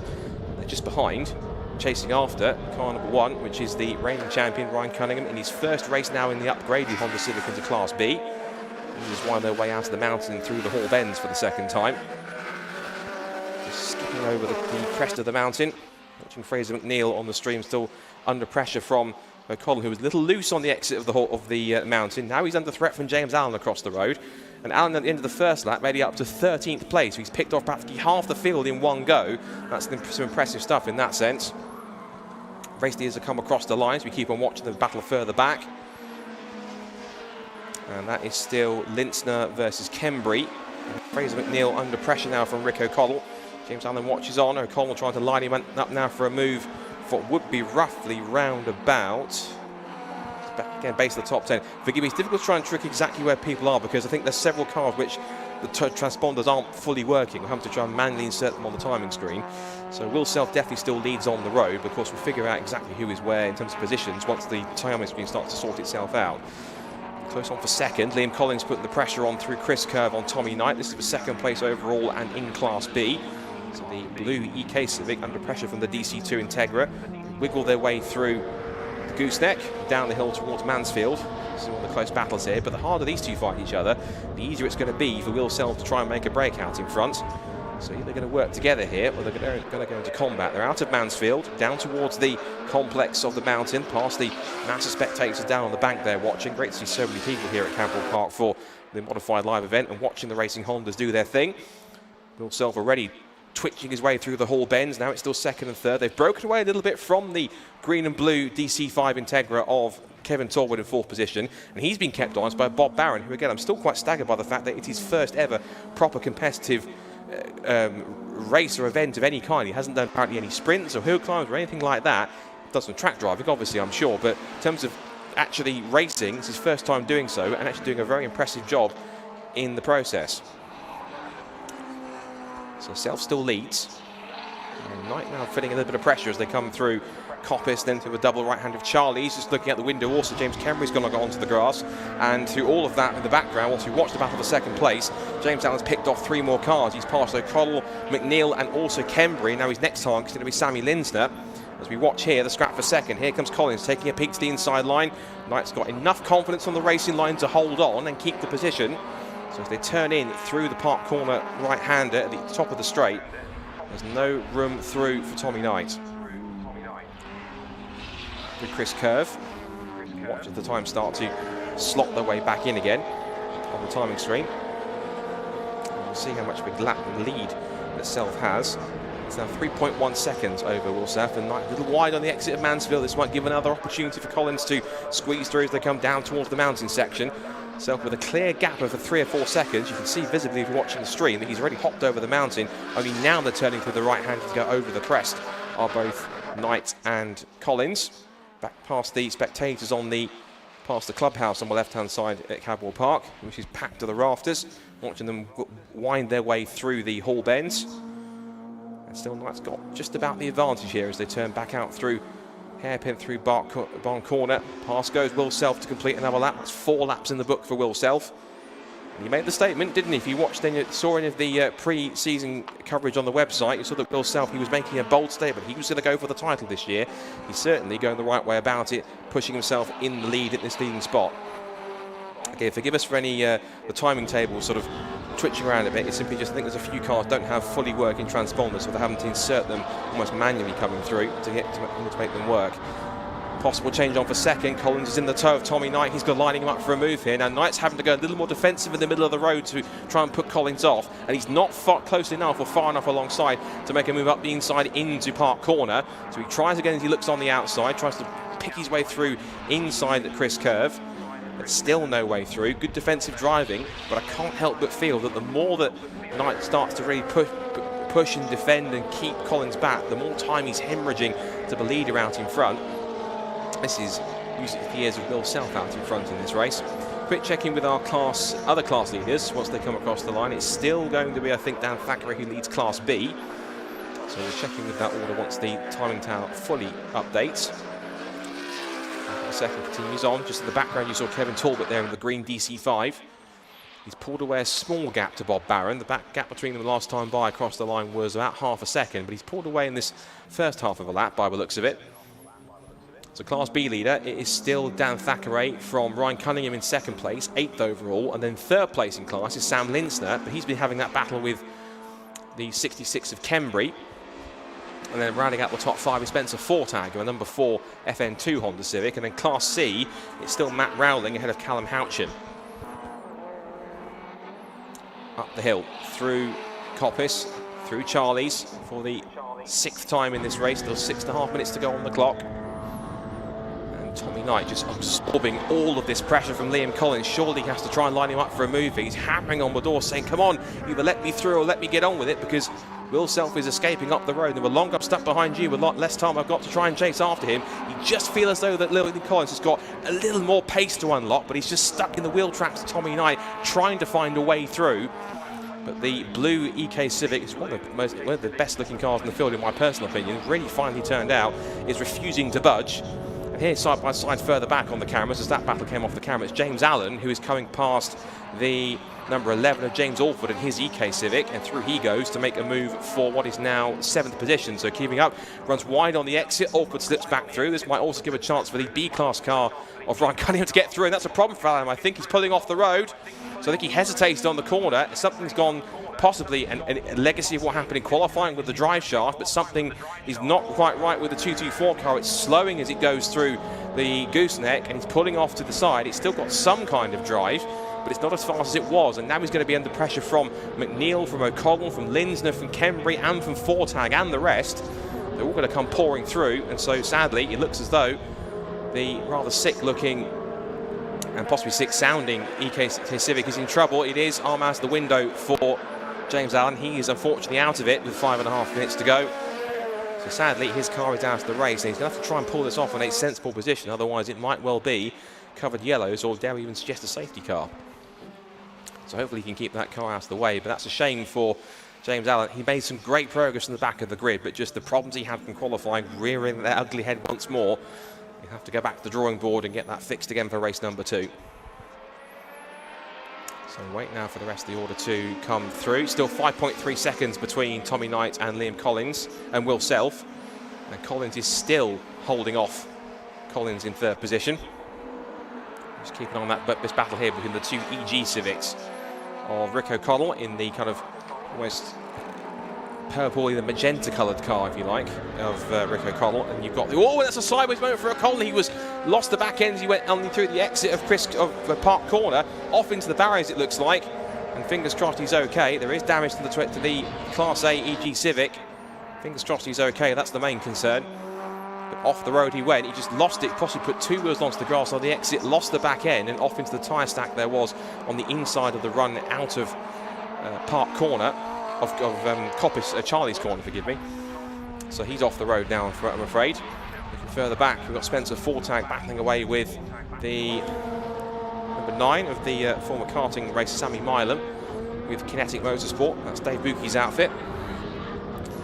Out in front, Will Self still leads the way. It still looks like, Knight versus Talbot in front for 2nd and 3rd position. Collins still 4th. Sorry, it's Collins in 3rd position, Talbot 4th, Barron still holding on to 5th place. And it's Thackeray in P6 as we watch still on screen Fortag versus number 9 Kinetic car of Sammy Milam. Back with our scrap for 2nd. And Knight still holding firm, not allowing any millimetre of an opportunity for Collins to get through. He's absorbing this pressure pretty handily. Little clip of the inside white line for Collins, showing how much he's pushing. Again, quick checking with the classes still. Dan Thackeray leading the way in Class B from Ryan Cunningham in 2nd place, doing well in his first outing in Class B. The defending champion who won Class C last year and the overall title. Sam Linsner in 3rd, and Matthew Rowling still heading Class C ahead of Callum Houchin. Through the mountain section, pulling away a tiny bit on these twistier sections there for Tommy Knight. He's got created a small gap to Collins. He's lost a fraction of time to the blue EK Civic in front of him. They wind their way through the Hall Bends now. Just under 2.5 minutes to go on the clock, so they're going to get, I think, a couple more laps in, because they're lapping at around about the 135s, 136s. Will Self goes across the line. 2 more laps to play here at Cadwell Park in race 1 as the sun starts to beat through. And still going through, and that is Rick O'Connell, who has incredibly got going again. So thankfully one, first of all, he's okay. The impact it had in the tyres is on the passenger side, but he's actually managed to get to refire the car up, and it's still drivable just, so I think he'll come back into the pit lane, if not into the paddock. But fair play to Rick, after taking a bit of a whack into the tyres, he's managed to refire it and get it going again. You might see as he's pulling off actually on the service road in between the back straight and the left-hander at Mansfield. So good positioning there from Rick, good driving. And thankfully, baseline as he appears to be on the surface okay after the impact. So Will Self then turning his way out through Chris Curve now for the 2nd to last time. A bit of a moment on the opening lap here at the gooseneck, but he negotiates it fairly smartly. Will Self, he made that beeline and that statement that I'm going for the championship this year. Certainly all the preparation he's done, all the declarations he's made, they're all starting to come good. And one has to wonder, of course, if Phil Wright, if he can get his car's alternator fixed, hopefully that car can be out of the mix. He might have to start from race 2 from the back of the grid, and so if he can pick his way through slightly James Allen style before his car expired, there's a chance he could do that. You can see how much on stream, the way he's throwing the car through the Hall bends. He's not got this job done just yet. He wants to keep pushing all the way to the checkered flag. He's not satisfied with just keeping an open lead of several seconds. And he knows that he's been aided slightly by the fact that Liam Collins has been staring at the back of Tommy Knight's Civic for this whole 15 minutes. Across the line goes the race leader to start the last lap of race 1 of the season. Still battle for second, he's nose to tail, and if Liam Collins wants to get past Tommy Knight, he's running out of time and running out of options and running out of corners. So as Will Self turns his way through, continues into the lead. Still 4th is Kevin Talbot in the green DC5. Bob Barron still 5th in his first circuit race. Good effort from him so far. And it should still be Dan Thackeray in P6 leading Class B from Ryan Cunningham in 7th overall, and then in 10th overall is the 3rd place man in class, Sam Lintzner. But Will Self making a real statement here on this opening race, the opening day of the championship. And what he can do from race number 2, of course there'll be a partially reverse grid, so he'll have to work from wherever he is, possibly from positions 4 to 8 he might be starting. But nice and neat and tidy, uses all the road through Gooseneck down towards Mansfield. This will be a perfect start to the season for Will. Kick of the dust as he uses all the road on the approach to the mountain section. He's got a couple of back markers to negotiate. One is the 19 of Lewis Crassus Menu, and ahead of him I think he's 727, no it might be 77, which is Duncan Holloway in the Honor Motorsport car. But as Will Self winds his way through the Hall bends for the final time, we shall see him take the checker flag in a moment's time. We'll keep an eye on the battle for second also in the background to see if that's changed at all. But Will Self made the declaration, I'm going for the championship, I'm going to try and do it from day number 1. He's making that true in race number 1. Will Self wins the first race of the season in the 2025 Racing Hondas Championship with a commanding performance. Now for second place, Tommy Knight comes through, but there's several seconds gap between him and Liam Collins. So whatever happened on the last lap of the race has seen Tommy Knight take second, Liam Collins take third. And it almost looks as though I thought for a second Liam Collins was going to pull the car off the road, but 3rd place for Collins with several seconds gap. So whatever happened there between them on the final lap, we'll have to wait and see. Maybe if Charlie's brave enough, she can ask the question of both Tommy and Liam after that one. It's 4th place for Liam Talbot and a very impressive debut performance, as I mentioned, for Bob Barron. His first ever circuit race to be P5 in class and overall. That's a real solid achievement. Dan Thackeray comes across the line to take the first Class B victory of the season, so congratulations to Dan. It'll be 7th place for James Alford in his EK Civic. 8th place goes to Ryan Cunningham on his Class B debut, the defending champion.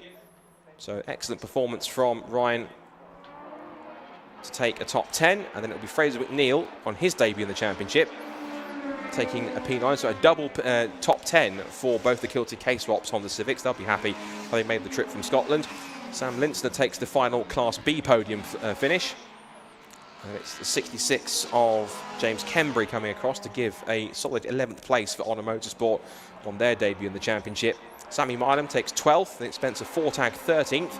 Trevor McConnell, Adam Kruger takes 15th place. He's the other single round entry. And a bit of a disappointing run for Oliver Barsby, who I expected to be a little bit higher up, but maybe he's having some troubles or some problems with that number 10 machine, the FK8 Civic. I did anticipate that to be a bit higher up the order, but maybe he's having some teething troubles with 1 or 2 of the upgrades and not quite running as it should be. And a class-winning Class C goes to Matthew Rowling, so the M&D Racing EP3 Civic takes the win in the class, and that's ahead of Callum Houchin, who has also taken the flag also. So plenty of entertainment, plenty of stories, plenty of talking points that hopefully Charlie will be able to get her teeth into for race number 1. But here's the result then. So it's a victory in the first round of the season for Will Self and the Watson Gym Equipment Honda Civic EG. He wins by almost 10 seconds from Tommy Knight in second place, who, whatever happened on the last lap, separated the 2 cars by a few seconds. But Knight takes second, Liam Collins takes third, but it's Kevin Talbot 4th from the KC Imports in DC5 Integra. And Bob Barron, again, we keep saying it, but again, kudos to him on his first ever circuit race, taking a top 5 overall and class finish. Really good effort from Bob.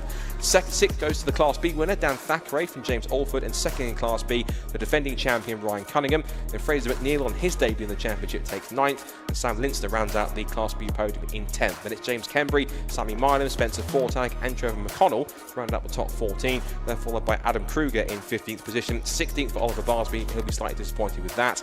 Class C winner Matt Rowling takes 17th place overall for Harry Greenhill, Lewis Barker and Jackson White in the top 20. Then Luke Krasusmenu, Duncan Holloway, Callum Houchin in Class C, and then Rick O'Connell we saw go off into the barriers and then retire on the slip road. James Allen also retiring with mechanical issues midway through the race after he's been such a good performance, passing more than half the field, having started at the back of the field. So there is going to be a draw, which I think we're going to capture on camera, of the partially reversed grid. We have a representative from Liquimolly who is going to perform that. It'll be Nicole Crawford, Marketing Comms Executive of Lucas Oil, who I have to say a big thank you to, of course, for Lucas Oil for making this live stream possible. So thank you to them for all their efforts and allowing us to have Modified live here at Cadwell Park, live streaming all its glory for both the Time Attack sessions and, of course, the Racing Hondas. And be sure to head to the websites and on social media for both Time Attack and, of course, the Racing Hondas, and, of course, Lucas Oil too, for all their support as well. So the cars will be peeling into Parc Ferme, and then our intrepid pit lane reporter and presenter Charlie Harmon on her debut weekend, who's doing a fine job I must say, is going to be down there to have a chat to our drivers, I think at least in the overall top 3, if not possibly in class. And once we've done that, we hand the microphone back to Alexei, who will then be getting us set for our next group of sessions for Time Attack. So he'll be going through the Club and Pocket Rocket classes, then the Club and Club Sport classes, and then the Pro classes as well, before we then go to some more awards after that. And then our second Racing Hondas race is set to get underway, scheduled at least, for around about roughly 4:05. I think we're a little bit behind time at this point in time, so I'm certain we'll get that underway once the second lot of Attack 2 sessions are finished for Time Attack coming up very shortly. So plenty of stories to digest. It'll be intriguing to see how the partially reversed grid plays out when that gets drawn. But impressive drive from Will Self. Again, made the declaration that he was going to be on it from round number 1. And he has pretty much made that come true.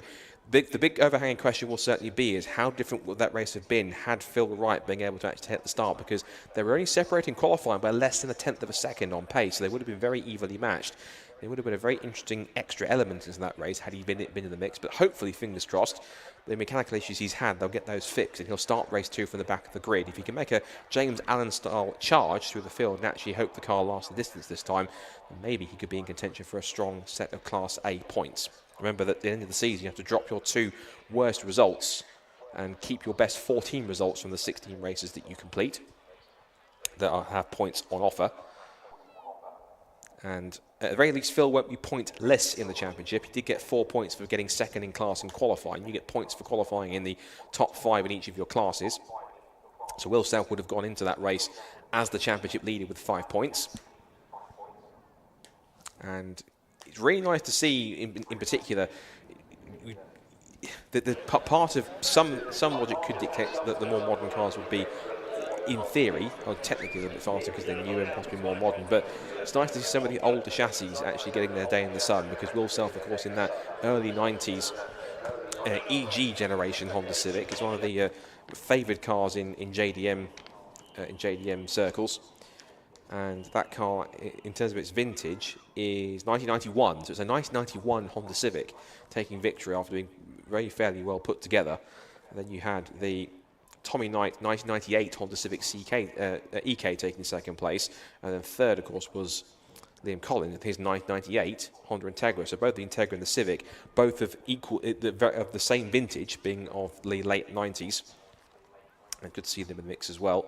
You could see some variance in Civic generations. It's not one generation dominating the whole way. It's different generations of cars. But also, of course, we've got the DC5 Integra in there as well of Kevin Talbot, the Casey Imports car, which is sporting a bit of blue onto its green livery now that it's paying a bit of homage to the 7-Up Jordan 191, which, of course, was the race car of the late, great Eddie Jordan, who very sadly passed away a few weeks ago.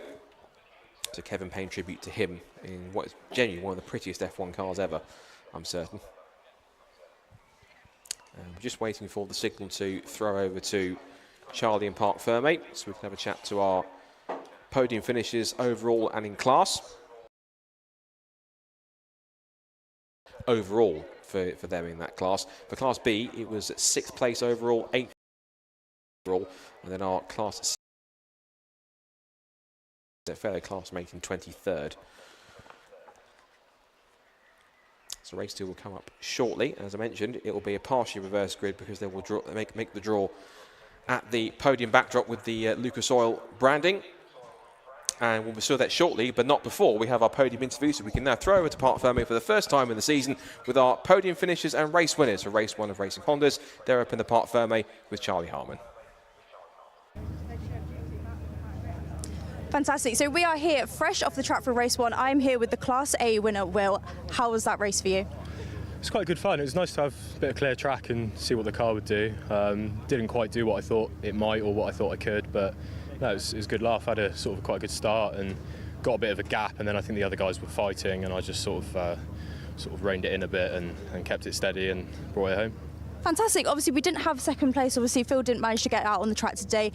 Was that good for you, obviously, for the start of the race? Well, it's good and bad. I mean, I think everyone comes here to have a race with someone, so it would have been good to have him alongside me, pushing me around, sort of thing. So hopefully, in the next race, he can get out and we can do exactly that. Fantastic. Obviously, confident going into race 2 off the back of a win? Yeah, relatively. I don't fully understand yet the reverse grid setup of race 2, and obviously, I don't think you guys have done that before. So I think it'll be quite interesting to see what happens. Try and take it a bit steady and not get it all done on turn 1.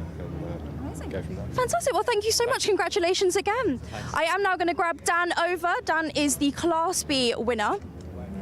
Here comes Dan. Hello. Congratulations. How was that? Yeah, it was good. Apart from my best effort to throw it off in lap 1, which is quite interesting. I went a bit too hot really on the gooseneck, went down the grass, which is always pretty embarrassing when you're in the lead.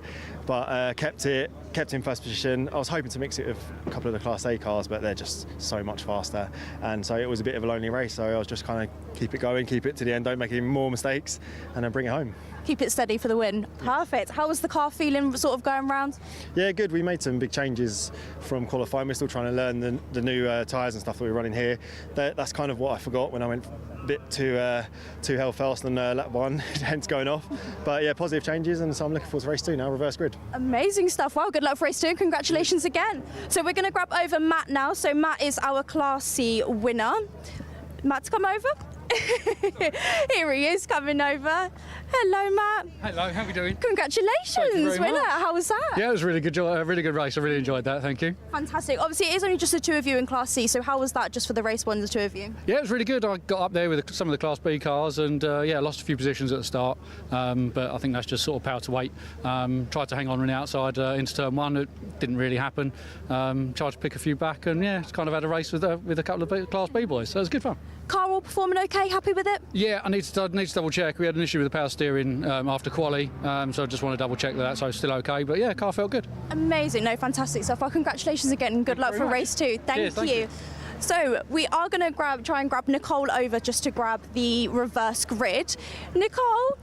What we're going to do for the race 2, so they are going to reverse the grid. So Nicole from Lucas Oil is going to grab the number out of the hat quickly. They're just on their way over.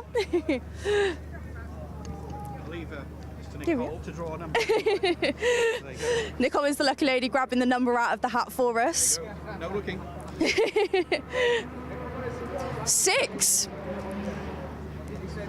Perfect stuff. So that's 6 for the reverse grid. So yeah, fantastic race 1, some fantastic driving. We had 2 of the Class A drivers literally bumper to bumper the entire time. So they've definitely put on a show for us today. That's everything for race 1. Make sure you stay tuned for race 2.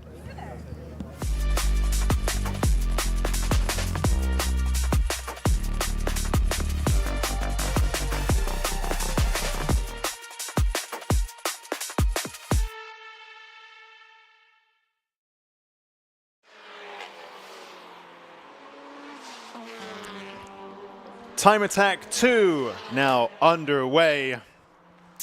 Our second timed session of the day. Warm up, and then as per our new for 2025 format, after warm up in the morning, we have Attack 1, Attack 2, and then Super Attack at the end of the day. So, Attack... Hang on, which one is it? It's Attack 2, yes. Attack 2 now has been getting underway during the Racing Honda Championship podium interviews. And so our drivers now up to speed, nicely warmed up, tires nice and hot and rubbery and gummy, just ready to bite into the road on our new for 2025 control tire, the Yokohama AO52. Now equipped on all of these cars. Of course, last year was very unique. Oh, I think we had a car off the track just there, the Transit Connect Courier, or something like that. What is that called again? Transit Connect Courier, yes. Oh, I can hear loads of turbo noises coming through the stream, which is great fun. We had some feedback there from our YouTube commenters, YouTube watchers. Can we have a bit more engine noise? So hopefully that's what we've now delivered, and indeed I can hear that much more clearly on my speakers, the same audio as what's coming through on the YouTube. So sounds good. I can see Thomas Mosley in the Mini. The Rover Mini seems to be stopped on track again. So he had a stoppage earlier today in warm-up, and he discussed with Susie he had a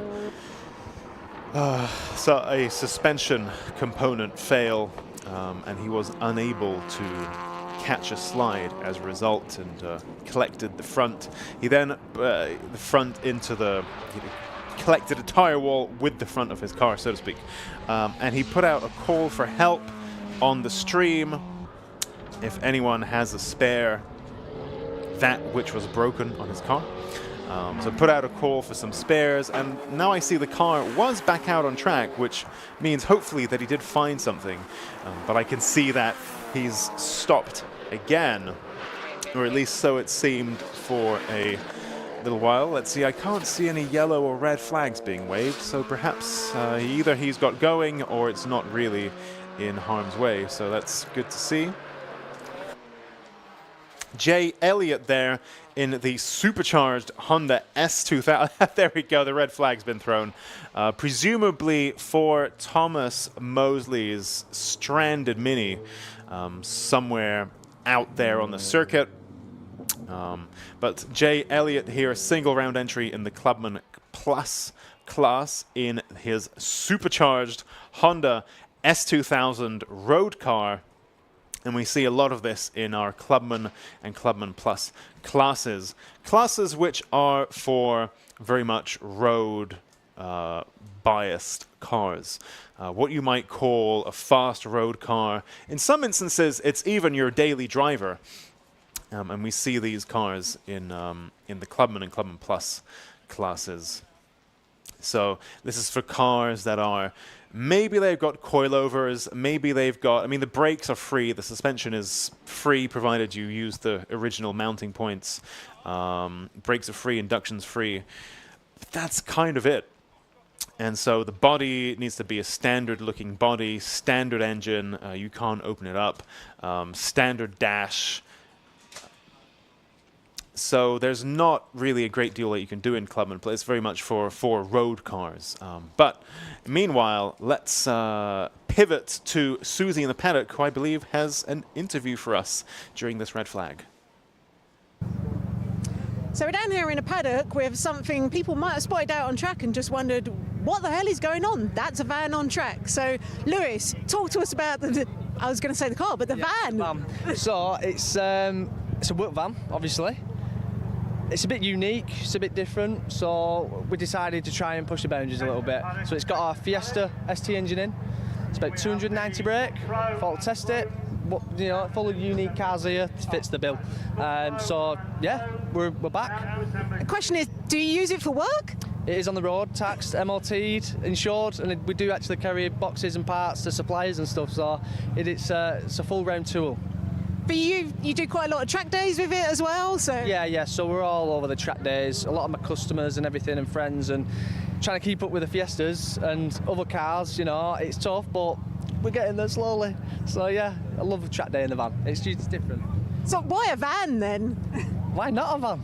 That's it. Why not? I have no knowledgeable answer for it. I don't know. It's just it works ish. And how's your day going so far? All right. We had 2 red flags in the warm up, which is warm up, so it's not a problem. But we had a couple of issues, as I've just shown you a minute ago, with ABS issues, so that needs sorting before we go out. But again, brand new tyres, brand new brakes, couple of different tweaks on it, so trying to scrub everything in and get everything working. So yeah, that's it really. As we noticed, as we were coming back in, you just had a little bit of a look at... I've had a little bit of an issue with what seems to be the hub.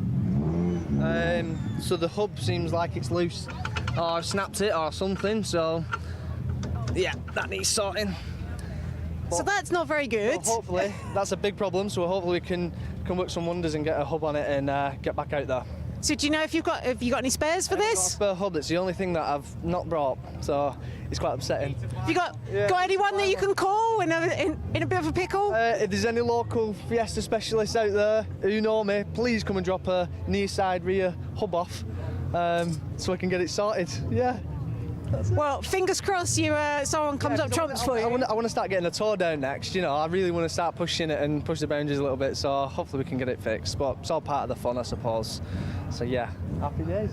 Fingers crossed, and yeah, well, it's great to see you back out there as well. Yeah, brilliant. Good luck. Thank you very much, I need it.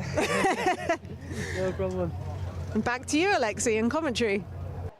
Incredible. Thank you for that. Lewis seems a very humble and modest chap, because actually this van itself is very interesting. This isn't just a standard van by any stretch, and in fact, this is a Fiesta ST swapped van. 320 horsepower, as well as various tracky goodies, suspension, chassis goodies. So very capable on track. And also, it's funny, during the morning sessions as it was going round, I even said, look, it's stickered up like a parts delivery van. It literally is. It's not only his track machine, it's also a literal parts delivery van. Absolutely incredible. Unfortunately, sidelined for the moment, but perhaps if somebody's watching, luckily, these little Fords are quite commonplace, so perhaps somebody watching might be able to help out with this build, this little fix that needs to happen. I was actually just Googling this van now, and I can see Lewis Hyam actually came up in one of these tracky Facebook groups. So he's definitely there. He exists on the internet. You can find him. So perhaps, by all means, reach out if you have such a spare that he needs. He's there on Facebook. He's there on the entry list. Join the dots, and maybe he will buy that bit off you if it means that he can get back on track today. Meanwhile, red flag there, still on track, and I believe that incident has not yet been cleared. Oh, there we go. In fact, off we go. The green flag now being waved. First car out of the pits is Clive Hopwell in the Volkswagen Golf R, the MMT Performance in that greeny, chameleon-y color. Very catching. And of course, MMT Performance are here today at the track, offering custom remaps. And so if you have one of these newer forced induction cars, especially things like Volkswagens and Ford Fiestas and so on, you can actually get your car remapped right here and leave the show with more power than you arrived with. You could literally do that. So make your way over to, well, to the MMT Performance stand and have a chat with them, and perhaps they may be able to hook you up with a remap. Meanwhile, Jay Elliott in the Abalon Honda S2000, his supercharged road car, and as such, it's in one of these Clubman classes. Rafael Tsatsaris in the Mini Cooper, the number 401 Airfix machine. Makes his way around the circuit there. Let's just take a look. Rafael Tsatsaris' best time at the moment is a 1:41.5. It's good enough for second in pocket rocket forced induction. Currently leading that class is the number 185 machine of Gary Papworth. So, as always, these little minis in the pocket rocket forced induction classes, very, very capable indeed, especially at a track like Cadwell Park, which is so tight, which is so twisty, and it's very much chassis biased. And if you have something short and pointy like one of these minis, they tend to do quite well at a track like this. Now, of course, this is Attack 2, which is the second session where drivers are scoring points based on their lap times. And so let's take a look at where we are so far. Leading clubman is Dan Buckingham in the Honda Civic Type R with a 1:39.2. Very nice lap time here around Cadwell Park, and that's ahead of Clive Hopwell and Annie Thompson. Pocket Rocket, naturally aspirated, is led by Mark Roberts in the Renault Sport Clio 172 with a 1:42.0, ahead of Martin Batskovic, Stephen Wilkinson, and Mark Blackburn. In Clubman Plus, it's Jay Elliott in the supercharged Honda S2000, the number 153 car. That's a 1:43.9 there from him.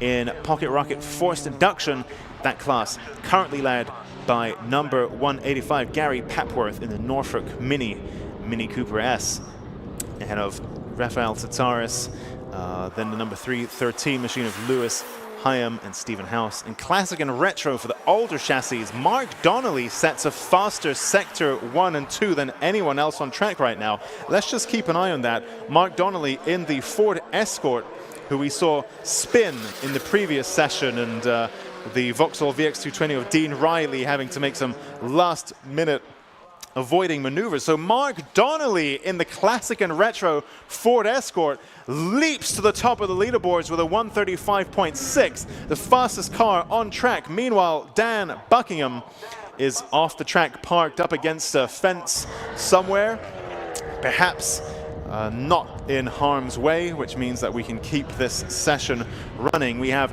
3.5 minutes just about remaining in this session. Incredible stuff there from Mark Donnelly in the Donnelly Racing Ford Escort. 1983, this car, and it just goes to show the variety of cars that we have in Time Attack. And what I love the most is that they are all relevant. They are all competitive. It doesn't matter what you have. The rule book is as such that you can still make anything fast. You just need to have the drive, excuse the pun, to do that. Meanwhile, let's take a look at car number 213, the blue and gold Renault Clio of Mark Roberts, JPR Racing. Just at the back of that little cluster of cars, Annie Thompson there in the Lotus Exige as well. Annie Thompson sets a personal best Sector 1, as does Stephen House and Lewis Hyam. Stephen House, in fact, sets a personal best Sectors 1 and 2, as does Jay Elliott. So with 2.5 minutes remaining in this session, our drivers still very much on the limit. Of course, every session counts now in Time Attack, the new for 2025 format, which means that drivers can't really afford to hang around and just put some lap times and put some miles on their freshly built engine. They need to really pretty much attack from the get-go. They have a little bit of warming up in the morning, but that's just now one session, and then Attack 1, Attack 2, then Super Attack. Our drivers are on it all day. Mark Donnelly remains at the top of the leaderboard. I saw him going a little bit more slowly there. He's on a cool-down lap, and you can tell that because he's got the cool-down light flashing on the back of his car, which means that he will be yielding to drivers who are on a hot lap. Such is the etiquette of hot lap driving here in Time Attack. If you're on a hot lap, you can signal that by having your headlights on, and you have priority, and the cars who are on a cool down lap with the flashing light on the back of their car should spot you and move out of your way. That's how it works. That's the etiquette. We have 17 cars on track, all of them doing different programs, hot laps, cool down laps, more hot laps, more cool down laps. It's all mixed up. And so we have this etiquette for drivers to signal to each other and make it all work. It's a finely tuned system that's been in place now for 20 years. Of course, tweaks here and there, but this is the 20th year of Time Attack since our very first event in Rockingham in 2005. Of course, Time Attack is an event that is, for many people, associated with Rockingham. And I remember we were there a few years back, and we did a big photo shoot of all the Time Attack cars on the Rockingham grid, because that's such a historic circuit in the world of UK Time Attack. Sadly, of course, as we know, that circuit now closed or being used privately by YouTube people and so on. Meanwhile, Clive Hopwell in that Volkswagen Golf R. Clive Hopwell of MMT Performance. And you can see actually, especially with the four-wheel drive, the all-wheel drive in this car, how well it moves around. I was actually quite, especially if you're watching on the live feed, you can see up close this car, and it's quite surprising how much it's moving around. It looks surprisingly quite fun. I'm not a big fan personally of this type of platform generally, but this looks really good. I don't know how much of that is Volkswagen's chassis engineers, how much of that is perhaps the mapping, especially when it comes to the gearbox, and even more so the diff. I don't really know, but it looks like great fun. Credit where it's due to Clive Hopwell and MMT Performance for putting together a car that looks like great fun here on track at Cadwell Park. Mark Donnelly ends that session faster than anybody, leads the way in a 1983 Ford Escort, which is what I love to see. It's great to see the older chassis still being used properly, still relevant, still competitive. It's not all about taking the latest and greatest automatic forced induction, all the driver aids, does everything for you car and bringing that to Time Attack. Everything still goes, everything still works, and everything can still be made competitive. Amazing stuff there from Mark Donnelly. Absolutely love to see that. And timing screen's now cleared, waffled on a bit too much. But in just a few moments, our club class Attack 2 will be underway in just a few moments.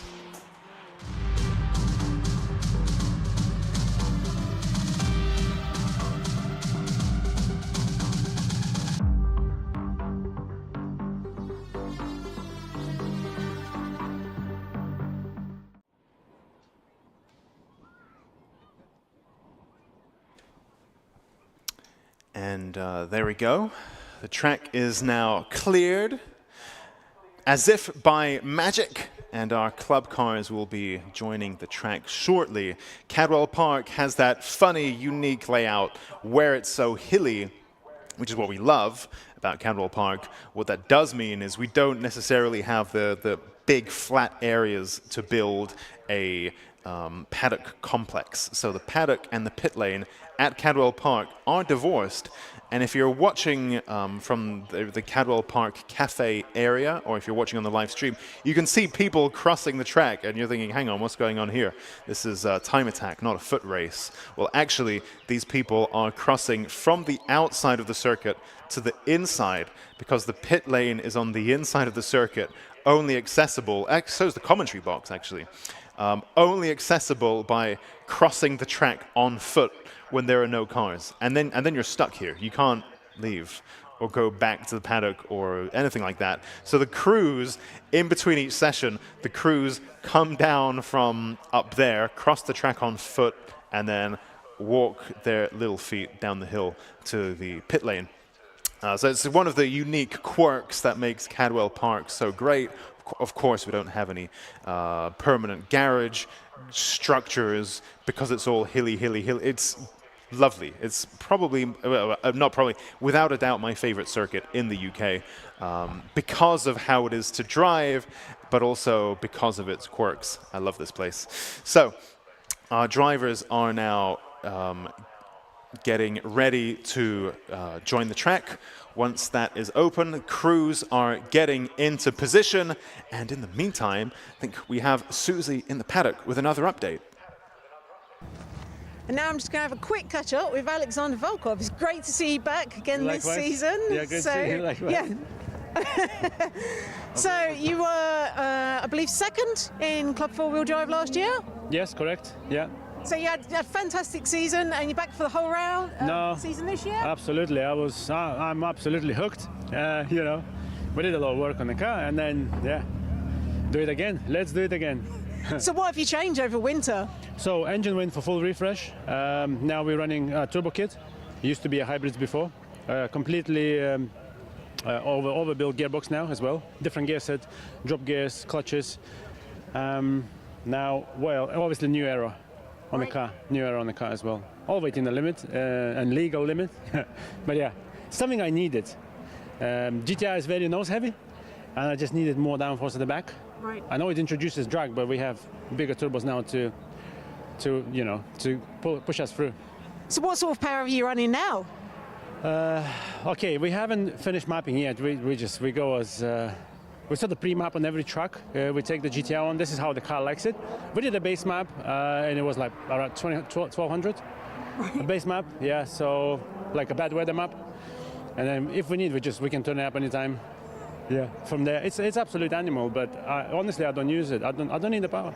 But you know, car also does some drag events, so. Yeah, I was going to say Cadwell is also, it's a tight, twisty circuit. It's perhaps not really well suited to the GTR. Absolutely, absolutely. And also fueling. Let's mention the fueling improvements. We now carry the cell, FIA cell, because I found that carrying 65 liters of stock tanks that sit all on either side on the transmission, the fuel used to drop and flow into, say, left side. The pickup is in the right. So I always had starvation, and I had, because it wasn't a foamed or baffled tanks, 2 tanks, my fuel was floating about, you know, and then especially through gooseneck, it used to disbalance the car a lot.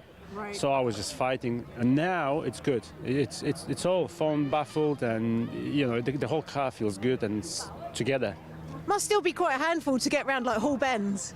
Yeah, it's like on tiptoes. yeah, like on tiptoes, like I said, and it does how do you say? This is what causes clutch slip, actually, basically. I need to be careful through whole bends, because this is where car feels heavy. And so if I do get wheel spin, which I do, through the whole bends, trying to carry that speed, that obviously I have to pay for that on the exit towards the straight, because it gets too much hit and then clutch slip. So. And you were saying you've done lots of changes, but you hadn't actually done a lot of testing, right? No, not at all. None at all. No, so we were working till, I mean, guys seen the stories, 3 o'clock, 4 o'clock in the morning, daily. The car was built in 2 weeks. I've never built a race car in 2 weeks, never. Well, if customer comes to me and asks, I'm probably gonna say 3 weeks, because 2 weeks is a bit tight. But no, it's holding together really well. Yeah, once again, happy with the job we did. Yeah, and it's fantastic to see you back out this season. It's going to be close, right, in Club 4-Wheel Drive? Absolutely. I like the way the guys are prepared. You know, there was always competition. You know, there's always somebody faster, better than you, and you know, and that's what time attack is all about, isn't it? It's improving yourself over the last season you had. Look, we're already going 2 seconds faster. We're only starting. Oh, that's amazing. Than we did last year, and everybody went a bit faster, thanks to tyre and obviously all the sleepless nights, I guess, you know. No, serious competition, serious drivers, and good atmosphere, you know. Yeah, great paddock as always, isn't it? This is why I love Cadwell, because nature, time attack, events, you know, it's different. Track day is different. Time attack is proper event, you know. It's where everything's happening. You know, you get as many petrol heads as possible here, and it's absolutely, yeah. Well, everyone should do it. Yes, they definitely should. Yeah. We're very glad. GTRs on track. We're very glad to see you back. So good luck for the rest of the afternoon. Likewise. Thank you very much. Thank you. Have a good day. Thank you. Back to you, Alexi. Thanks, Susie. Thanks, Alexander. What an engaged guy. I think this is one of the... I just love how passionate time attack people are, especially, I have to say, the ones who've really been through the ringer and they've built their car and really, you know, worked with that chassis, learned all of its flaws, tried to overcome them, and, you know, they take all the challenges with a smile. Absolutely love to see that. That was a fascinating interview. So much detail in there as well. I was gripped throughout that. And I think especially at the beginning of the season, when there's been that, you know, drivers have had 6 months to really rethink and perhaps redevelop their car. And there's just a whole list of bullet points there from Alexander Volkov in that GTR. And I was thinking, you know, something, you know, let's take something like a Lotus Elise, and you think every single thing on this car is, without compromise, made to be a track-oriented machine as much as a factory road-legal car that you buy from the dealership can be, right? I know I've done lots of Lotus fangirling today. I'm not necessarily a Lotus head, never had one, but, you know, just to use that example. And then you look at a Nissan GTR, which on paper is like they've done everything to not make it perfect on track. And there are so many compromises in terms of, yes, it's heavy, but it has loads of power. Yes, it's hard to put the power down, so now it's got all-wheel drive as well. Yes, it's got all this power and the all-wheel drive and all that, you know, all that stuff. So you think, well, now it's going to perhaps have that tendency towards understeering. So then you think, okay, so now we'll put in a super intelligent diff and all this other stuff, right? So it's a very interesting approach to building a performance car. In terms of, they want a car, Nissan set about to make a car that can take 4 people, it looks kind of cool, it's big, it's comfortable, it doesn't deny itself anything. I think especially the later models, which are quite luxurious inside, you know, they've got everything. And also, it can do all the stuff on track, but because of the power, we're going to put the diff, and because of the diff, we're going to do this, and because of that, it's now heavy, so we're going to put more aero. It's so interesting. And of course, Alexander Volkov, you see a little bit of smoke coming off the back of his car. It looked like it was burning some oil there. But you can just see there, very interesting hearing him talk about the new rear aero because it's front heavy, and so now more downforce on the back, which of course adds more drag, so now we're going to put on a bigger turbo to have more power to overcome that added drag. So now we've got a nicer front-rear balance and a little bit more power to help move that down the road.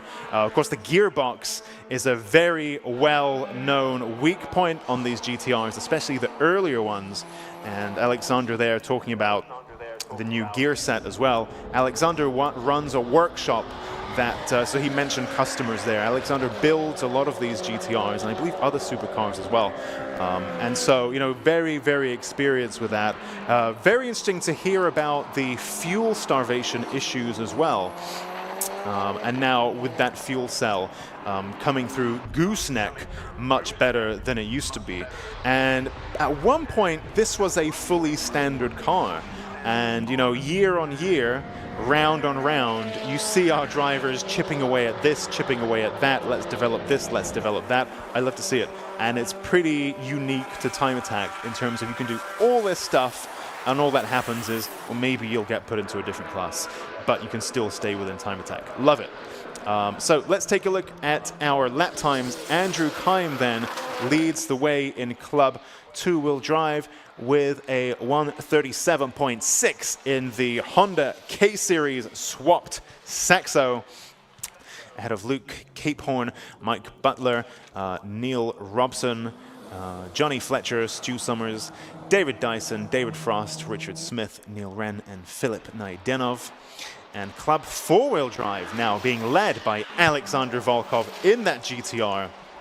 Oh, never mind, I spoke too soon. Andy Grady now punches in a purple lap time, faster than anyone so far. And also, I think Andy Grady's car looks to be smoking quite a lot from the back. It looks quite oily. So I do wonder what's going on there. It seems like he's backed off a little bit too, and you can just see how much faster Andrew Keim came flying around there in that Saxo. And I wonder whether Andy Grady's got some issues there.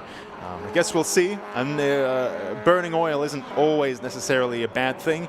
It could be perhaps that you've just overfilled to not have oil starvation issues. Well, what's the solution? Just put more oil in, and then you're not going to get starvation. Sounds strange, but you know, that's a pretty normal approach. So perhaps those little puffs of white smoke aren't necessarily a bad thing. We shall see. But regardless, Andy Grady probably pretty happy as he leads this session on track for a provisional attack to win in Club 4-Wheel Drive. But let's see, we have another 13 minutes remaining in this session. Andrew Keim there in the Honda-powered Citroen Saxo. Looked a little bit wobbly there, but I think that was perhaps the camera angle as he attacked those curbs coming through whole bends, and now downhill he comes. Let's see what kind of lap time Andrew Keim can put in. He put in a personal best sectors 1 and 2. And we have an improvement there, new personal best from Andrew Keim, 1:34.4. Meanwhile, Alexander Volkov goes even faster with a 1:34.1 in that GTR that he was just telling Susie about. Very interesting indeed. And in fact, he mentioned 2 seconds a lap faster than it was last year. And again, this isn't necessarily the track where you would expect that GTR to work especially well, and yet Alexander Volkov is really making it fly around here, currently faster than anybody else on track at this given moment, with 11.5 minutes remaining in this session. Of course, David Dyson, let's take a look at his lap in that white Porsche Cayman GT4 RS. David Dyson previously having campaigned 911 GT3. Now he's back in that Cayman GT4 RS. Mid-engined, of course, as opposed to the 911's very rearward weight balance with the engine over the rear axle. In the Cayman, it's nice and tight between the axles, what's known as mid-engined, of course. And some people, including myself, say that's the better way to balance a car. And you look at things like the Lotus Elise, you look at things like, there it is, Elise again. But, you know, facts are facts. The Elise, the Cayman, the Alpine A110, I believe, is also got the engine right there in that sweet spot. Of course, that means that you compromise on your cabin space, which is why the 911 can be a 2+2, whereas that's impossible in the Cayman. But the trade-off there means that some argue that the Cayman has a nicer, sweeter balance with that engine being right there. Let's see. It would be curious to see what David thinks. Perhaps that's one for Susie to consider. How does the Cayman GT4 compare with the 911 GT3? I think that would be a pretty interesting one. Philip Найденов in the Ford Sierra Cosworth, squirming around as he puts the power down. Through whole bends he goes. Again, it's a very different style of car, very different style of driving. 1991 chassis. Of course, since then, modernized and refreshed and so on. But you can see how much the car rotates around itself. It's a very different approach to the grip-heavy point and squirt approach to cars that we often see in Time Attack. This is a car and a driver who likes to boogie, who likes to move the car around. Great stuff to see. And again, it's a point on the variety of the cars that we have here at Time Attack. We did just see the 1983 Ford Escort of Mark Donnelly be faster than anything in that previous session, including a Lotus Exige and so on. So you never know. You never know what you're going to get with Time Attack. These builds can hide all kinds of secrets and surprises. Neil Wren in the BMW 335i, the Me, Myself, and I racing entry, the number 7 machine. You may recall this car from years gone by, now freshly wrapped in purple. I believe Neil did that wrap himself, which is one of the most fiddly jobs in the world of cars. But nonetheless, he persevered with that, wrapped it, and it looks very, very nice indeed. Lots of, I just realized it looks quite M3-ish, doesn't it? With the vented fenders. I think it's got a different bumper as well. It looks quite M3-ish now. And of course the 335i at some point was being touted as the next Mark IV Supra for the aftermarket in terms of, well, I mean, the Mark V Supra had come out by that point, but you know, they're brand new, they're quite expensive.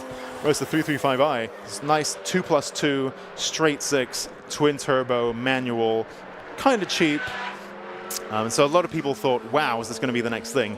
As it turns out, this platform, so the internet says, I've not owned one, can struggle with temperature management and generally didn't actually become quite the thing people said it might be, at least in the world of track work. And so it's very interesting to see Neil Wren making this particular one work for him. And during the off-season, did lots of bits and bobs developing that car. Has some custom composite aero panels as well, which again, it goes back to that trend that I was discussing. Perhaps most obvious on Ilya Krylov's Haltech RWF Clio. He also laid his hand on Eden Young's Haltech K11 Micra. Both of those Haltech machines benefiting from Ilya Krylov's custom composite work, and Neil Wren similarly getting his hands dirty and using trying to use composites to reduce the weight of that car. Very, very interesting stuff. Luke Capehorn in the 420 Vauxhall Astra Mark V. You can just see him creeping into shot in the classic Opel touring car color scheme, the white, yellow, and gray, just hot on the heels of Neil Wren's purple BMW M3 335i. For those of you watching the stream and wondering why am I calling out the cars by color, you can see on the stream what they are. Have I just learned what colors are? And it's a bit like Sesame Street, and I'm talking about the different colors. Not necessarily. It's for people who are watching from the track side, who perhaps, you know, we have a few BMWs and a few Astras and a few, you know, how do you differentiate from them as they're flying around the track? Well, color's a good way of identifying the different cars. Of course, new for this year, we have on the back of each car, we have a big square sticker, which identifies which class that car is in. So CP is Club Pro. Oh, we haven't got there yet. I'm curious, Mike Butler's, I mean, they're coming by too quickly. I can't actually see what they say. But you'll see on the rear window-ish area of each car, there's a square colored sticker with two letters on. And that's at a glance, you can tell what class that car is in. So another useful little identifier that's new for this year. And that's, of course, in addition to the race number, driver name, and so on. So hopefully making it a bit easier for you to follow your preferred driver. And let's take a look. That's Andy Grady now as he finishes his lap, coming through out of hairpin and into barn now. And down the hill, he will appear behind these trees any minute now. No. Perhaps I've got one eye on the stream and one eye on real life, and I think there's a little bit of a delay. So by the time I looked up from the stream, that car was long gone. David Dyson, that Cayman GT4, sounding really, really good. And let's just take a look. Where is he? 135.6.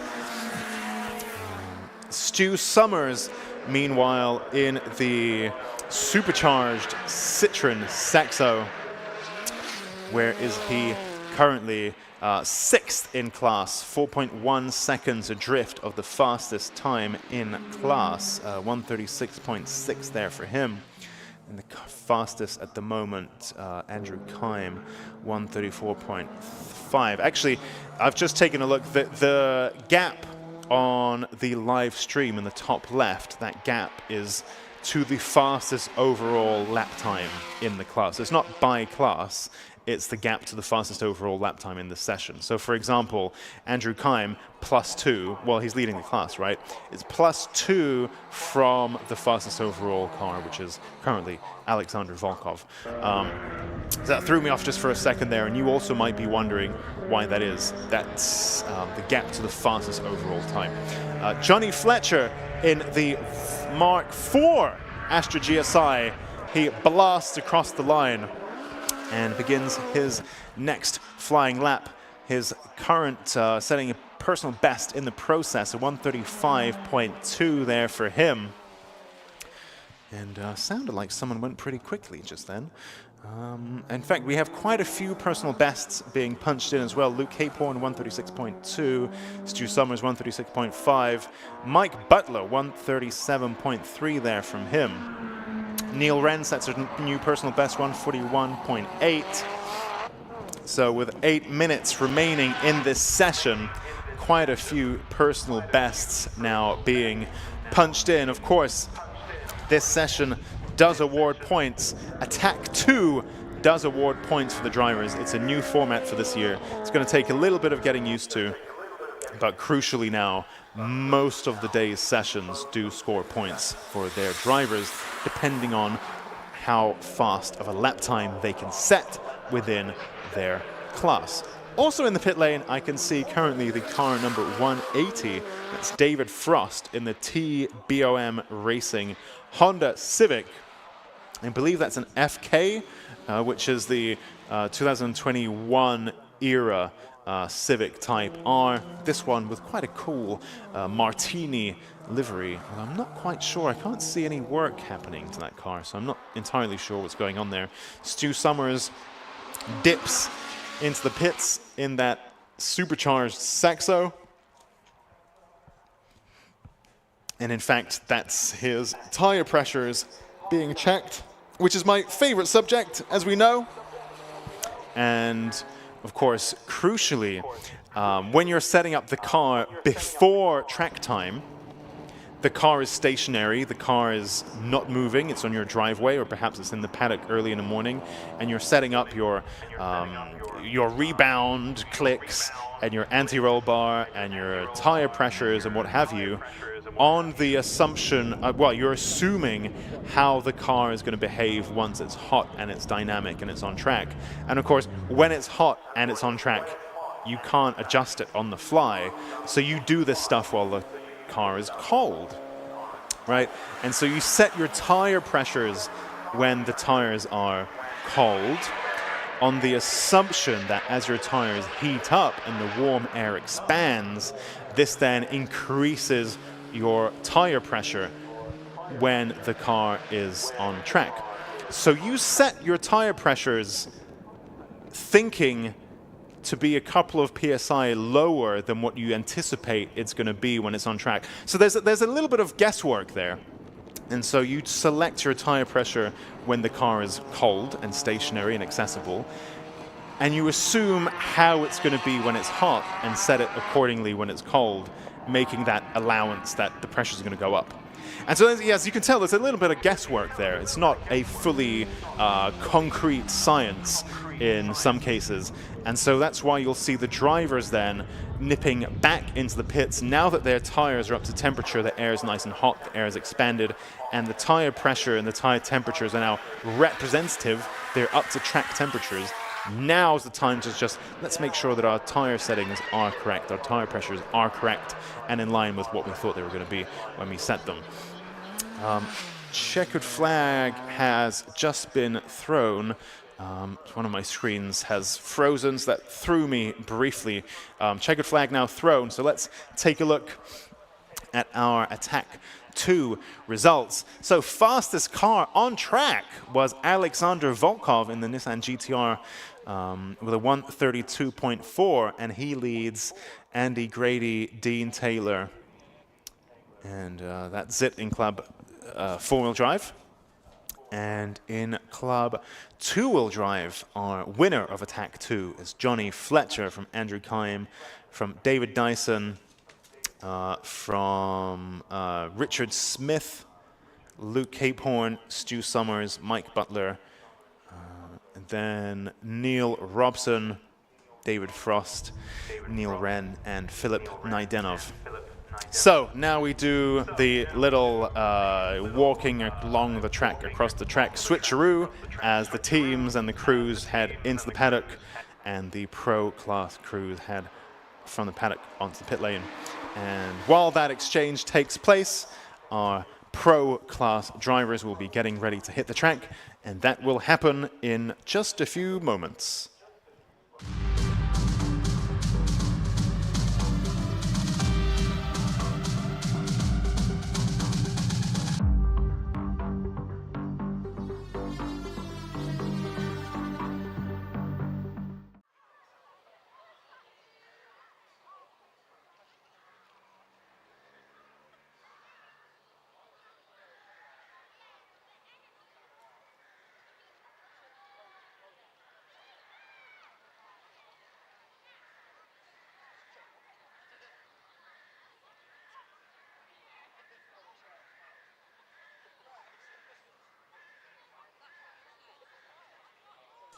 All right, so next up we have our Club Pro and Pro Class machinery hitting the track for their Attack 2. Taking a look at the YouTube comments, and of course thank you to everyone for watching and for getting involved. It's a two-way street, and I'm very interested to hear your thoughts about the cars, the drivers, the track, and so on. Of course, the commentary as well. If you have any feedback, please throw it my way. Try to be nice. So we've had Ross Hampson said that Volkov's time is a new lap record, which is very possible. And a lap record, if it still stands by the end of the day, will score the driver a point. So be interesting to see how that develops. And in the meanwhile, I think we have Susie in the paddock with an update. So I have caught up with a familiar face, but we've not seen you around for a couple of years. Mr. Darren Spooner, how are you doing? I'm very good, thank you. I'm very good. It's nice to be back and at a sunny Cadwell Park. So for people who are not aware, and we've seen this car many times at Time Attack, but for people who are not aware, this Peugeot 205 is not your average Peugeot 205, so please tell us a bit of information about it. Okay, so I guess all the important bits, we're 840 kilos and between 500 and 600 horsepower. We're running a 1616 valve TU5 J4 engine from the 106 GTI with a whole host of custom trick developmental parts such as manifolds, sequential gearboxes, dry sump systems, tubular manifolds, turbochargers. You name it, we have tried to push the envelope and make this thing as quick as it possibly can be over the past 14 years of doing Time Attack on and off. So, yeah, in a nutshell, that's it, I guess. All the important bits covered. And obviously this the crazy bodywork as well. Yeah, so we've obviously, as the car gets faster and faster, the cars are notorious for moving about quite a lot. So, 150, 160 mile an hour, without the aero pack and the wide track, it would get very lively to the point where I really wasn't comfortable at places like Croft with big runoff and big speed. So, yeah, I don't know how many years ago now, 6, we set about creating an aero package to basically be able to use the horsepower, because back then you could only run 330-ish competitively. The rest of the time it would just wheel spin, and it wasn't a quick way to drive the car. Went back a couple of steps then because I know nothing about aerodynamics, but gradually evolved to where it is today, which is pretty formidable, I think, as far as the four-wheel drive cars go. Nothing really ever challenges it as far as I've come across, and yeah. How much wider is it now then? What is it going to be now? About 4.5 inches wider at the front, and just slightly less, 4 inches at the back. Obviously all the front end's doing all the work, so putting the power down, turning the corners, the back wheels really just get dragged along.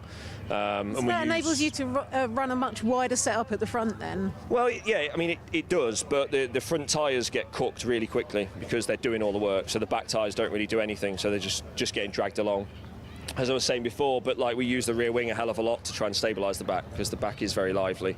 But once you do get some heat into it, which takes 2 or 3 laps time, it does settle down and become a really neutral car. So that's just how I like it. I don't like it oversteery or understeery. If it slides, it's going to slide with all 4 wheels, which is really nice.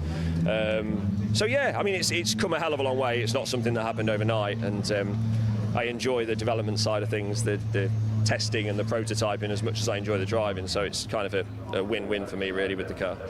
Yeah, you're out in Club Pro, and there's a lot of competition out there this season. Yeah, there is. Certainly, the class has evolved from when we were in here 2 or 3 years ago, when I think it was 3 of us. Don't know final numbers. We must be 6 or 7, I think. I haven't looked properly yet. So yeah, loads of competition, which is great, because that's what inspires you and drives you on to go faster. No one likes to get beaten, so if someone's beating you, you push that bit harder, don't you? So yeah, it's great. You know, big class.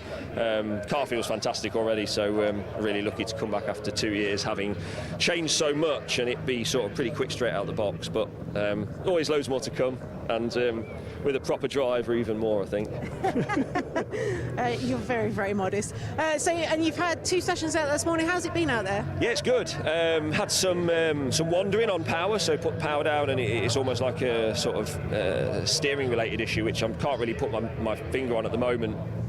Whether something's flexing and bending and causing the toe to change, that's kind of what it feels like. So we've been at like 40% throttle all day, with just little dabs here and there to try and isolate what it is. We haven't found anything yet, so that's a bit unnerving, certainly at the high speed stuff. But yeah, if you keep the throttle fairly neutral and don't use full power, you can just about muscle it round, but it is hard work. My back's killing me now on my shoulders, but yeah, it's really good, and we're going to tear it down a bit now through lunch break. See if we can see what's wrong, get that fixed. I don't really carry many spares, so we haven't got a lot to do, but if we can just isolate it when we get back to shop for round 2, hopefully that's out of the way, and yeah, when we get back to using full throttle again, it should be pretty awesome. It should be awesome. So hopefully some more to come then. Yeah, literally, I'm really rusty. You know, I haven't driven it for a year or so, and Time Attack's a different format to some of the other stuff that I've been doing. You know, it kind of means something as a bit of a veteran of it. You want to come out fighting and show that you've still got it almost. But yeah, we've got plenty more in the tank. Just steady away at round 1. Brilliant. Well, it's so nice to have you back, and thanks for talking to us. All right. See you later. Take care. Bye-bye. Thank you. Cheers. Thanks, and heading back to you, Alexi, on commentary. Thanks, Susie. Thanks, Darren. That was another very interesting, very technical interview. And I think the fact that we have these builder drivers in Time Attack, it makes the conversations so fascinating, because there's not only the driving aspect to reflect on, but also the story of their car and how they got to this point, especially early on in the season when all that development happened. We haven't seen Darren for, well, I don't think we've seen him at all last year. Saw him at some other events, but not in Time Attack. And so much has happened in that time. 500 to 600 horsepower from that 106 GTI engine. Interesting there how it's moving around at the moment. So he's only on 40% throttle or thereabouts, which is, of course, you know, you're having to tippy-toe and put your foot perhaps in an unnatural position, and it all starts getting a bit achy and uncomfortable to drive. But you know, the flip side to that is that the behavior of the car itself is then more manageable. Absolutely fascinating stuff. I really, really enjoyed that. Meanwhile, we did have one stricken car getting recovered from the track, which is why this session hasn't yet begun. But from what I understand, that will be happening any moment now. And in fact, indeed, Dan Kelly in the DJK Automotive Caterham 620R is the first out of the queue and onto the track. And then we have Darren Spooner there, who we just listened to in that Spooks Peugeot 205. Luke Sanjikovski behind in the Tegawa Racing Honda NSX. So our drivers now making their way onto the track. As Darren said there, these tires can take 2 to 3 laps to get up to temperature. Of course, for a lot of drivers, this is a new tire. In Time Attack specifically, drivers have had the unusual luxury last year of choosing whatever tire they want. Typically, Time Attack is a control tire championship, and 2024 was a bit of a glitch. But this year, we welcome the new control tire to Time Attack, the Yokohama AO52, which to some drivers will be a new tire. Others might have been already using that, especially last year where there was a free tire choice anyway.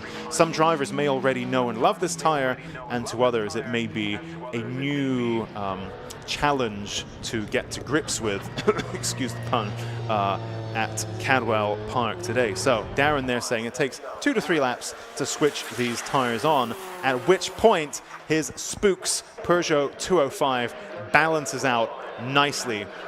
Of course, like he said, the rear end of the car very light, which means it can be quite difficult to get that scrubbing and that heat into the rear tires, which of course means that if your front's gripped up and the rear isn't, well then the rear is going to move around even more than before.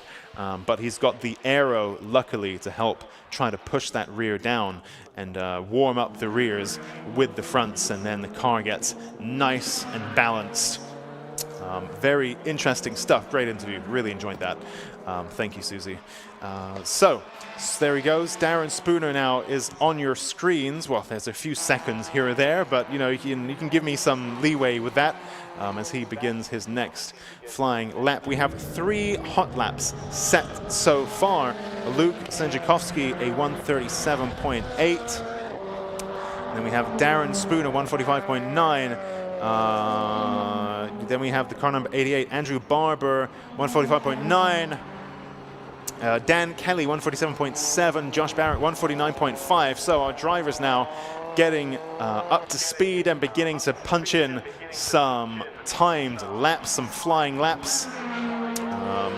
And we can see there Luke Sanjikovski flicking his lights on and off. Not entirely sure, but trying something out. You can just see Dan Kelly there in the fluorescent green Caterham just behind 2 very different cars, and yet all here together on track in Time Attack. And so Luke and Dan there coming up and over the mountain in their very different cars. Of course, Luke's NSX has so much downforce, it's trying to push it into the ground, and many people aim to get air coming up and over the mountain. Easily done, well, I say that, but you know, it's doable on a superbike, and this circuit is very popular with superbike owners. Less feasible in a car, and yet you can see Luke Sanjikovski's aero really pushing him into the ground, compared to just behind him Dan Kelly in the number 29 DJK Automotive Caterham 620R, which relies pretty much purely on mechanical grip, no aero.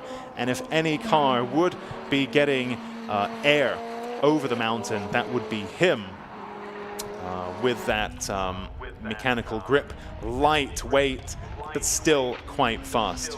Luke Sanjikovski then sets a better Sector 1 than anyone else. Purple Sector 1 there for Luke Sanjikovski in the red Honda NSX. The Tegawa Racing entry. And let's take a look at the remainder of his lap. Personal best Sector 2, fastest ever Sector 1. And now he comes up and over the mountain, through Hall Bends. Does Luke Sanjikovski. Is he on course to set a purple lap time? Currently, Andrew Barber is faster than anyone on track in that Mitsubishi Evo. Let's see what the Tegawa NSX has to offer. And a faster Sector 3 than anybody else. He is now the fastest car on track right now in that K-swapped NSX. Lovingly nicknamed Suki, and you can see that illustration of Suki there on the side of the car. Not entirely sure what the lore there is, but nonetheless, that is the nickname of this car. And most importantly, it is faster than anything else on track right now. Andrew Barber in the number 88 Mitsubishi Evo 9 GT is just over a second adrift. So let's see what we can do with the remaining 13 minutes of this session. Number 27 machine there. Oh, Colin Dorward in the 151 Scottish flag themed Mitsubishi Evo goes faster than anyone else. So 128.6 there from him. Meanwhile, car 224 of Josh Lorton, the HCR Honda Civic EG, which was very, very fast in previous sessions.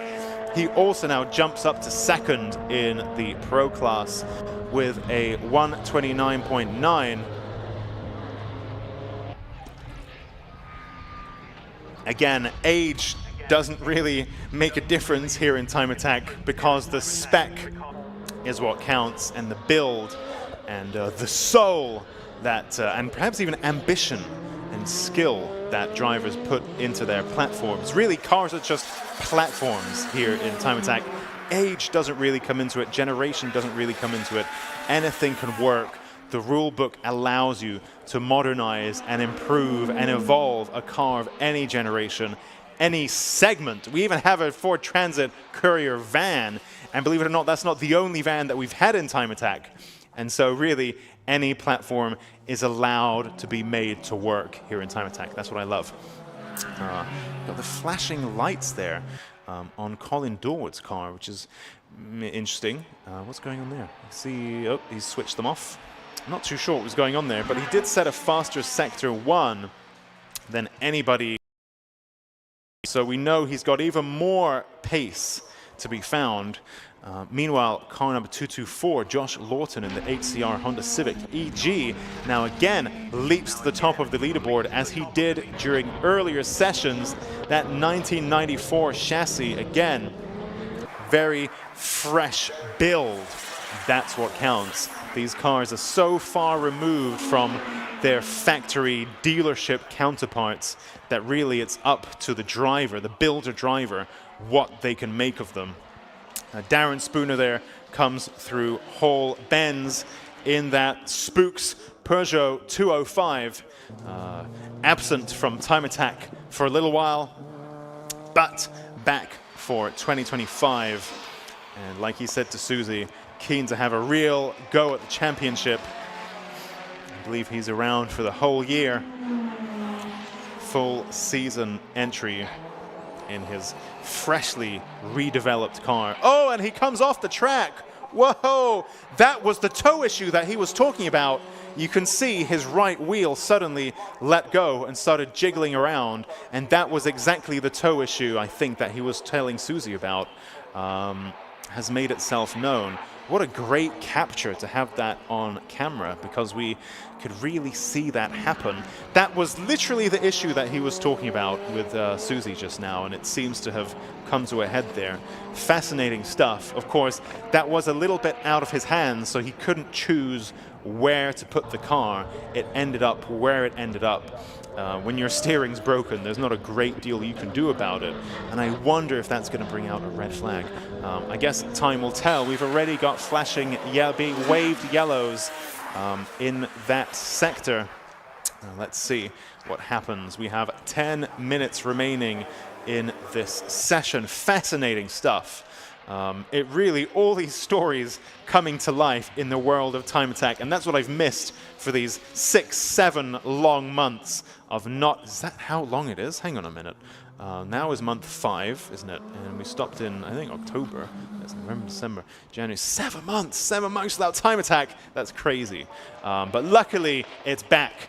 And again, we're reliving these stories and writing new ones as we go.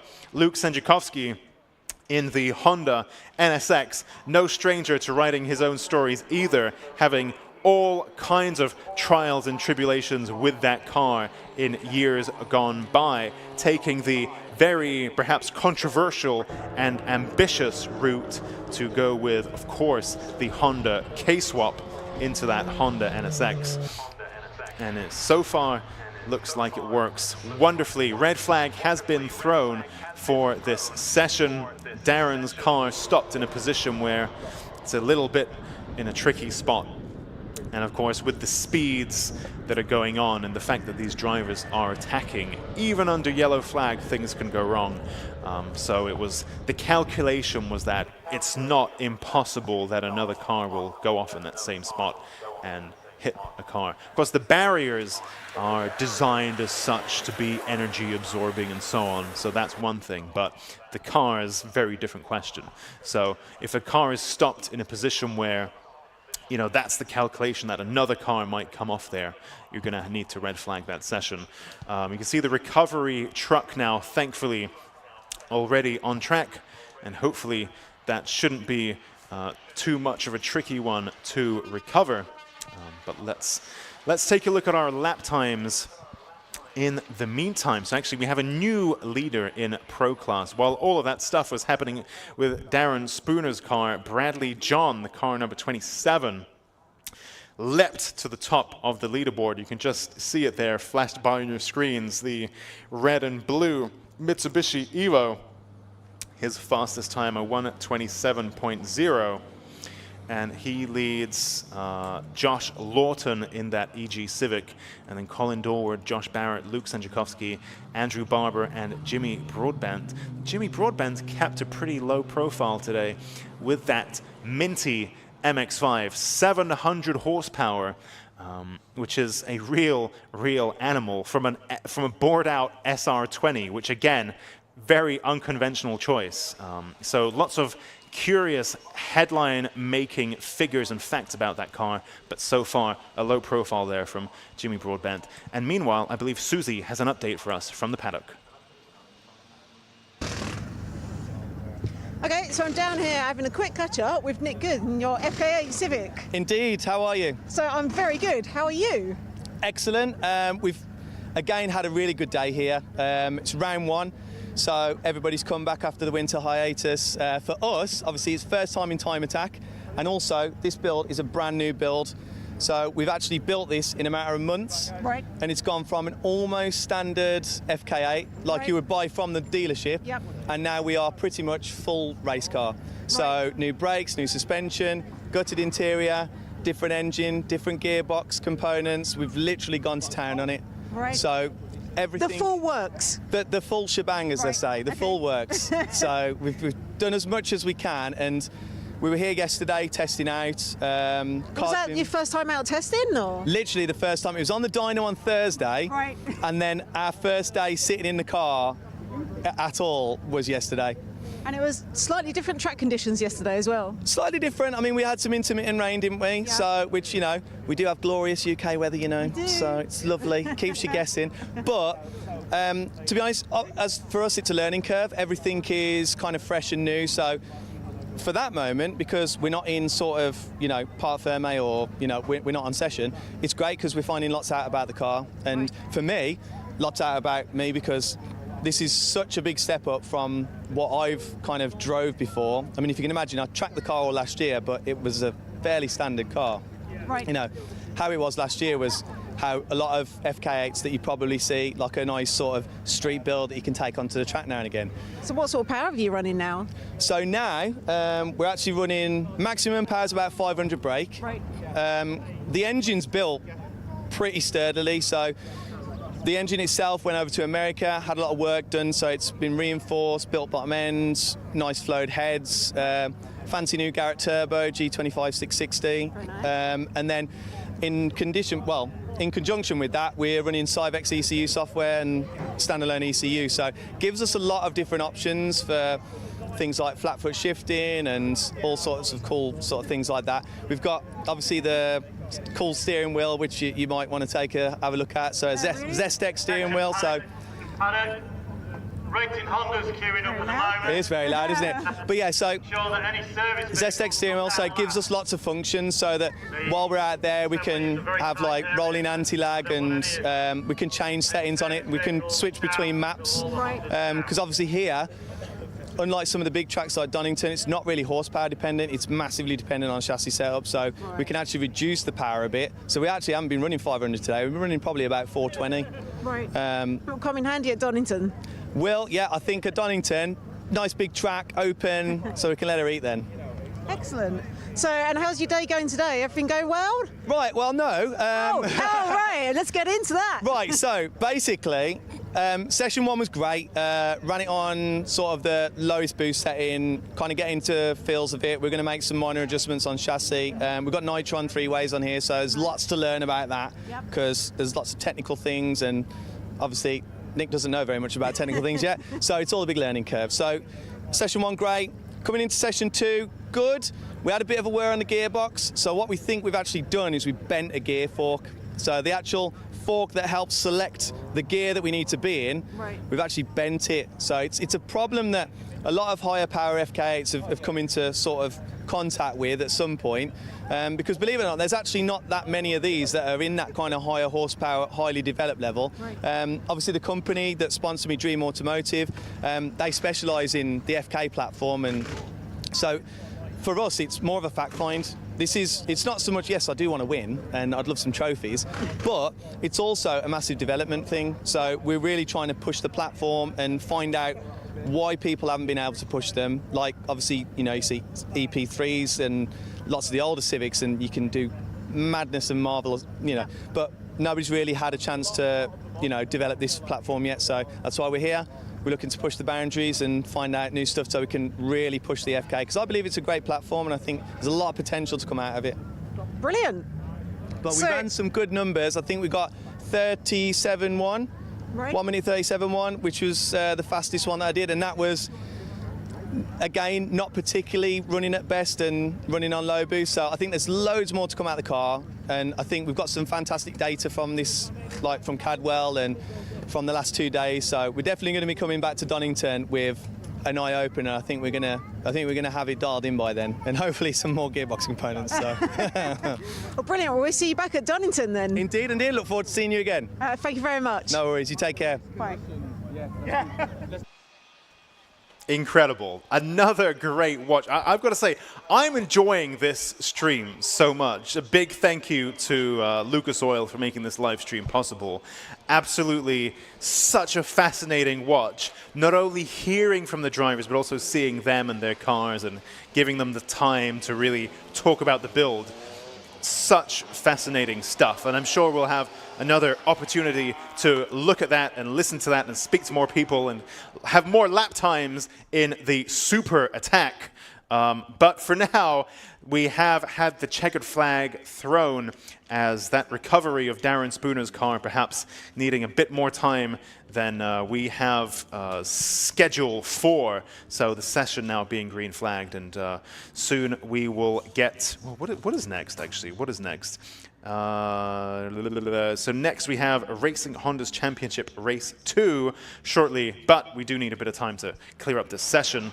But for now, that's it, and we will see you shortly for the Racing Honda's Championship Race 2.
Right, we are back down in Parc Fermé ahead of race 2 for the Racing Hondas Championship. Now, as you see from race 1, we have got behind us Tommy Nye and also Liam Collins in the Class A. So these two had an incredible bumper-to-bumper race the entire time. Tommy did sustain a little bit of damage, so I'm just going to go see if I can grab him to ask some questions. Tommy, I'm going to come in and interrupt your conversation. I'm so sorry.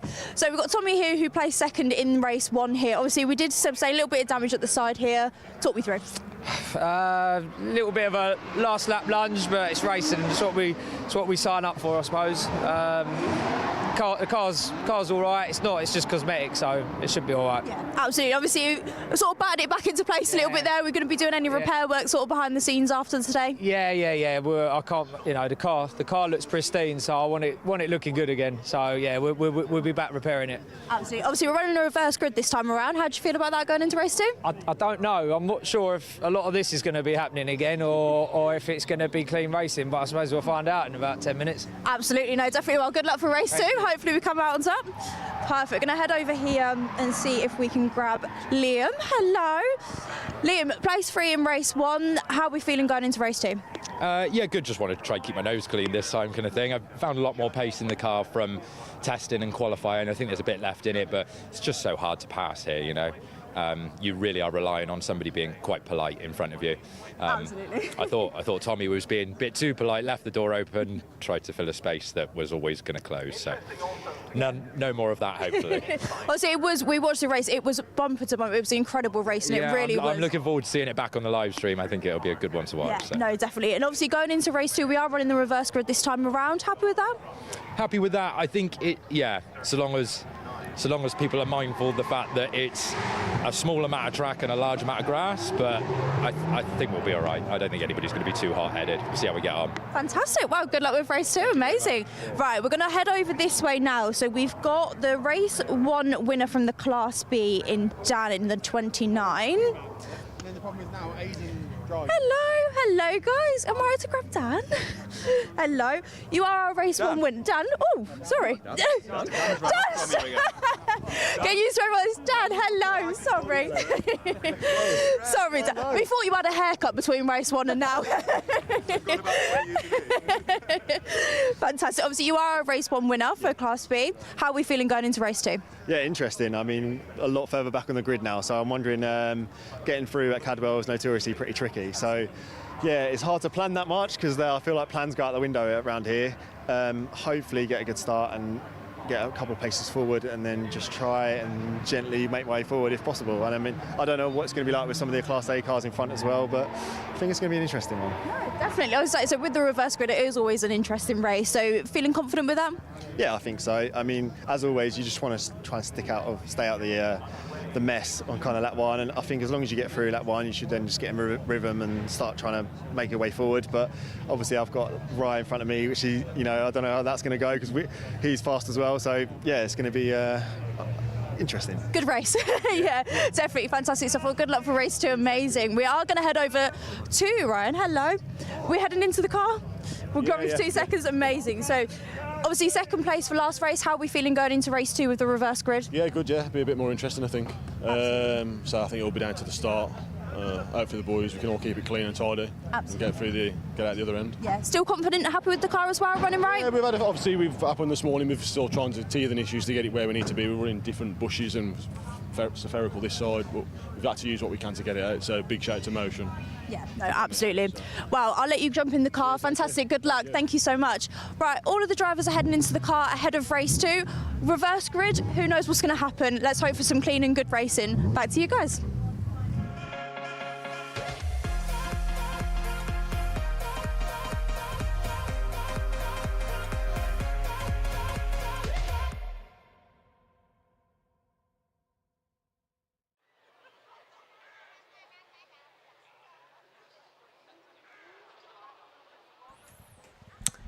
Thank you, Charlie. Waiting for action to get back underway for our second Racing Hondas Championship race of the day here at Cadwell Park.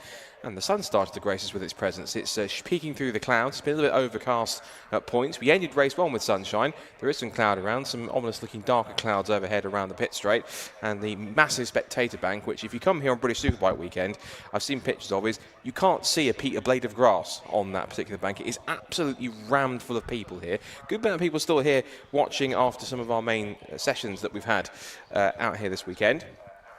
Our second race coming up does indeed have a slightly partially reversed grid, which means we reverse the top 6 from race 1. And that will mean that 6th place man James Alford will start on the front of the grid.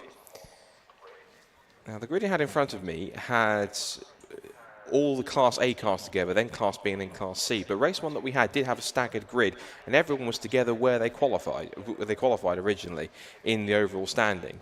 We're just waiting, I think, for a bit of clear up because we have got one of the drift cars that's been out on the circuit just now between the time attack sessions and the start of our Racing Hondas race. Just being recovered on the low loader, so that's happening on there. Quick recap for those who didn't watch race 1. If you want to watch back on the stream, you can scroll back through later on to see what happened in race 1. We were due to have a front row battle between Will Self and Phil Wright, but sadly an alternator, a mechanical issue, I believe it was the alternator, that caused Phil Wright to have to miss race 1. Now, fingers crossed he's on the grid for race 2, because it would be great to see if he can pick his way through. Now, if he is, he'll be starting effectively from the back of the grid because he didn't start race 1. So he can pick his way through the order and do something similar to that which James Allen did in race 1, which was he picked up half the field in the first lap alone. And James was on course for a solid top 10 finish before he sadly had a mechanical issue that forced him out of the race around about mid-distance. So coming into this second race, then of course the point scoring started way back in the qualifying session, for those who might have missed any action earlier on, because qualifying does throw up points. You get points for qualifying in the first 5 positions in your class, 5 points for qualifying on pole in class, 4 points for second quickest, then 3, 2, 1, all the way down to 1 point for 5th fastest, and so on and so forth. And then in terms of actual class points that you score per class, it's 15 points for a win in your class in Racing Hondas. It's then 12 for second, 10 for third, 8 for fourth, 6 for fifth, and then 5, 4, 3, 2, 1, along with a point for the fastest, setting the fastest lap on top of that too. Just a reminder also that the drivers have to drop their 2 worst scores. Only the best 14 out of 16 scores count in the championship, and not only can you win your class in terms of the championship, if you score enough points within your class, you can also become overall champion. Case in point, Ryan Cunningham, who was Class C last season, has graduated to Class B for 2025. He scored more victories and more points than anyone else, not only in his class, but also anyone else in total in terms of his scoring points respectively within his class. That means he was crowned 2024 Racing Hondas champion. Because a reminder, a little bit similar to those with longer memories, the old school 80s style of BTCC point scoring, so you'd have 4 classes previously, but the actual class champion came in many cases from Class D, way further back, when the faster Class A cars were the ones out there dominating at the front.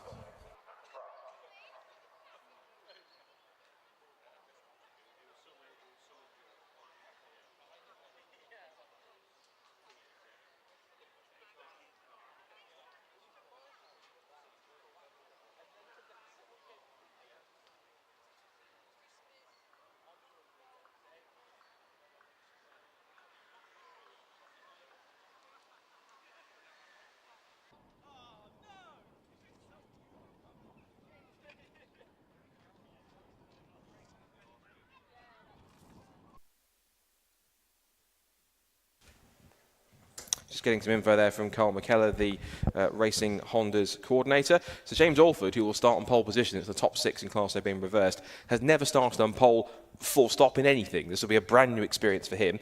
If you're watching on the live stream, you can see the fleet of Racing Hondas parked up in the assembly area here at Cadwell Park, ready to go.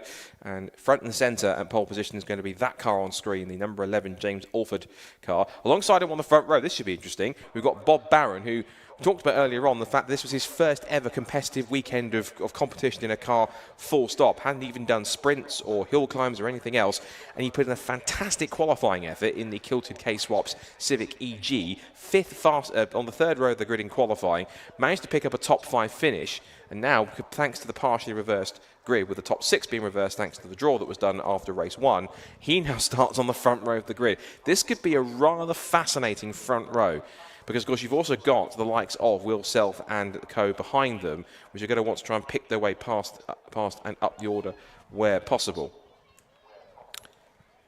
So, of course, in race 1, it was a dominant victory for Will Self. He did as he promised he would do, or what he was hoping to do, which was to charge from the front. We didn't have Phil Rice in the front of that grid because he was hopefully going to race, and then had an issue which sadly forced him out of contention. And because of that, it then meant that we had to miss out on him being in race number 1. So hopefully if he is out there, we'll see if his Civic EP3 makes the grid. Cars are making their way around onto the circuit. So saw Kevin Talbot's Integra DC5 making its way through. There's Liam Collins' DC2, Tommy the Knight, who gave Liam plenty of headaches in race number 1. And then the red EG Civic coming around in 6th in order. That is the one. Now I think, thankfully, I've got some good news. Phil Wright is on the grid. His number 63 Honda Civic EP3 is in the lineup, so thankfully the squad have managed to fix the mechanical issue from race 1, so we get to see what the 2023 Racing Honda's champion can do from the back of at least the Class A group, if not the back of the grid entirely. So making their way around onto the grid here. Of course, they'll form up in staggered 1x1 grid formation, like they do in Formula 1. And then they'll go off on a formation lap to once again put some heat and some pressure into the and temperature into the tyres and brakes to get them up to optimal ranges, and they'll get them gridded up as quickly as possible. Now I think they are going to grid them up in, yes, but the looks of it, in class order. So it's going to be for this second race. We have Class A cars towards the front in the first 5 rows. And then we have all the Class B cars. I think the top 6 has also been reversed in Class B. So that also gives pole position to Spencer Fortag in Class B, by the look of it. And I'm going to bring the grid up so I can quickly run through who is starting where in a second. So the grid, we're just running through some of the ones to watch for. So yeah, Spencer Fortag on that reverse Class B pole position, and then Callum Houchin has been swapped over to take the Class C pole ahead of Matthew Rowling. So this will be very intriguing, particularly now you've got Dan Thackeray and Ryan Cunningham alongside each other on the 3rd row of the Class B grid. Sammy Milam, who is a young driver who has got quite a bit of karting experience in the past, but now switching into cars and doing so with the Kinetic Motorsport squad run by Dave Buki, who's got a lot of experience racing Hondas, particularly in Civic Cup. He's also been dabbling into other series like Audi TTs, for example, recently, but he's staying to his roots with Hondas, and the Kinetic Motorsport squad, one of several teams that are in the mix supporting the championship this year. And so the 1 minute and 30 second board's going up. It's usually, back in the past, it was an initial 30 seconds or 1 minute, but it's these days in motorsport a sort of a token board to 1 minute and 30 seconds, and the cars will set off on their formation lap in the next few seconds. Green flag in the air on top of the gantry, and James Alford, the man on pole position after having drawn on it with a reverse grid draw, will go away for race number 2.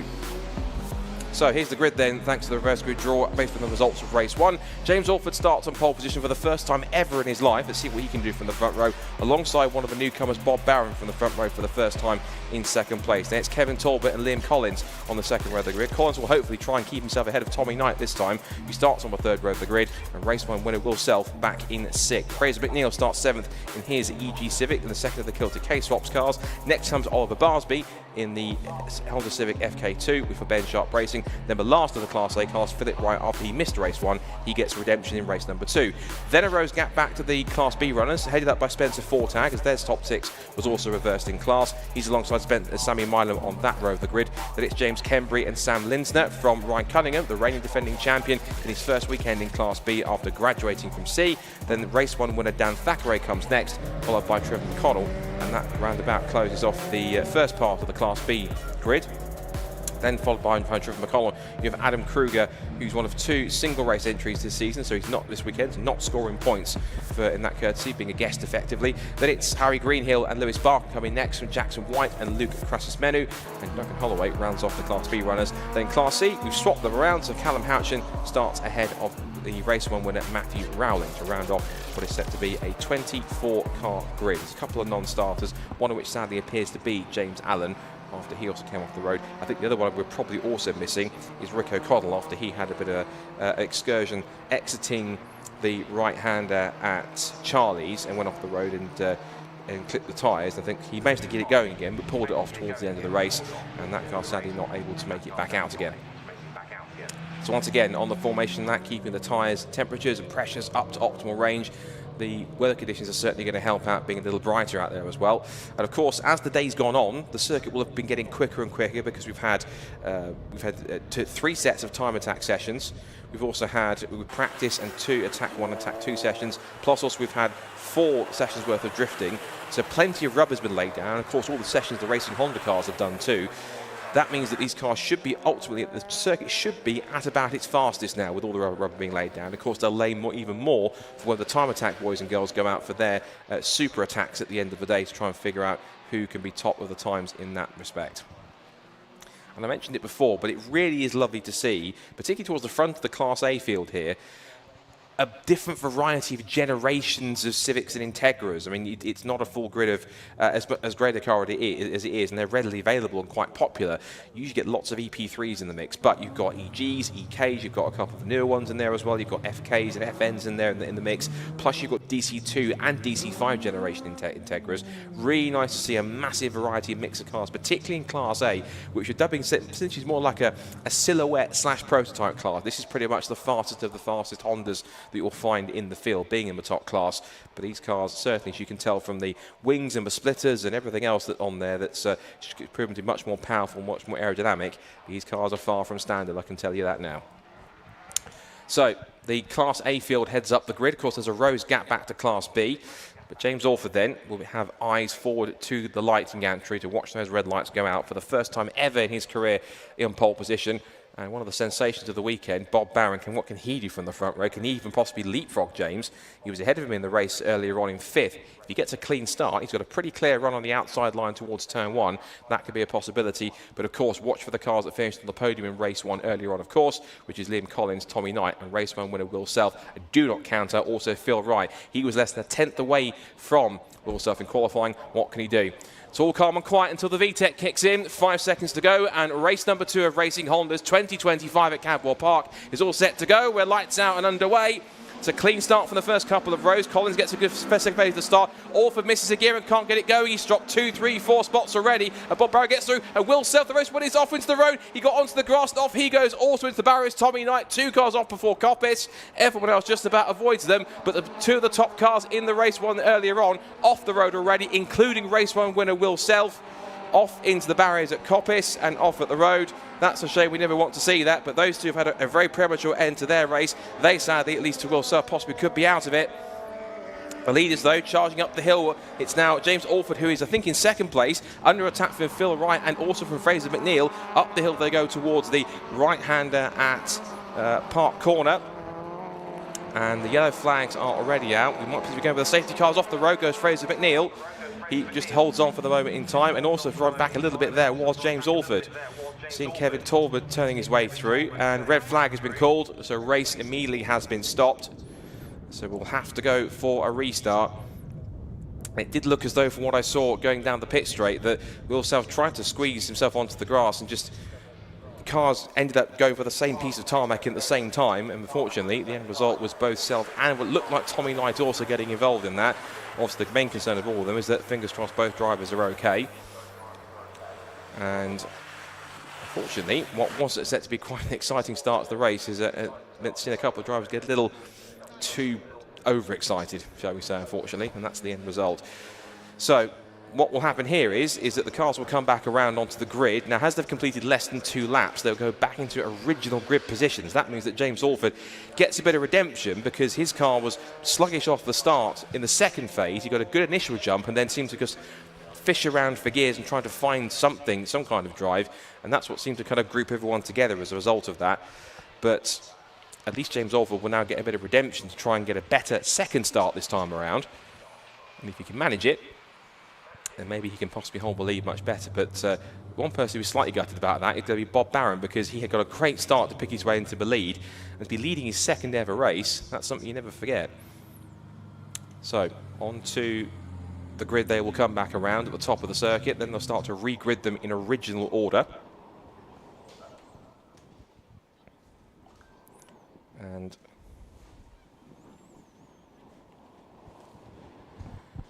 now a chance for everyone else to just take a breather and just to reset and go again once more once they have recovered and sorted out the 2 cars that went off.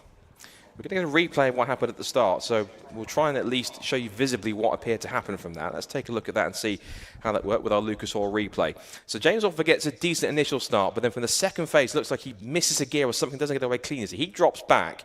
As they all move around, it looks as though you see there, it's, without going into too much analysis, just the 3 cars going into one doesn't really work. Knight hits the barrier on the inside. Suf goes spinning across. He hits one barrier on the side on the left, then again on the right and pings across, then ends up on the grass on the outside at Coppice. But it looked as though simply that it was James Orford trying to find a gear somewhere or trying to find some drive. Both Knight and Will Self tried to go either side of them and completely caught him off guard, and then you saw the end result as a consequence of that. And so the marshals now are going to very quickly grid everyone up back in that original order. The circuit response vehicle going out there purely as a precaution, just to make sure that everything is a-okay. But it's kind of a tale of 2 races for Will Self. He was dominant and putting on a fantastic display in race 1 to take the victory, as he promised he would. He said he was going to go for a championship charge, but it's taken something of a nosedive in race number 2 before barely even getting to turn 1, which is very unfortunate. But unfortunately, he'll have to watch the rest of this race from the sidelines when it gets back underway.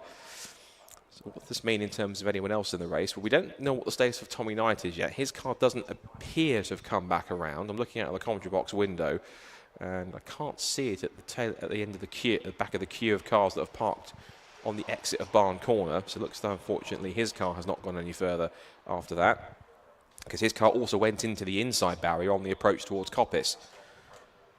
Now the marshals are now moving cars into position. So Bob Barron will take his place back on what will be I think de facto pole position, because if James Orford is in there, and he did slow up a little bit halfway around the opening lap before they threw the red flags. Whether or not he was caught up in anything, or he possibly got grazed by either Will Self or Tommy Knight in the approach towards Coppice Corner, his car didn't appear to be in the queue either. There's 1 or 2 that also think have got to be a little further around the circuit. So Bob Barron has been manoeuvred back into position. Now also so has Kevin Talbot. We also have Liam Collins, but there are gaps in there, of course, where we are missing cars that have been there before. They have successfully regridded Phil Wright. They've also in the process of regridding Ollie Barsby, and on top of that, Fraser McNeil. So the gaps that we'll have are the cars that should have been starting, it looks like, at least on pole, but also the entire 3rd row will be absent also, unfortunately.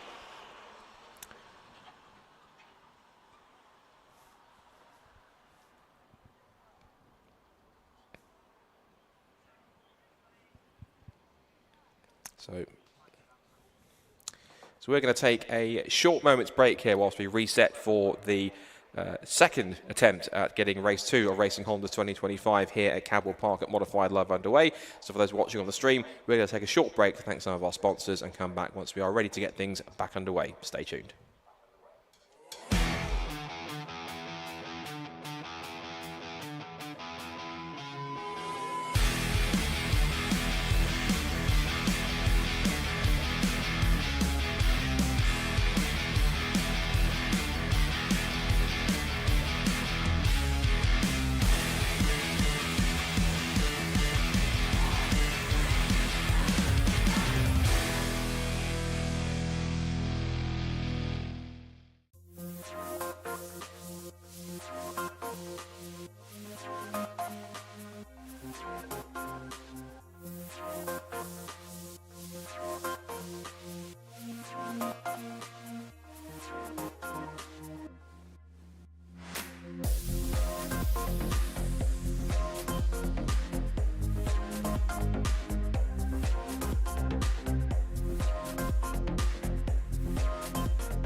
Welcome back to those watching on the stream and also around the circuit. Very short break whilst we got things a bit more in place for our restart for the Racing Hondas Championship race number 2 here at Modified Live at Cadwell Park. And just a quick thanks to our the people that made the stream possible, people at Lucas Oil. We saw an advert there for them, so thank you to them. And of course to all the sponsors for the Racing Hondas Championship as well. And of course we couldn't do it without them also. And they will certainly be playing their key parts to do so. So a big thank you not only to Lucas Oil, but to Yokohama, to Tegiwa, to Exedi Racing Clutch, Motegi Racing, YSR, Kemp Models, Schroth Racing and Clear Freight as well for all their support for the championship. There is Tommy Knight's car that's on the back of the recovery low loader. So that car looks though he did go nose first into the barrier on the left-hand side. It was going 3 abreast level with Alford in the middle and Will Self with 2 wheels on the grass on the left-hand side. So that car is going to be back through once again. And shame to see, because Tommy had been one of the stars of race number 1, being such a quick peddler. He was holding back Liam Collins for just about the entire race, and there was a little bit of a gap towards the end for them, right at the end of the race, but between them have done quite a good job. But Tommy, who has previously raced in the Civic Cup, one of a few drivers that's raced there, and did race an EP3 last year in 2024, but he's one of those drivers that's also brought in a different variety of Honda Civic. Again, as I mentioned, it could have been very easy that a lot of drivers could have brought along an EP3. It's one of the more readily available cars in terms of parts, but it's nice to see some different variation in models that you have here. Like I said, EGs, EKs, but newer cars as well on top of that, and even just not the same model of Integra all the time. It's DC2s and DC5s, which is nice to see. A nice blend of cars, and fingers crossed we'll see some different models in the mix. I'd like to see a CRX or an S2000 or even an NSX thrown in here, or different models in there too. Honda Jazz, they've been known for being pretty prominent over in Japan. I've seen 1 or 2 spoon-tuned ones before. It's usually a bit of a humorous car you might find in Gran Turismo somewhere, but they exist, and they're can be pretty prominent race cars when they get tuned by the right factory. But just talking about Tommy Knight, he of course has done plenty, and he has also raced for he's done quite a bit in previous years. He's got a lot of front-wheel drive experience, raced in the likes of VW Cup and also in Brit Car and a Ginetta rear-wheel drive, so lots of front-wheel drive, and been racing for quite a long time actually. Good to see Tommy on the grid, and to bringing a car of that ilk. Hopefully he'd be patched up and ready to go once again for the next rounds in a few weeks' time at Donington Park. And as for Will Self, new to the championship, but built this EG9 for it, and he spent previous years racing with another quite a prominent retro hot hatch, a Peugeot 205 back at Castle Combe. Has a little bit of racing with 750, and he came into the season with the aim to be champion in his first attempt, and he certainly set the benchmark initially with that superb performance at the front of the field. But unfortunately, his bid to try and make it 2 from 2 didn't get really any further than Coppice Corner. So sadly, his race weekend has come to a rather early halt, which is not anyone likes to see. But nonetheless, hopefully that car will be back to fighting fitness when we get racing underway in a few weeks' time. We go to Donington for our second event of the year.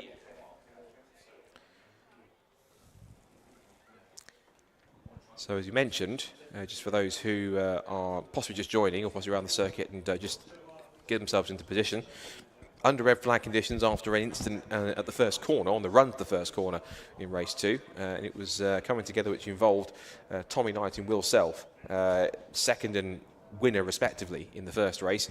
And Tommy's car has been recovered. Will Self's car, I think, is probably in the process of being recovered. And then once we're underway once again, we shall be all sorted and good to go once more. I'd love to be have a penny for Bob Barron's thoughts, because as I mentioned, Becoming this weekend had never ever raced at all before, anything competitive, no sprints, no hill climbs, anything on that side. And now he finds himself effectively now on de facto pole position for his second ever car race. And he was on the front row anyway, thanks to the partially reversed grid draw, which reversed the top 6 results from race 1 for all 3 classes. And now finds himself with quite a clear bit of track on the left-hand side, but likewise also so does Liam Talbot. Liam, who's sporting the Integra DC5, he has quite a clear run down towards turn 1. If he can get a good start and put himself alongside, there's every chance he could definitely make that work. They did have quite a decent kind of on and off battle in race number 1, and now the fact that it is Barron with the track position, it's going to be key to see if he can get away cleanly. There's also quite a gap where we would have had now that sort of rose gap is where Tommy Knight and Will Self would have been if they were taking the restart, but that now gives an opportunity for the other of the kilted K-Swaps cars, which is Fraser McNeil, which is, if you want to spot which one it is the bright yellow machine that's essentially now fourth on the grid, if you like. It's a chance for him to get a nice clean run. So a couple of cars will get a good drag race here as the green flag goes once again.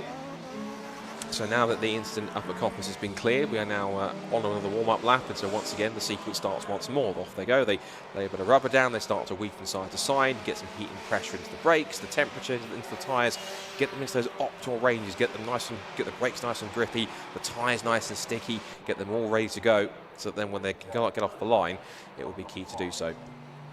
So let's remind you then of what the grid was going to be then for race number 2. Again, of course, we're missing a few cars after that incident. So it will be James Orford. Well, James Orford would have started on pole, but he's now absent, which means Bob Barron is effectively de facto pole sitter for race number 2. And he will now have, just behind him on the second row of the grid, technically alongside him, is Kevin Talbot in the green and blue Jordan 191 inspired livery of the Integra DC5. Then it's Liam Collins who'll start now what was now technically fourth on the grid. Nobody on row 3 because Tommy Knight and Will Self will not take the restart, so we go back to row 4 in the Class A cars where we find Fraser McNeil and Oliver Barsby, and then Philip Wright, 2023 Racing Hondas champion, won the first ever race of Racing Hondas, which took place here at Cadwell Park, and was fastest in every single session also, so he knows his place at the back of his hand. And he was planning to go into Class B, as we talked about earlier on, but there is Phil. Decided he wanted to stick in Class A, but if he had gone to Class B, we could have seen a bit of a grudge match between him and the current defending Racing Hondas champion, Ryan Cunningham, who certainly had some dramas in qualifying in practice this morning when he had a suspension failure, went off the road on the exit of the Gooseneck and down the hill towards Mansfield, got the car fixed, got it qualified well, and he was able to pick himself up into second place in Class B, which was quite a good effort for the Class C champion in his first race in the higher up class. That's the Class A group. Then we have a rose gap for this race, and then we go back to Spencer Fortag, who starts once again on the Class B pole position in his FN2 Civic. He's alongside Sammy Milam in car number 9. Then we have James Kembury and Samuel Linsner on the second row of Class B, followed by Ryan Cunningham and race 1 winner Dan Thackeray. Trevor McConnell and Adam Kruger, who is a single race entry, so doesn't score points. They're back on the 4th row of the class, followed by Harry Greenhill and Lewis Barker. Jackson White, Luke Crassus-Menu and Duncan Holloway round out the Class B contenders. And then there's even been a switch around for Class C, so Callum Houchin will start ahead of Matthew Rowling, who won race 1 in Class C earlier on this afternoon. So the bright sunshine is now giving way to, there's some little peaks of blue cloud around, as you can possibly see, but there's now a lot more grey, so still a little bit warm and humid, but the overcast clouds might possibly cool temperatures a tiny bit around the circuit here. And the race distance hasn't been reduced either, so we're going to get the full 15-minute restart here. And so I think Bob Brown's got to be very careful here because, of course, he's got to be put into exactly the right position because he'll start technically in what's still the front row of the grid, but with no one around him, in the sense of no James Orford alongside, means that he now gets the chance to potentially have a few moments of glory. He did get a good... When the James Orford Civic did kind of fish around for gears and didn't quite get as much drive as he wanted in the second phase of the start, Barron took full advantage and shot past to take the lead. He was leading on the road before the red flag came out. So the Class A cars are now all in position. Class B and C cars just perching up at the back of the grid. So watch for the marshal at the rear of the field in orange who will fly the green flag.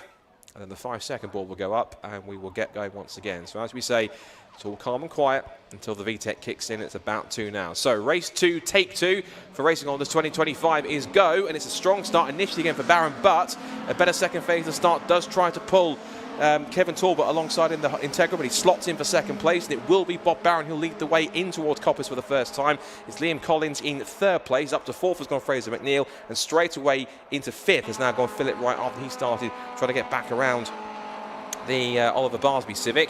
Some Class C beer battles going on. Trevor McConnell tailing Sam Lisner as they come through. The two right-handers of Charlie's. Now it's a side-by-side duel as Fraser McNeil tries to come back.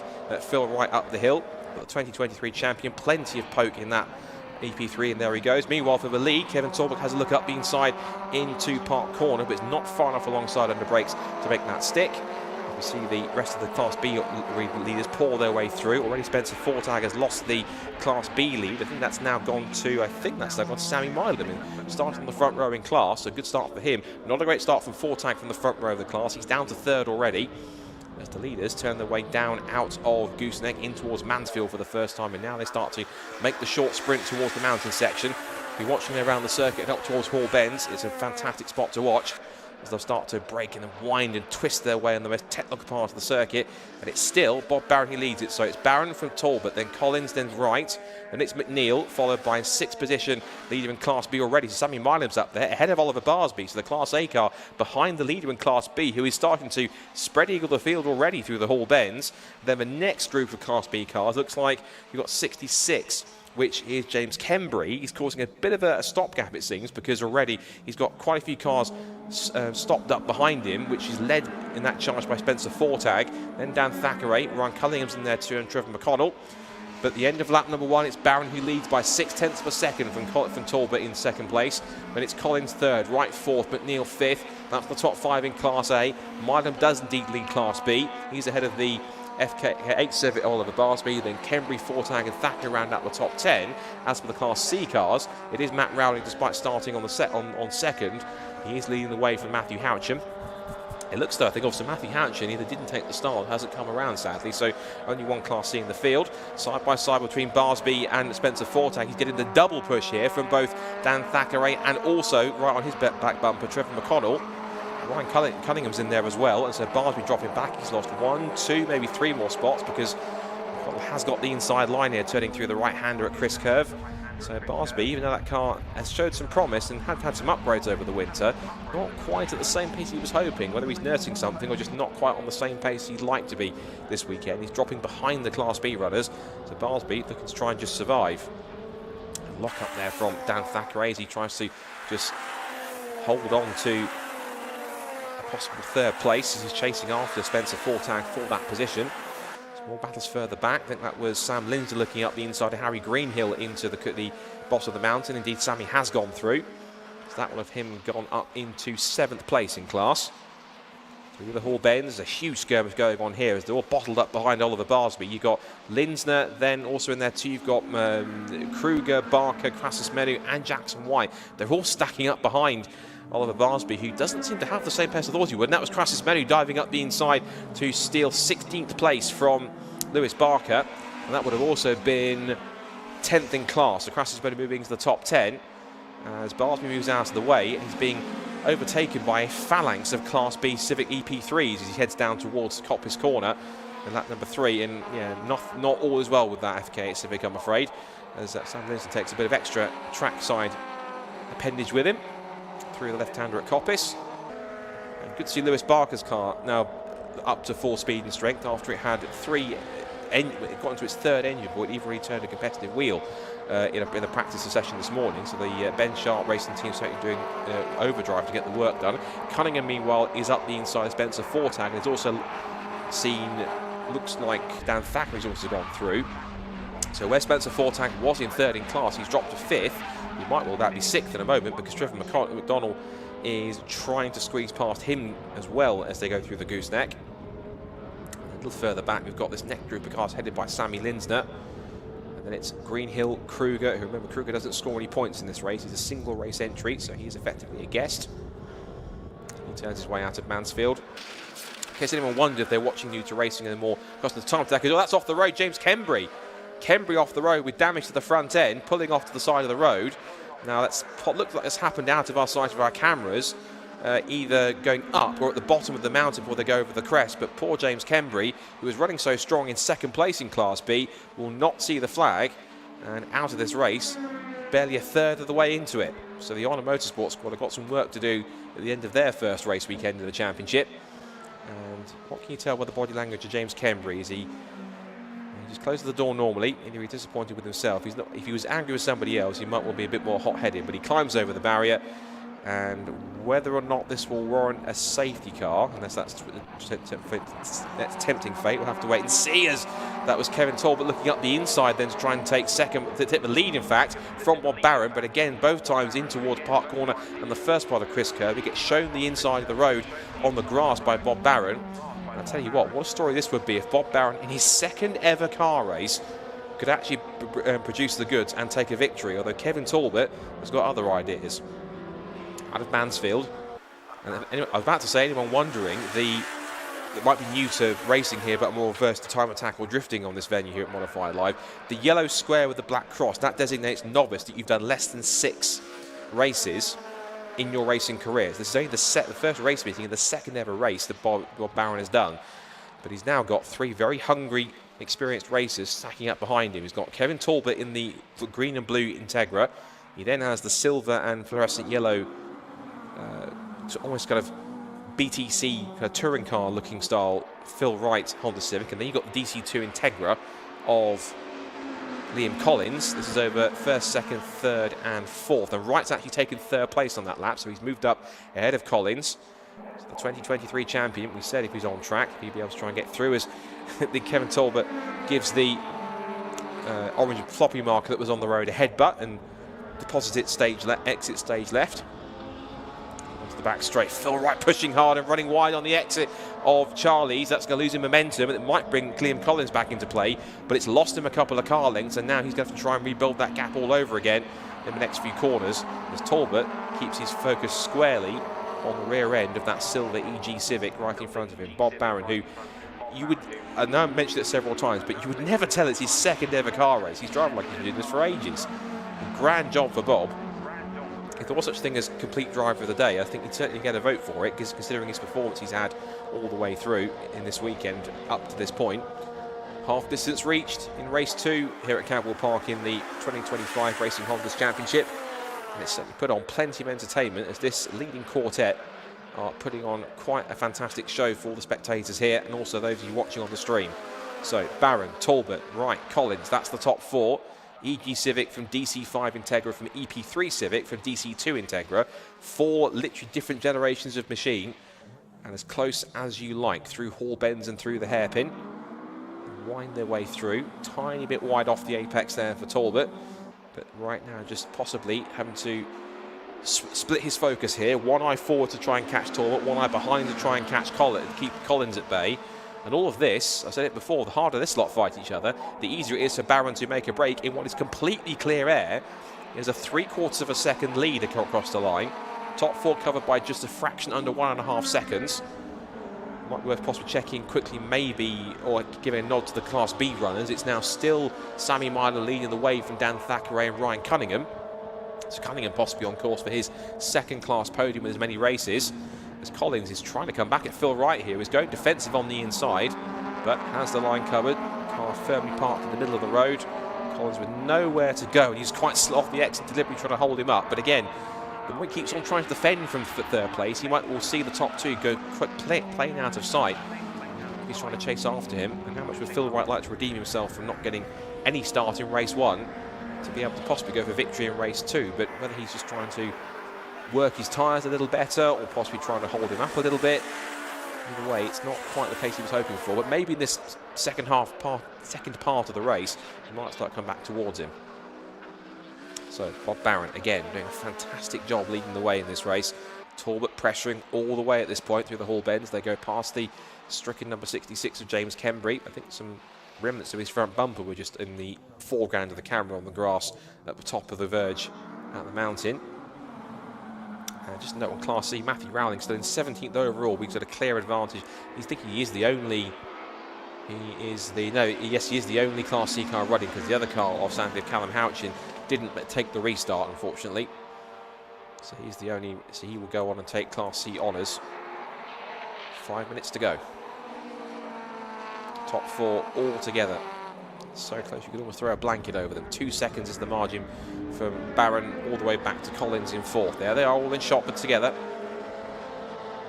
And you get to this point now where it's a bit of a tiny bit of a lull. There's a bit of a stalemate between these 4. You look at lap times, fairly evenly matched, though Barron has just set pretty fast lap of the race. That's not going to help Bob at all. A big lock up in towards Park Corner, but he managed to gather it up.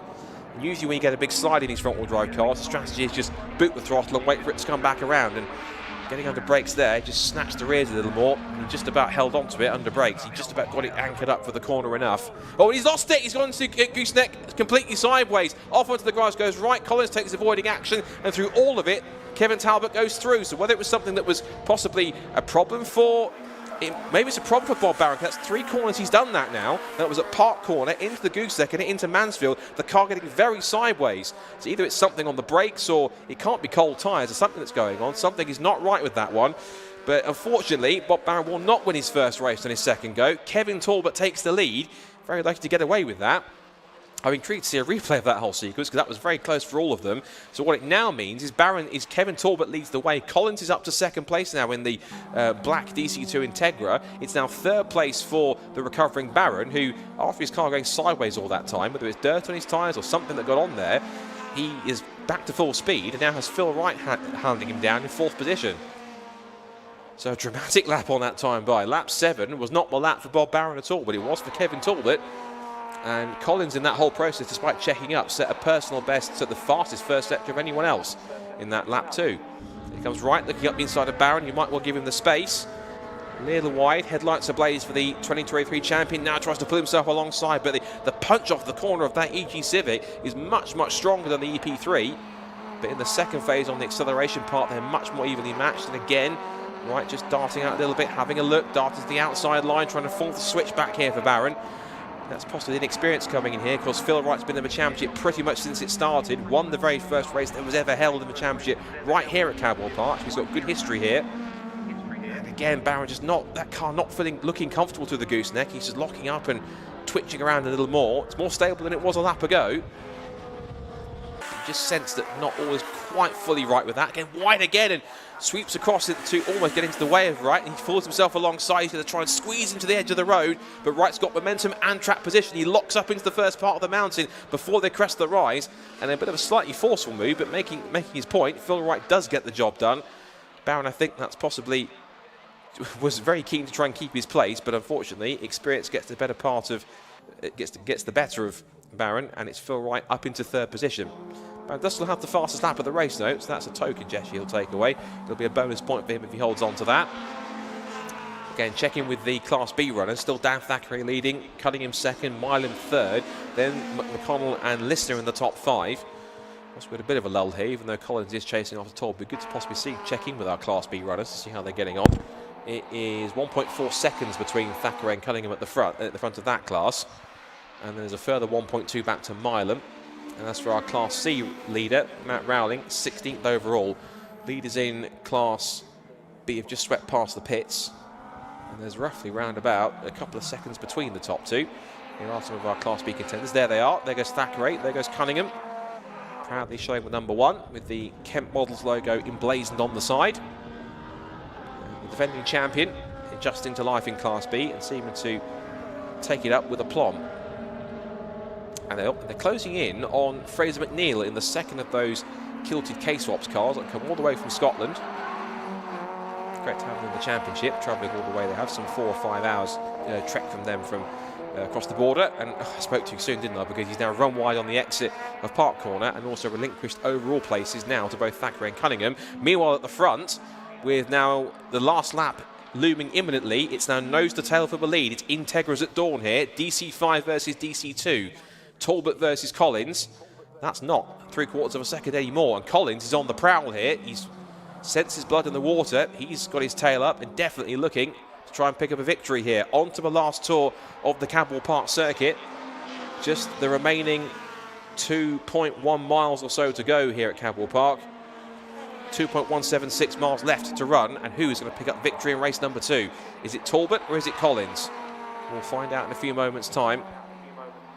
So on to the last lap of the race they go then. Collins taking a tighter run through the second apex of Charlie's. A little wide and possibly touching the grass there for Talbot. Collins will have the slipstream up the hill.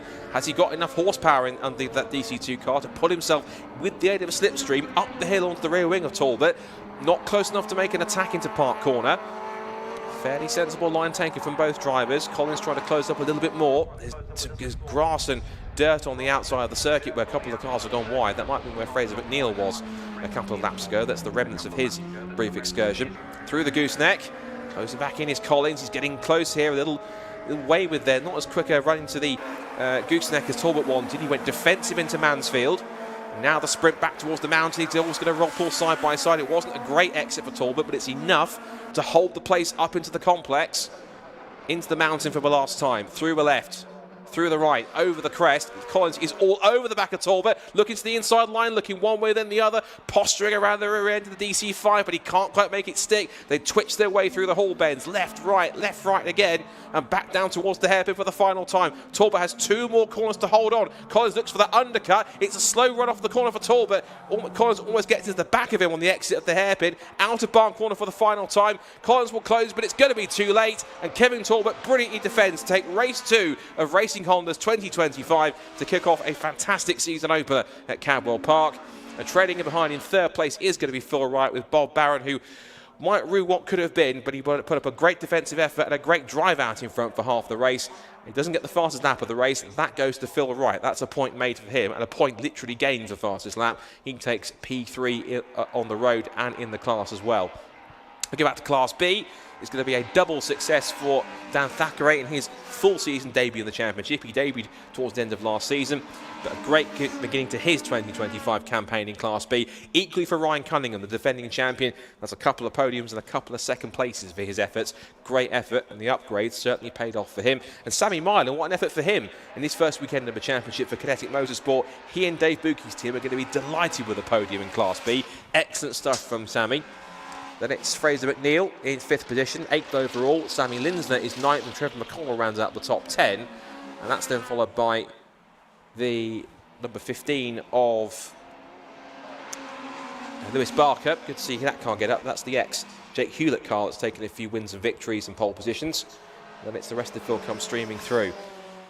And I think we can confidently say that's 2 down, 14 to go, and I think they're all like this. So I'm sure to be tuning in for the next couple of rounds, and also if you're going to be at the next Time Attack event at Donington Park in a few weeks' time, definitely check out the Racing Hondas, because that's certainly served up quite a nice aperitif for the rest of the season. So despite pressure later on in the race, Kevin Talbot takes his first victory of the season in the DC5 Integra. He wins race 2 of Racing Honda's Championship here at Cadwell Park. Liam Collins was barely half a second away, but just missed out to take 2nd place. Philip Wright, despite missing out on race 1, ends his weekend with a silver lining. He takes 3rd place and a podium overall and in class. Bob Barron possibly Crowley missed out, but of course had that big twitch, that huge moment on the middle of the race that cost him the win, even cost him a podium place, but a very impressive drive nonetheless to take 4th, and he can be very proud of his first race weekend in cars, certainly on circuit racing. Well done to Bob. 5th place and Class B victory goes to Dan Thackeray, 2 for 2 for him this weekend. A pair of seconds also go to Ryan Cunningham, the defending champion. He finishes 6th ahead of a first podium in class for Sammy Milam in 3rd in Class B and 7th overall. Fraser McNeil is 8th from Sammy Linsner and Trevor McConnell rounding out the top 10 overall. Lewis Barker's 3 engines he's gone through, certainly got him for distance, 3rd time's the charm. 11th place for him, along with ahead of Harry Greenhill, Jackson White and Luke Crassus-Menu in the top 14. And from 15th backwards is Matt Rowney, who takes the Class C victory. Adam Kruger, who's our guest driver, a single race entry. Then Spencer Fortag and ailing Oliver Barsby. He might be scratching his head thinking where the pace was today, but he'll be back for Donington Park, hopefully with the car back to full strength. Then Duncan Holloway and James Kembry round out the 20. Well, James Kembry was the only non-finisher from that race. We also didn't get from the start of that race on the restart. James Alford, Tommy Knight, and crucially, race 1 winner Will Self, who barely made it to Coppice after contact with a 3-wide moment on the approach to the first corner. And also we had a couple of non-starters from that race too as well.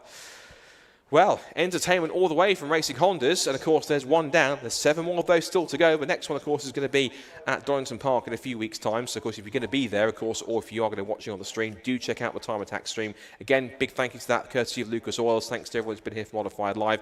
You've still got plenty of action to come next. You have still got the main event, which is the final competitions, the Super Attack for the Club and Pocket Rocket classes, the Club and Club Sport classes, and the Pro classes, here to decide who takes away the big prizes from the opening meeting of Time Attack from 2025. I have to say, it's my first experience of the championship. Gets a big thumbs up from me. Really good close racing. Nice variety in the field through all 3 classes. And I'm certain as the series goes on, we'll see more and more different Hondas, more cars join in. It was a roaring success last year, one of the biggest average grids in club motorsport that we had in 2024, into its 3rd season. And I have a feeling this championship is only going to keep on going from strength to strength as this season and beyond goes on throughout the seasons. So we'll hear shortly, once I get the cue in my ears, from our intrepid pit lane reporter and presenter, Charlie Harmon. I have to say, shout out to Charlie. It's her first weekend presenting. From what I've seen, damn good job she's done this weekend, and hopefully you agree too. And this is only her first event. She's only going to get better from here, I'm sure. And it's been a pleasure for me to be part of the Racing Hondas Championship, and I will be doing so for the full season. So you'll hear my hopefully dulcet tones, if you deem that worthy, at Donington Park for the next rounds. There's a bit of clear-up going on because, of course, we're going to retrieve James Kembury's car, plus also the other cars that will possibly be kept in situ before they get retrieved at the end of the event, before we go into our final time attack sessions of the weekend. And once that's done, the Racing Hondas drivers will pack up and go ahead and reassess and get themselves ready for a few weeks' time. Just a quick reminder of the 2025 calendar, where you can find on all the different time attack events we have. It's Donington Park on the 26th of May, so go and check them out next time. You can also find time attack and Racing Hondas and everything else that goes with it at Brands Hatch on the 15th of June. Snetterton on the old school style 200 layout on the 27th of July. 25th of August, you can head to Alton Park's International Circuit in Cheshire. Then the return to Brands Hatch on the 7th of September. A trip across the border to Scotland and Knock Hill at the end of September on the 27th. And the season finale will be on the 19th of October on the Snetterton 300 circuit. If you want all the information on that, head to racinghondas.uk for the championship information. And for time attack information, all you have to do is head to the website timeattack.co.uk. And again, we're also waiting for our podium interviews.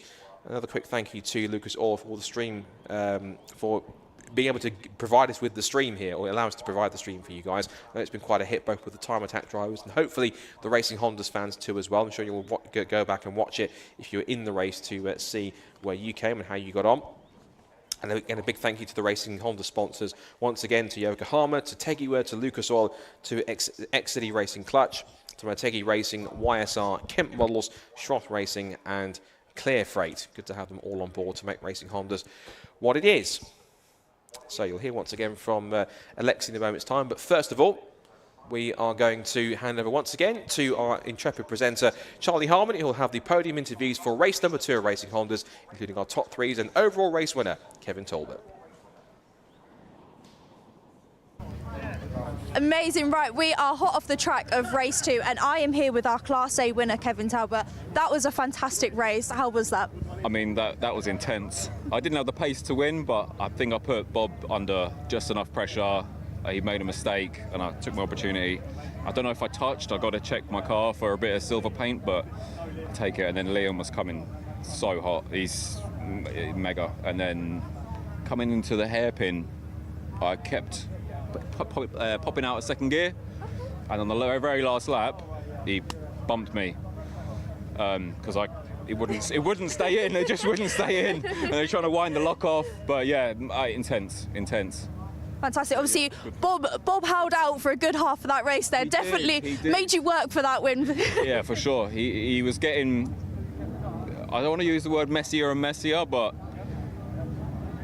he said it himself early on that he was overdriving the car, so I was kind of waiting for that to happen. Yeah. I was poking myself where I had no intention of overtaking, just making myself big in the middle. You've got to though, Cadwell. There's no room for overtaking. There's no other way. Yeah, there's no other way. Which it felt good being in the lead, and then Liam just cruised right up to the back of me. I don't know what happened to Phil Wright as well. I'm sort of, he's a nice guy, but I'm glad he fell back as well, because he would have been another one coming quick. Obviously, this is your first win as well. Yeah. Excited, happy? First win ever, yeah. I mean, it's been close a few times. The pace has been there, but ironically, I shouldn't have won today. But Cadwell, never say never. Cadwell done me a solid. Absolutely. Yeah, well, yeah. Congratulations on your first win. We'll see you at Donington.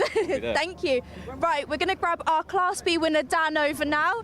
Dan, if we can grab you over. Too busy talking. Dan, this is your second win today. Congratulations. Yeah, very happy with that one. I wasn't really sure what to expect, especially after the incident on race 1, the restart. It was a bit lively, and that's what everyone fears. So race restart was kind of just try and stay out and then go from there. I think I picked up a couple of places on lap 1 and was kind of making my way forward. Managed to make a move on Sam Miffing into the lead. I actually had a nice lead and got caught behind a Class A car. Seems to be a running theme here. You seem to be catching up to these Class A drivers. It's tricky though, because they're so fast in the straights, and then you get stuck behind them in the corners essentially. So I had a good lead to Riot, which got evaporated and left me a nice nervy 2 last laps with him right on my bumper. I could see he was desperate for a move. So yeah, hang on and then bring it home. Fantastic. Well, you held on very well for the win. Obviously 2 wins today. Congratulations. Confident going into the next round? I think so, yeah. I like Donny. It's not that long a gap. Give me a bit more chance to get the hang of the tyres and stuff, get nailed in. And I think racing's always close to Donny. There's never anything in it. So it's going to be a good one. Fantastic. Well, thank you so much. Congratulations again. Thanks very much. Right, we're going to grab our Class C driver, Matt, now. Matt, if I can have you over. Good, thank you. Hair again. Fantastic. Wow, Class C win. Congratulations. Thank you. It wasn't much of a race for me with the Class Cs, unfortunately, with the lack of Class C cars at the minute. But yeah, no, managed to get up there with the Class Bs again and have a little battle. So yeah, we were up there racing. Fantastic. How did the car feel in that race as well? Yeah, it's good actually. Yeah, I think the track's a little bit slippier now. I couldn't get the lap time I wanted, but yeah, the track's feeling great, and what a great place to start the season. Absolutely, most definitely, and off the back of a win as well. Heading into Donington, confident? This has given me some confidence now. Yeah, yeah, I've committed to the full season this year, so yeah, we're learning a lot with the car. So yeah, we just build on what we've got. But this has been a good start. So yeah. Fantastic, amazing. Well, congratulations again on the win, and we'll see you at Donington. Cheers. Amazing. Wow, fantastic race. We had restarts, cars coming off, but clean racing from all the team. It was fantastic. So Time Attack are on track at the moment. We're going to head over to them.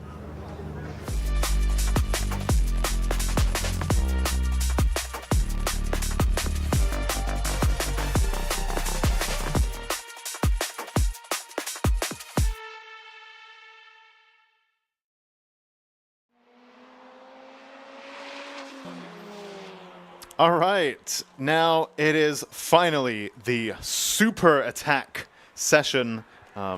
Susie's actually up in the commentary box with me. However, she's holding the wrong mic. All new stuff, new season, new stream, new mics. There we go. So it's the headset. Just get a few seconds. Probably it's not that complicated. There we go. There we go. Nice. All right. Cool. Good. This is fun. 2 headsets and everything. Oh, please take a seat, friendo. How's it been? It's been eventful.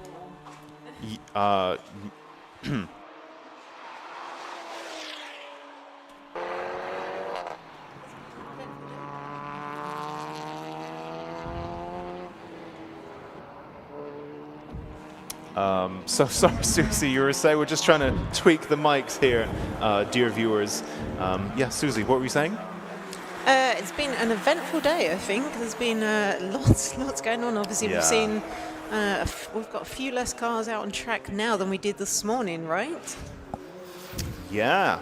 We've had a few people with a few issues. I'm just seeing the van there, sliding it through Hall Bends. So actually, one thing that struck me is now I can see Eden Young in the Micra in the pits now, in the freshly Honda K-Series powered Haltech Micra. Lots of nice headline numbers there, but it seems like Eden Young in the Haltech Micra has kept a pretty low profile today. So do you know what's going on there? I haven't actually said, it's got 420 horsepower, or should. I mean, it's the first event, so I thought, here it goes, 420 horsepower is going to be really quick.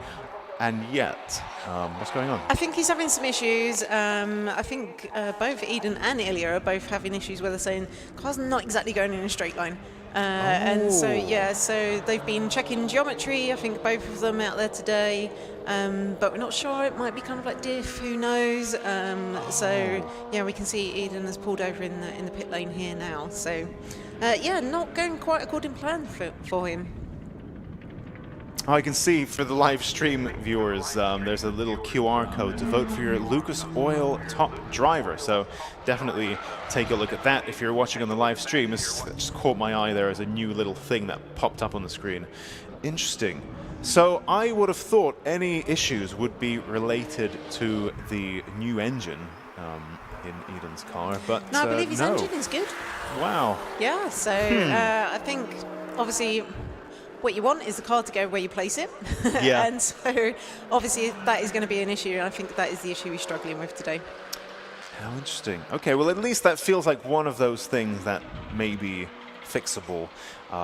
It's curious in terms of an easy fix, perhaps. If it was a case of let's go and build a whole new K20 to put in, that's different. But hopefully then that should perhaps be not too difficult of a fix. Curious how, I guess it's just a coincidence how that happened with the new engine, but I would also anticipate that there's a lot of re-engineering stuff that might have had to have happened. You know, the engine perhaps sits slightly differently than the much smaller micro engine that was in there before. So interesting how one thing perhaps inadvertently caused another, but yeah, we'll see. Eden Young, of course, very active on the socials and YouTube and so on, so no doubt he'll be sharing lots of updates as they investigate that. Interesting car, also Honda powered, of course. This one's an F20C. Jay Elliott in the Abalon Honda S2000, supercharged, which is why... You see the back end getting a little bit light there. On the braking. These are such racy chassis, aren't they? These are really, really... it looks really good on track, how it's moving around. And of course, it's not just the engine that makes these cars so popular and well respected. It is actually the chassis more so than anything else, and people like to compare them with NX5s and so on. I mean, really, in terms of chassis, as far as a factory car goes, the S2000 is on a different level. People talk about VTEC and F20C and so on. It's the chassis that really sets this car apart, but it's a car that will bite back if you don't drive it accordingly, and especially this one, supercharged.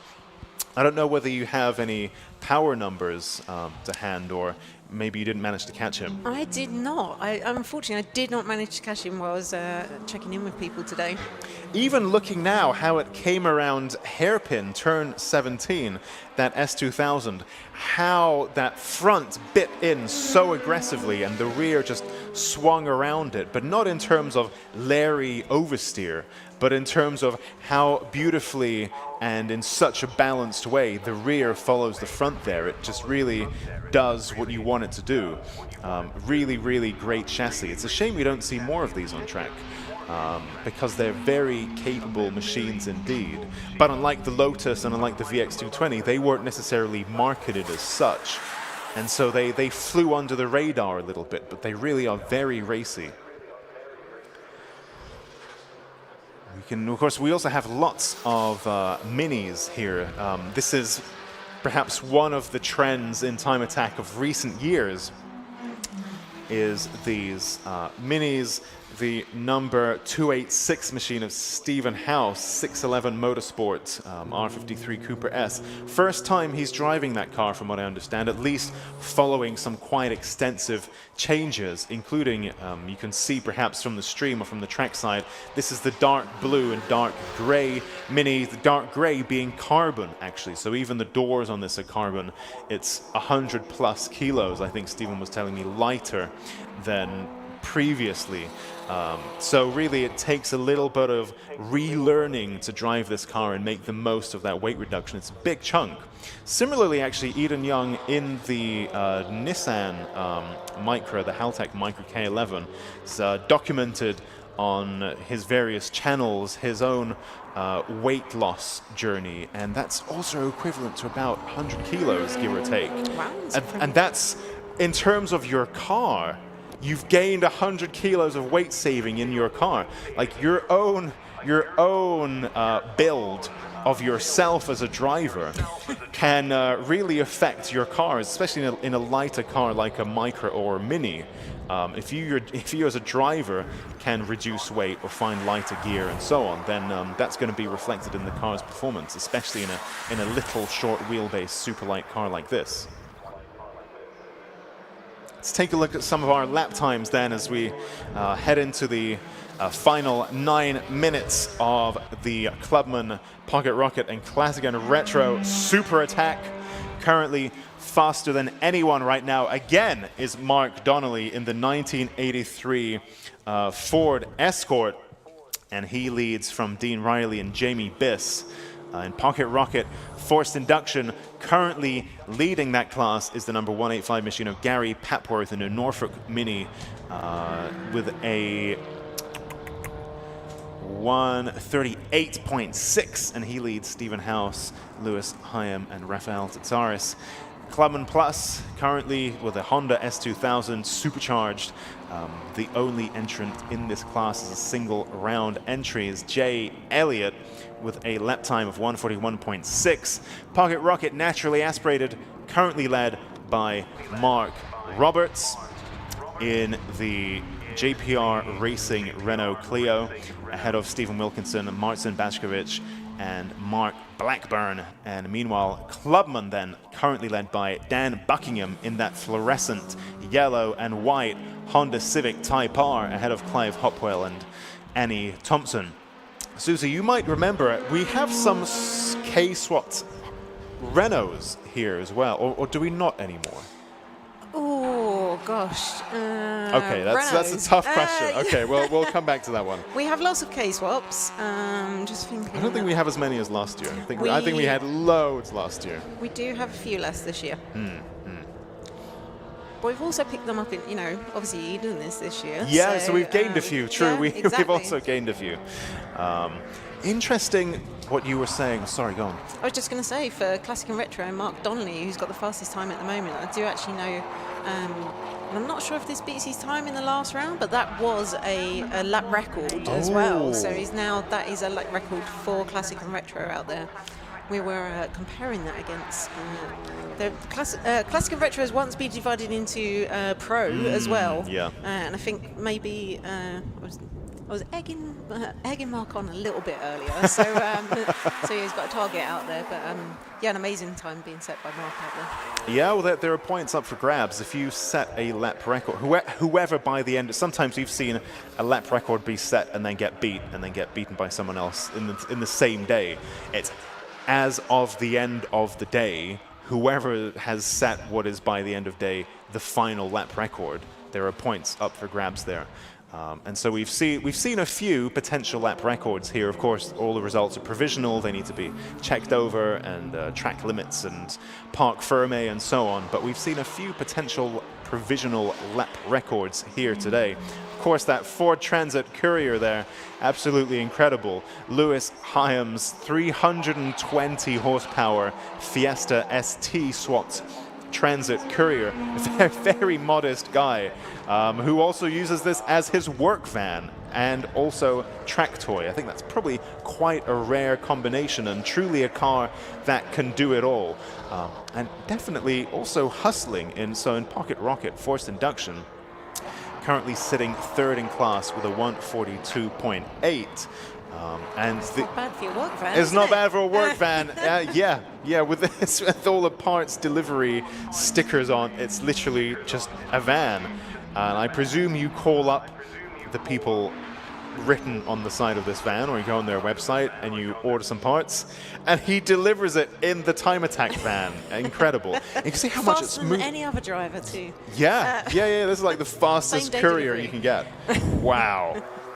I was just looking at Dan Buckingham's time, and again, I'm just trying to look back through some previous records out there. So, just double checking. So, Dan Buckingham at the moment sitting on a 1:38.932 in Clubman. And if I look back through my records, I do believe that might be a record again. So, 1:38.942. So, literally by 1/100th of a second. Incredible. So an incredible drive by Dan there, and I know he said he had an instant earlier where he came off the track. Yes, he did. After Coppice, and I think he ended up by a marshal post that he didn't know existed. Okay. So that was an introduction to him. So obviously having a much better session out there today. So that's an amazing lap. Yeah.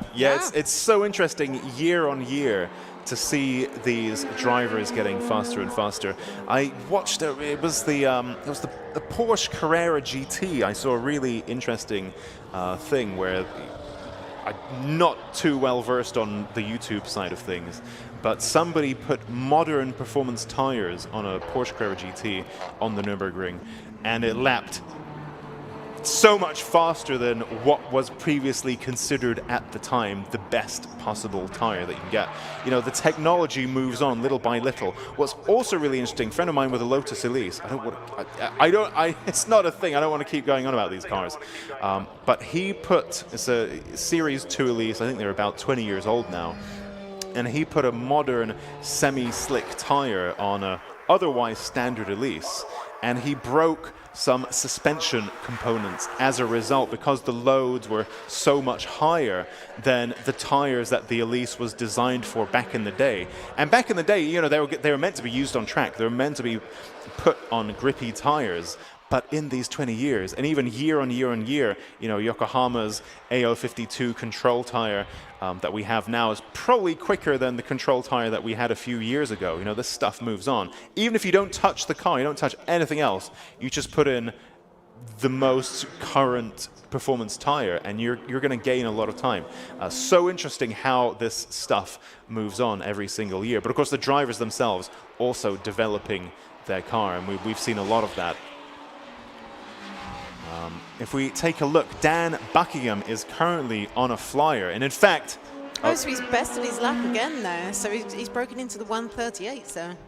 Yeah, 138.7 there from Dan Buckingham, so an improvement there from him. Oh, no, actually, apologies. He was 138.932 before. Yes, so he found a tenth and a half there.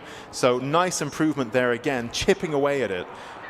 Likewise, Mark Donnelly also now with a new session best time of 135.7 in that classic and retro Ford Escort. Not the first time that we've seen classic and retro cars top the leaderboard, which just goes to show that you can't really dismiss a chassis based on its age. It's much more about the build and the builder and the driver, and in fact, any chassis probably from the last 40 years can be made extremely competitive and comparable to a modern performance car.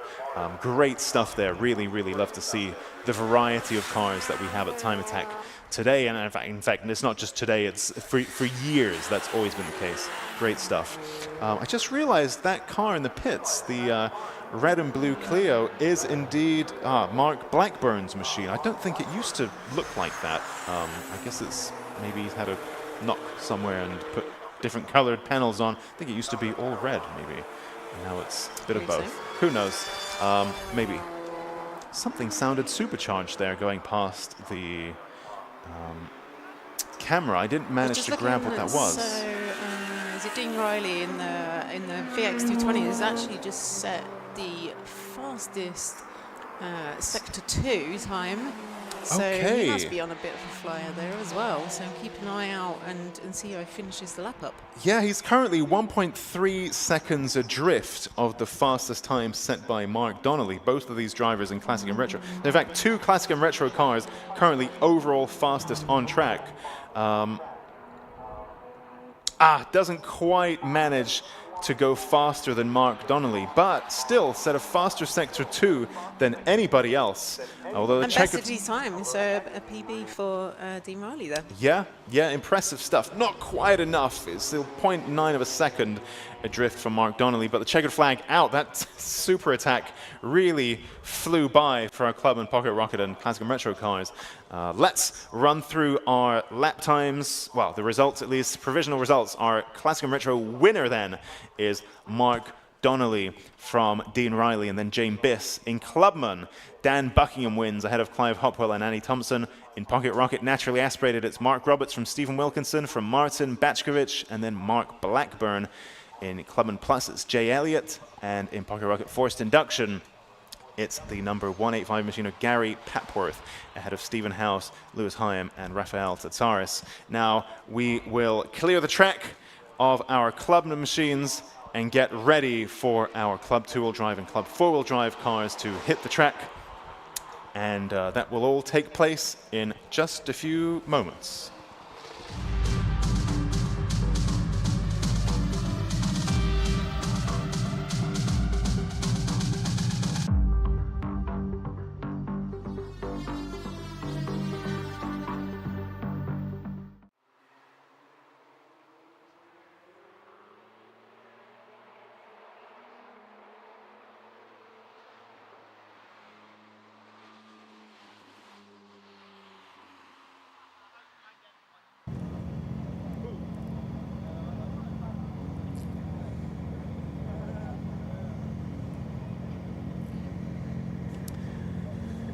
now we head into the Club 2-wheel drive and Club 4-wheel drive Super Attack, our new format for 2025.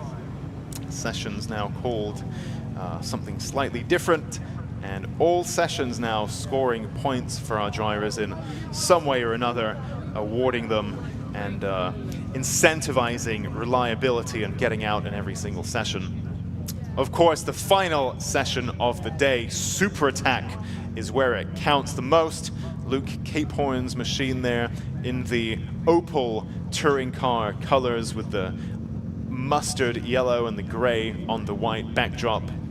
Quite iconic livery from a few years gone by. David Dyson in the Cayman GT4 RS there.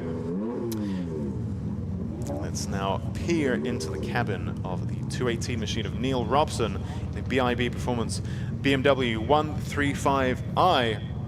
Very well regarded driver's machine. So that is his replacement car today. Oh, is that why it looks like a 1M? Is it a 1M? It's not a 1M. Oh, okay, just okay. It's not a 1M. It does have the proper 1M rear arches though, which apparently are not very cheap. Okay. But yeah, he's meant to be here in his Corsa, actually, racing. Unfortunately, yeah, had some issues. Corsa with a red top engine, and unfortunately had some issues. This was his replacement car. Hopefully we see the Corsa back next round, but he said if not, he might see if he can just enter that instead. Okay. So yeah, a Is little that the bit same different. Class? Both club? Yes, okay. I believe so. Okay, so he can carry over his points, basically. His course is going to be in the same class, so he can just continue with the points he earned here. That I need to check. Okay. I mean, probably. Well, you never know. It could be Pocket Rocket or something, couldn't it? Interesting. Right. Well, we won't know till we see. So this I'm just seeing Civic's an interesting one, isn't it? Yeah. Sorry, I was just going to talk about Dean in the Blue Evo. So just as we're going around them, because I know Dean has had his fair share of issues today. So let me check back through my notes. Check notes. Yeah, I've been talking to a lot of people today. So where are we? So yeah, so Dean, that's right. It was the compressor wheel for his turbo was touching the housing this morning. So when they looked at that, so I had to get that fixed. And then, what did they have? I didn't expect to see Dean back on track today. So, yeah, the gear shift cable came apart, got stuck in gear, had some issues with power steering, and then last time I see them, I think they come back and was recovered back off track. So it's actually really good to see him back out on the circuit again. Yeah, that's true. Yeah, he did end the last session being recovered, so whatever they did has worked. Well, hopefully, and the car is at least, it got to the assembly area, and hopefully we'll see it complete this Super Attack. Johnny Fletcher there as well in the Mark IV Astra GSI. Real time attack icon by this point. There they are, leaving to go out on track now. Here we go. So, there we go. Our car is now heading out of the assembly area and dropping into Hall Bends. The very fast, deceptively difficult flick, flack, snick, snack, left, right, as you come through that sequence of corners. Very easily, you can just see from your camera feed how undulating it is, and that really does very odd things with the weight of your car, especially if you're then clipping curbs as well, and so on. So it's very easy. You'd see a surprising number of cars spin through there, because really the weight of your car is doing all kinds of things. Yeah, and this is the big equaliser, right, between the really light cars we've seen just Mr. Andrew Kime go around there, and these big, powerful cars. So, and this is what great is about Cadwell, is you get onto the back part of the circuit, as we're seeing at the moment on the screen, and it's very fast and flat out, but you come into Hall Bends and it's really tight and technical, and it really throws the car around. So if you've got a big, powerful car like Alexander Volkov in the GTR, it's a hindrance almost, like going through Hall Bends. As you say, you're throwing a lot of weight around, whereas if you've got one of these lighter cars, we've got Andrew Kime in his Saxos, we can see there. It's very nimble getting through those, so yeah, it's really it's a great track to kind of like even out some of those differences between the cars. I mean, it's fascinating, and I think it's probably one of the reasons why it's such a well-loved circuit, because it's so challenging and it's so fun in any kind of car. And like you said, it's very much an equalizer, where actually whatever you bring, you are maybe going to be pretty competitive, because you don't necessarily need big power here. What's happening here? Well, this is an exact example of what I'm saying. Exactly. The big GTR is actually holding the Saxo up there. So you're talking like a potentially like 1,000 horsepower GTR being held at like, and the Saxo is like, Andrew's like, get out of my way, and then we'll see them come on to the back straight, and then we'll see the difference that the power makes. Here we go. Now the GTR is going to pull away. Look at that! Look at that! And again, this is So a big much difference. distance. And then you go on to the back part of the circuit, and then Alexander will be able to kind of like make that time up. But I think we're still seeing Andrew Kime out there in his little Saxo, fastest car out on track. Yeah. I mean, I think we ended the last session with Alexander Volkov on top, I think. So overall, eventually, by the time the checkered flag falls, the GTR is theoretically faster around here. But through that particular section where they happened to be next to each other, he couldn't get away from the Saxo. Absolutely incredible. Such a fun track. Yeah, it's such a good mix out there. And let's just talk about Andrew Kime for a second, because last year he was in Pocket Rocket, right? Yeah. So now we've seen him move up to Club 2-wheel drive. And do very well. So again, you know, if you were to put them together, it's like this Saxo and a GTR. You just wouldn't think these cars would be competitive on the same level, but Andrew Kime absolutely proving that wrong. And he's gone K24 this year. Which is why he's moved up, Okay. Yeah. Yeah, I mean, this is the Cadwell Park magic, isn't it? Where, yeah, though I think those shots are probably going to go onto some highlight reel Instagram thing afterwards. The little Andrew Kime Saxo all over the back of that GTR. You can see now they've come around next time, and the GTR is pulling away. Alexander Volkov now fastest of all in sectors 1 and 2, and now presumably sector 3, 132.5 there for Alexander Volkov, a whole 4 seconds. Andrew Kime also sets a personal best, 132.5 there for Alex Volkov, 136.1 Andrew Kime, so 3.5 second gap between them.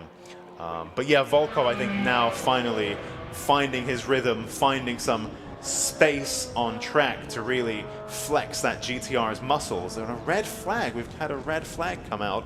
Not quite sure where that might be happening, but Andrew Kime there on your screens. We have 2 white. Oh look, it's Dean Taylor. Dear. Oh dear, I wonder what's happened there. So another red flag then, and I did just realize for our trackside watchers, thank you first of all for sticking through right until the end. Super attack is where it really counts. This is where the real points are awarded here, the biggest haul of points for our drivers. But I did realize for our trackside viewers who perhaps don't have the super zoomed in view, we do have 2 white Club 2-wheel drive Saxos, which may be a little bit confusing. Andrew Kime's car does not have the big rear wing, whereas Stu Summers's 179 race and retro cars Saxo does. And of course a difference there in that Andrew Kime is now K24 powered, and Stu Summers, when I caught up with him last year, admittedly, he still had the Saxo engine, and it was supercharged with a view to turbocharge it once upon a time. I don't know if that's happened yet. Have you managed to bump into him? Yeah, so it's supercharged, So yes. It's still supercharged? Yes, it is still. Okay. Yeah. Yeah, and Stu Summers also has moved to this class from Pocket Rocket. He did that move a little bit earlier. Yep. But you know, he's moved around as well. It's really great to see drivers developing the platform. What I thought was especially interesting was your interview with the new chap with the FK Civic with the dreams on the side. I thought Nick that Good. That's perhaps the one. Nicholas Good, yes, Good with an E on the end. There we go, I remember that. 500 horsepower on Nitron suspension, Cyvex ECU.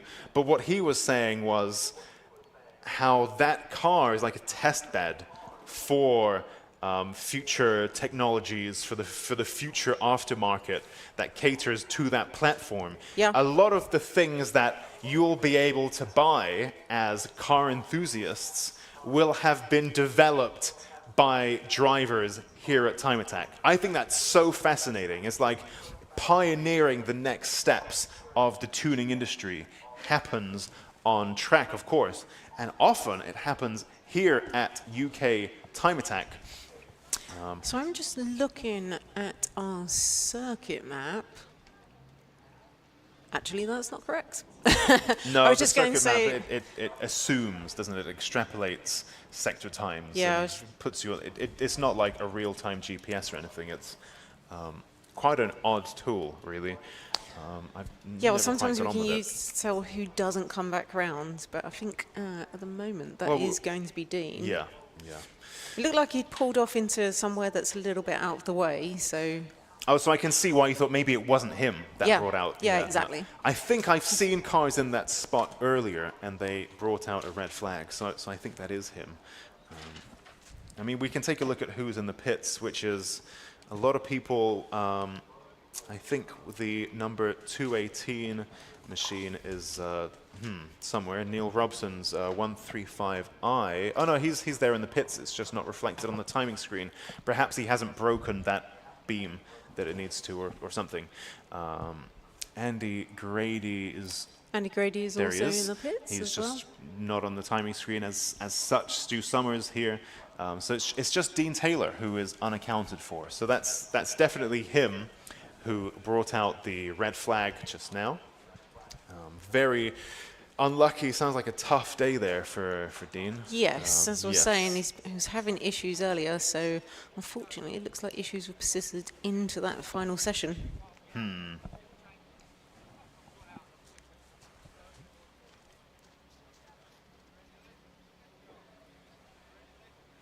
Johnny Fletcher there at the front of the queue. Well, we also see, talking to Johnny Fletcher there, are a couple of ex-Time Attackers as well. Oh my goodness, both do we of them, recognise yeah. both of those faces? I think we do. I think we recognise Mr. Andy Gray and Mr. Dave Ward down there having a chat with Johnny Fletcher. So some of our competitors from past seasons. I wonder what they're doing there. Why isn't Dave Ward driving? He's built this Mini for this stuff. Super. We were talking about the DIY composite wide super light cars like Ilyas and so on. Few drivers in the past as well. Dave Ward was another one, right? So last year he gave me loads to talk about because he went down a similar route with that Mini, and it was so quick, wasn't he? I think in Pocket Rocket. He was absent from Time Attack for a while. I think he did it in a Mini back in the day, a long time ago. Then came back with an EK Civic, I think around 2018 or so. And then he came back last year in the Mini. That Mini immediately was super fast off the bat and seems to have stepped away again. Have a green flag and they are entering back onto the circuit again. Andrew Kime there ahead of Luke Cape Horn in the Astra. Interesting car, that 135i. Yeah, I mean, that for me, that would be my weapon of choice, perhaps over. Not in a courses. We've seen some very interesting courses in the past. I think even Michael Greenhugh's PD 130 powered machine, really cool. But it's all about the rear-wheel drive, straight six kind of stuff. It's great fun. So definitely that would be my choice, given the two. As great as I'm sure the Corsa is, I'm not too aware of the spec, but I'm sure that with that 135i looks really quite serious. what's interesting now is because everybody's bunched up into the pits and everybody's left at the same time. So what you've got is a bit, and if we see on the circuit map, we've got a lot of cars all clumped up together. And interestingly, I kind of assumed some of them would hang back. And they've got 8.5 minutes left on the clock now.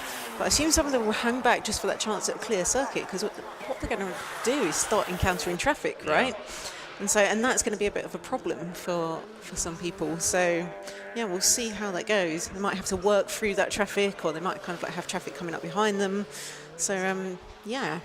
I mean, it's lots of action all in the same place at the same time. Yeah. It's definitely a key skill of time attack compared to sprinting or rallying or other categories that are judged by lap time. Oh dear, Stu Summers is off. Stu Summers.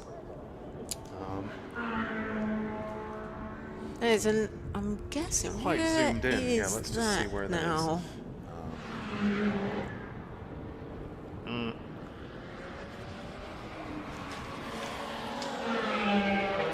Oh, is that the after Mansfield? Maybe he's spun? Oh, maybe.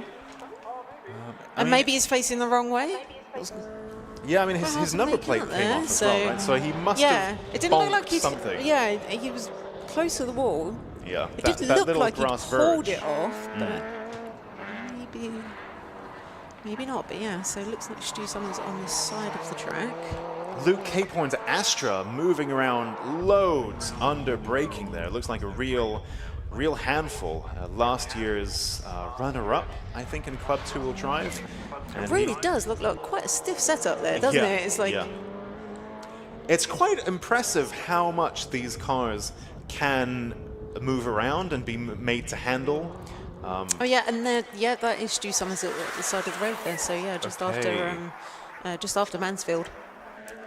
Yeah, especially you stick on some toe out and quite aggressive, quite stiff.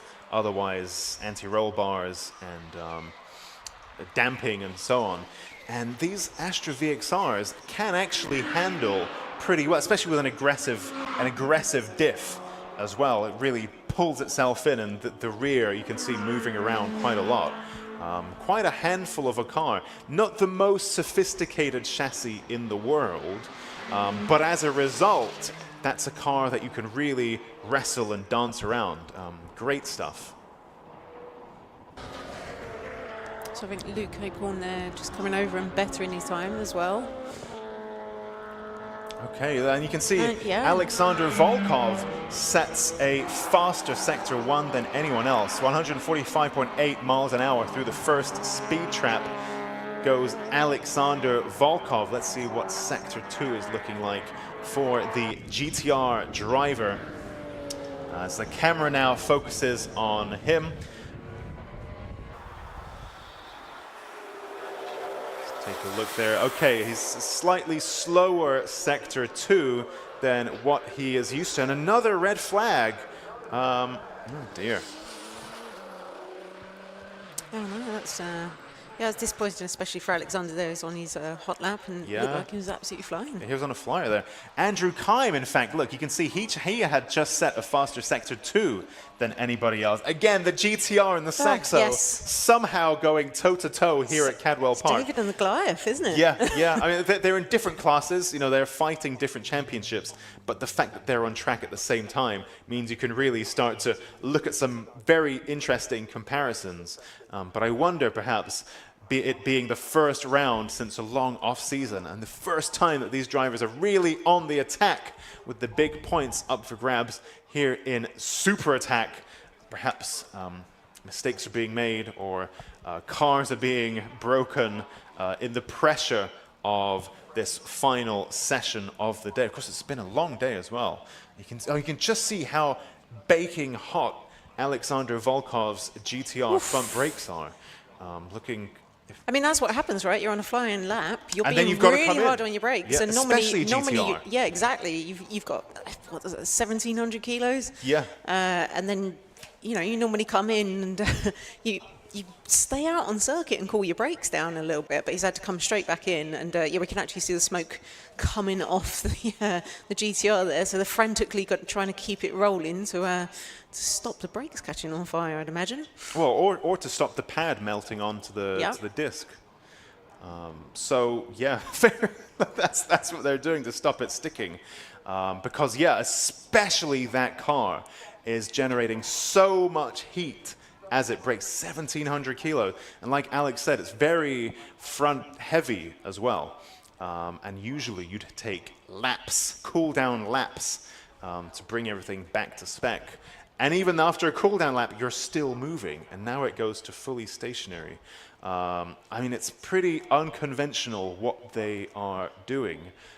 But there's Seems a to be necessity working. there, because otherwise the brakes might melt on. Which is, when you have a car like a GTR and brakes that massive and a car so heavy, that's a problem that you're going to need to consider.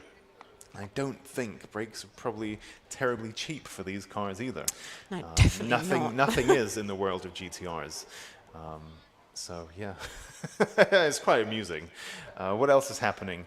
We can see Luke Capehorn's car being inspected. It's got the funny golf ball dimples on the underside of the bonnet. I remember that used to tickle me on my car. I'm not sure why that's the design they went with. But yeah, definitely quite amusing. Nice little dimple pattern. 135i BMW there now, with the 1M genuine arches of Neil Robson BIB Performance. Oh, you can see Mike Butler now coming in to the pit lane as well, in the number 67 BMW M3. So again, though, we're playing this process of elimination to try and figure out what the issue is here. So we've got, who else is not in the pits? So Right, so Dean Taylor, we know about Dean Taylor. Fine. Yeah, so Andy Grady, who had just actually set the... It's Stu Summers, isn't it? It's Stu Summers. But Andy Grady there had set the second fastest time, and he is not in the pits. Yeah, that's what it look at Stu Summers. So for those of you Andy wondering, Grady, then? we in the commentary box can't see that bit. So that's why we have to look at the pit lane and deduce. So there's not enough time. We've got a curfew to consider and so on. So not enough time to re-extend this session. And They did only have a minute and a half left. Is that what it was? Yeah, Right, so that's it. which is a lap anyway, and by the time you have an out lap. So yeah, unfortunately they've so that is a checkered flag for that session. Interesting that that I would have thought with a minute and a half left, it would have been checkered flagged immediately.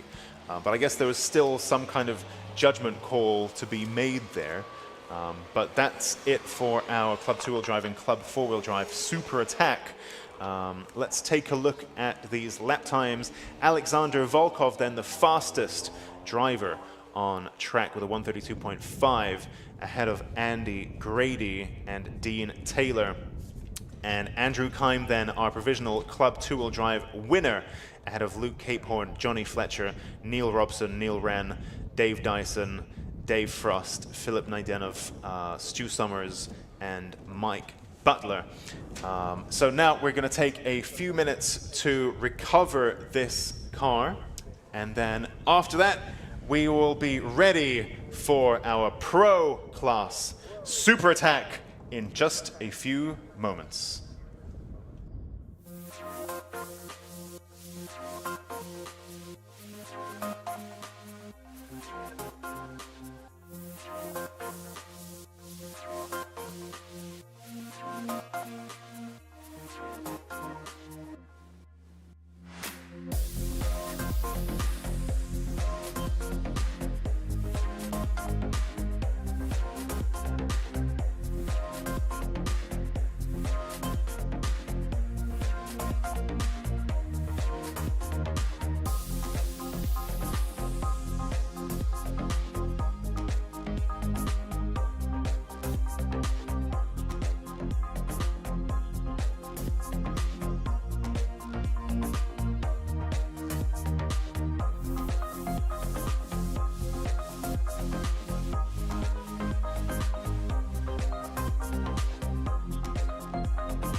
So we're just getting ready for our pro class super attack.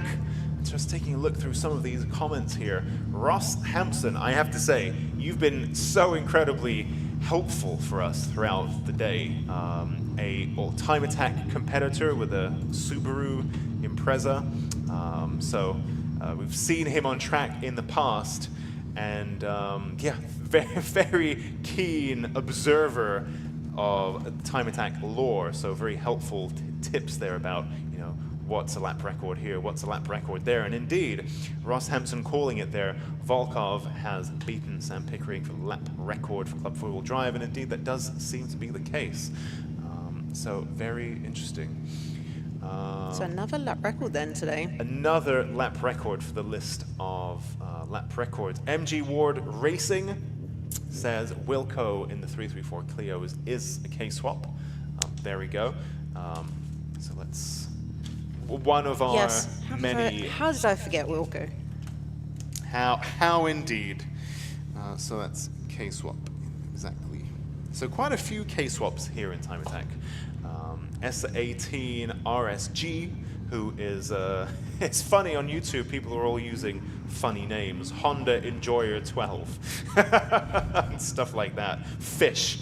So S18 RSG is one of my buddies from the GR Supra Owners Club, although we've both moved on since then, but he says, you love a Civic, Alexi, don't lie. It's true, especially these newer, I never quite got on with the EP, never driven an FN. They look, I think it would be quite cool, but the new FKs, is that what the new one is called? I'm not sure, because I think the FK might have been around for...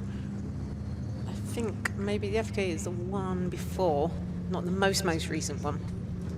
Maybe I'm wrong. Who knows? Who knows? But this new shape, they look so impressive, and really quite a really good all-rounder, I think, in terms of it's a car that can really do a lot of things. And Russ has one of those newer type Civics and says it's really quite exceptional. Actually saw a really interesting build. There's a guy in America with a NA1 NSX, and he swapped in all Honda Civic Type R boosted K20 stuff into it with the sequential gearbox automatic. Really interesting. Anyway, so I think that's a platform to keep an eye on, especially in the coming years. Really good stuff. That's the kind of Civic I can get behind. Faux show. Meanwhile then, our pro cars have now begun their super attack. Like Darren mentioned in his interview with Susie, our cars, our tires need 2 or 3 laps to switch on. This Yokohama AO52, which is new for Time Attack. Well, drivers could choose to run such a tire, I guess, last year if they wanted to.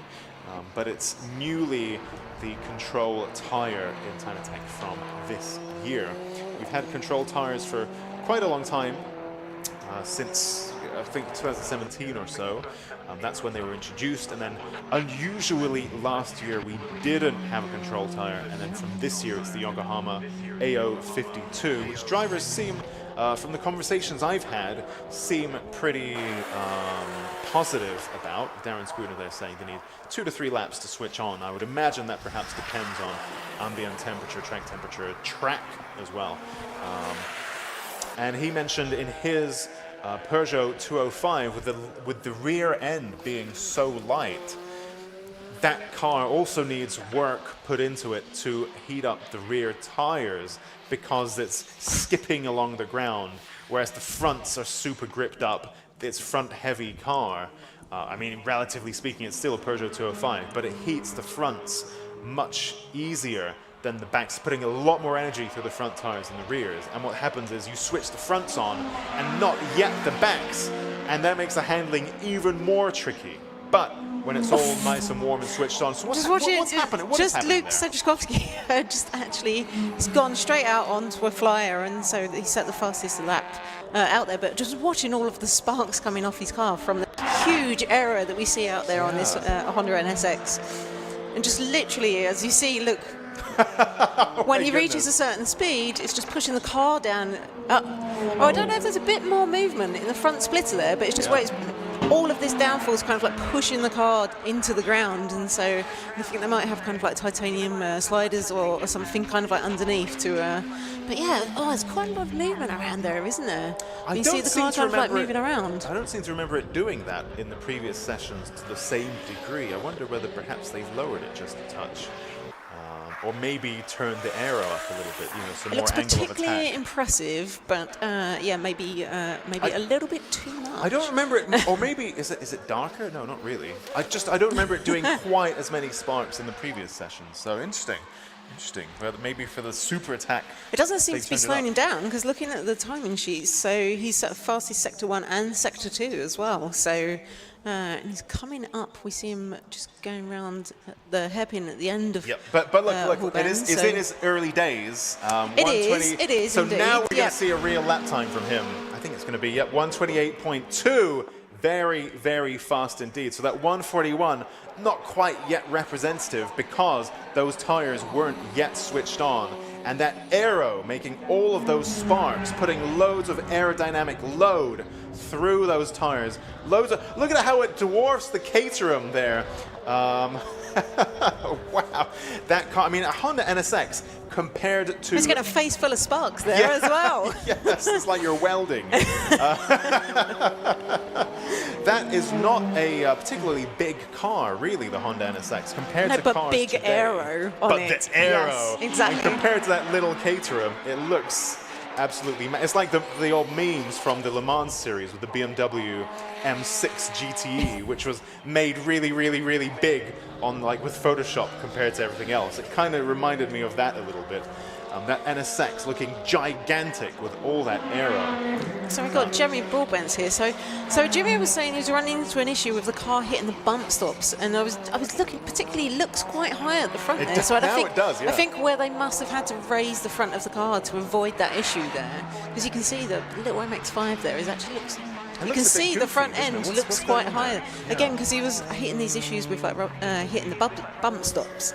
So they've had to raise the car to try and reduce it. It looks like the tyre is still tucking. It doesn't look that high. And yet, it's still, if you look at the front splitter, it looks like it's artificially high, but the tyre is still tucking, isn't it? I know Jimmy's also having issues. I believe he's having issues with his power steering as well, so he must be really having to kind of wrestle that car around. And through all of the corners there, being chased down by Bradley John going into Hall Bends. Up and over the mountain, through Hall Bends. And that is a place you really do want your power steering to work. Well, actually, it's there coming into the hairpin. Yes. Where I've been off before.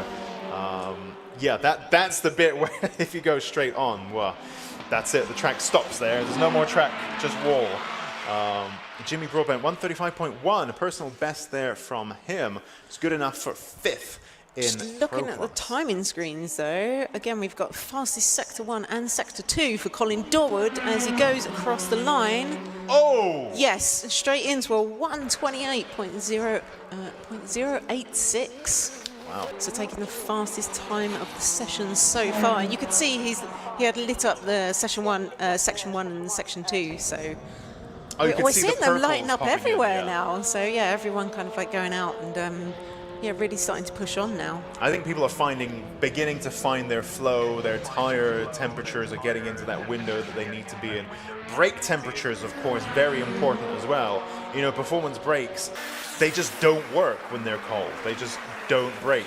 They've got to be in that operating window. Luke Sanjikovski taking that number 1 spot back from Colin Dorward as he goes across the line there with a 127.32. So everyone out on an absolute flyer at the moment.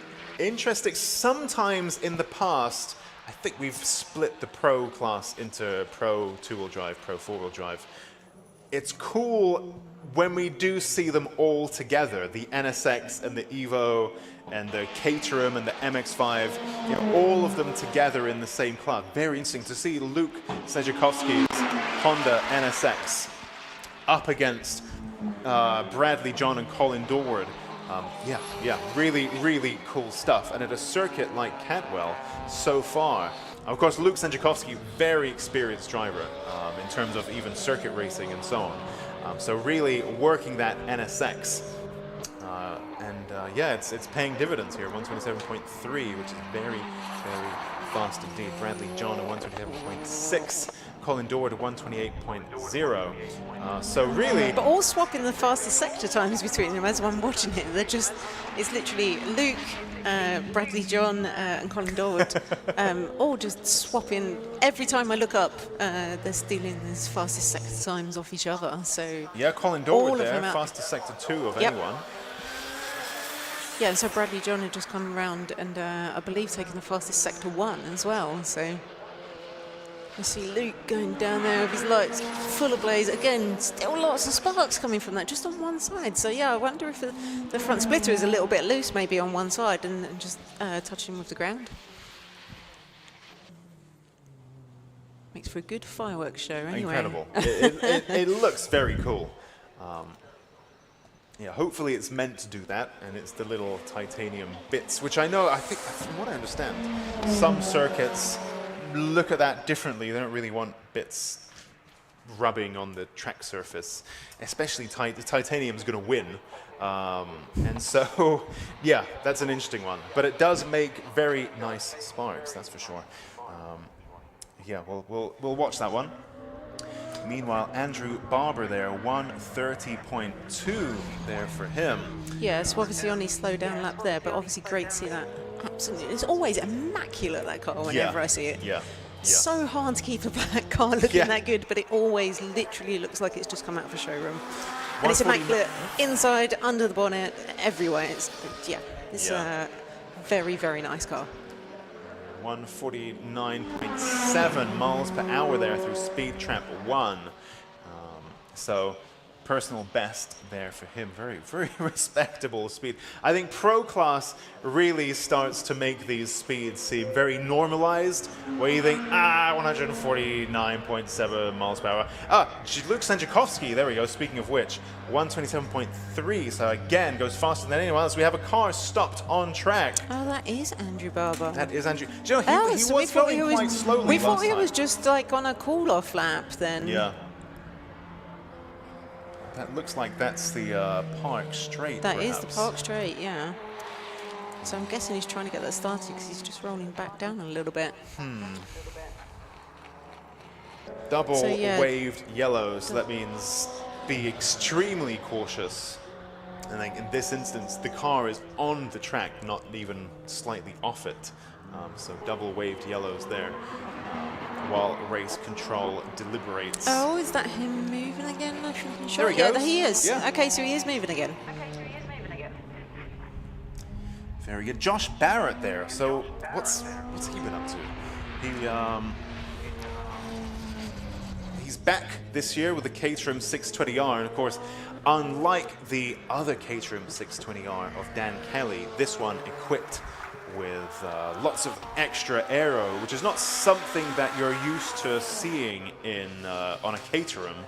And I think those were additions during the course of last year. There was a great battle between him and Alfie Threlfall in the aerial Atom, but doesn't seem to be here today. So instead, Josh Barrett now in the fight with the other pro class entrants. This is currently a 129.0 is his best lap time. That's good enough for overall fourth in the pro class. Luke Sanjikovski now coming into the pits. Again, there's no refueling allowed in the pits in Time Attack, so drivers are coming in to have little tweaks applied to their car, perhaps a fix if needed, but no refueling allowed. Colin Dorward looking pretty racy there on the screen. Currently, well, he set quite a slow lap there, a 2-minute lap, so conceivably a cool down lap there for him. But let's take a look as he comes through Sector 1. It's funny how his lights flash. It's like they should be on permanently when he's on a hot lap, but on Colin Dorward's machine they flash for some reason. I absolutely love this car. I'm not biased at all. Oh, okay, go on. It's not the fact that it's a black Evo. Right. Is your Evo black? It might be. Oh, really? Okay. I've never seen it. Well, there's this mythical Evo that apparently exists. But Colin's made quite a lot of changes over winter as well. Oh, and we're seeing there. Oh, and actually, Colin would have been on an absolute flyer, but then he's come up against Bradley John, who's obviously on a cool down lap, and he's known instantly that's that attempt at a hot lap over. You can't really overtake through whole bends. No, and so he's saving like the car this. again, though, and he's slowed right down. So he's going to be going round, and we'll see if he goes back round and goes for another flyer again. Again, as we were saying, like part of the game with time attack is finding that clear space on track. And that is as much key as like stringing a great lap together yourself. If you don't have the clear air to do it in, then that massively affects you. Yeah, I mean, it wasn't a particularly great Sector 1 for Colin Dorward on that lap anyway, but it was 150.8 miles an hour through the first speed trap, which is very impressive indeed. You know, these speeds become the norm in this class, and sometimes you need to step away and think, hang on, 150 miles an hour is a really big deal on a massive straight, never mind at Cadwell Park, where the straights aren't really all that long, and the long one is uphill. So 150 miles an hour anywhere on this track is an incredible effort. Bradley John, meanwhile, let's take a look at what he can do. Currently on Sector, so doesn't set a PB in Sector 1, however, personal best Sector 2. Now up and over the mountain he goes, and through Hall bends, Bradley John in the Mitsubishi Evo, currently sitting second in the Pro class. He did set a personal best Sector 2, no purple sectors though, so unless his Sector 3 is phenomenally out of this world, I suspect we may not see him move up the leaderboard there. 127.4. So that's a personal best for him, a slight improvement. Just a tiny improvement. So there's a 1/10 of a second between Luke Sanjikovski and Bradley John. Ilya Krylov in the Clio, the other Haltech machine, also K-Series powered. Also, he's kept a pretty low profile today, even with the development, you know, as there was a great interview with Susie. I think he went into a lot of detail about the build and what's been going on. Curiously, it's got Samsonus suspension. I didn't actually personally know Samsonus are big suspension people. They're very famous for their gearboxes, but he's got custom one-off Samsonus suspension. And of course, all the new Haltech goodies as well, the flagship R5 ECU and the UC10 dash. And of course, that new front clip that weighs just 4 kilograms. But despite all of this, he's kept a pretty low profile today, hasn't he? Apparently, some handling issues or something like that. Is that right? Yeah, so again, I think both Ilya and Eden have been having some weird kind of handling issues where they're saying the car isn't kind of like going where they want it to. So yeah, not quite sure what that is, but they will be tracking that down, I'm sure, and we'll see them back for Donington with improvements. I mean, another red flag and checkered flag. So I'm not immediately sure on what's brought this red flag out.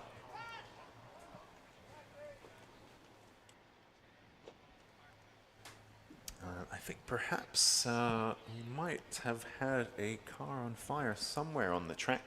Can't quite see that spot on the stream, but hopefully that's, I mean, that's never hugely fun, but hopefully one that isn't too bad. Fingers crossed for that one. But that does conclude our session, and that is, I think, one of the trickier incidents to recover. So the checkered flag is thrown at this point, which means let's run through the provisional results. So the fastest car on track and winner of Pro Class is Luke Sanjikovski in the Honda NSX. And he leads Bradley John, Colin Dorward, Josh Barrett, Andrew Barber, and Jimmy Broadbent.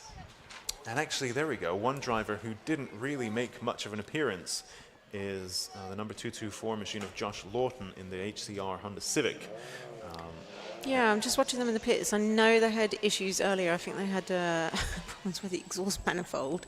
And they had managed to get that repaired. They had managed to get that repaired and get back onto track earlier. And I know he was still setting some blistering times in previous sessions, but it looks like, obviously, as you're saying, not. We've seen him in the pits a lot in the session. So, yeah, he's only actually turned in one lap. So, unfortunately, it does look like that issue has plagued him again. And meanwhile, in Club Pro, then, the fastest driver was, let's have a look, where is that? Club Pro. Eric Holmes in the Mitsubishi Evo 6 RS, ahead of Dan Kelly, then the number 39, Richard Goodall.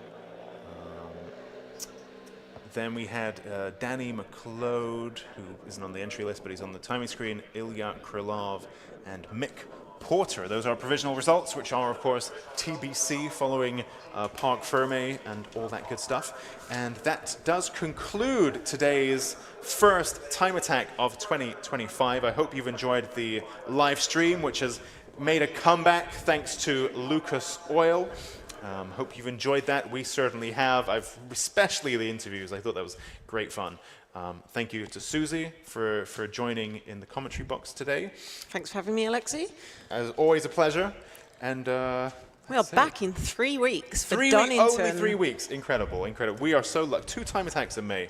So lucky. Nice, nice, nice. Oh, look, the Civic's got going. Oh, nice. Okay, nice, nice. Just in time to go home. Well, drive safe, everyone. Thank you for coming to Modified Live. And thank you to our marshals and to the Time Attack team, and of course, all the drivers and everyone who could be here today. And we will see you next time. Thank you. We'll see you in 3 weeks.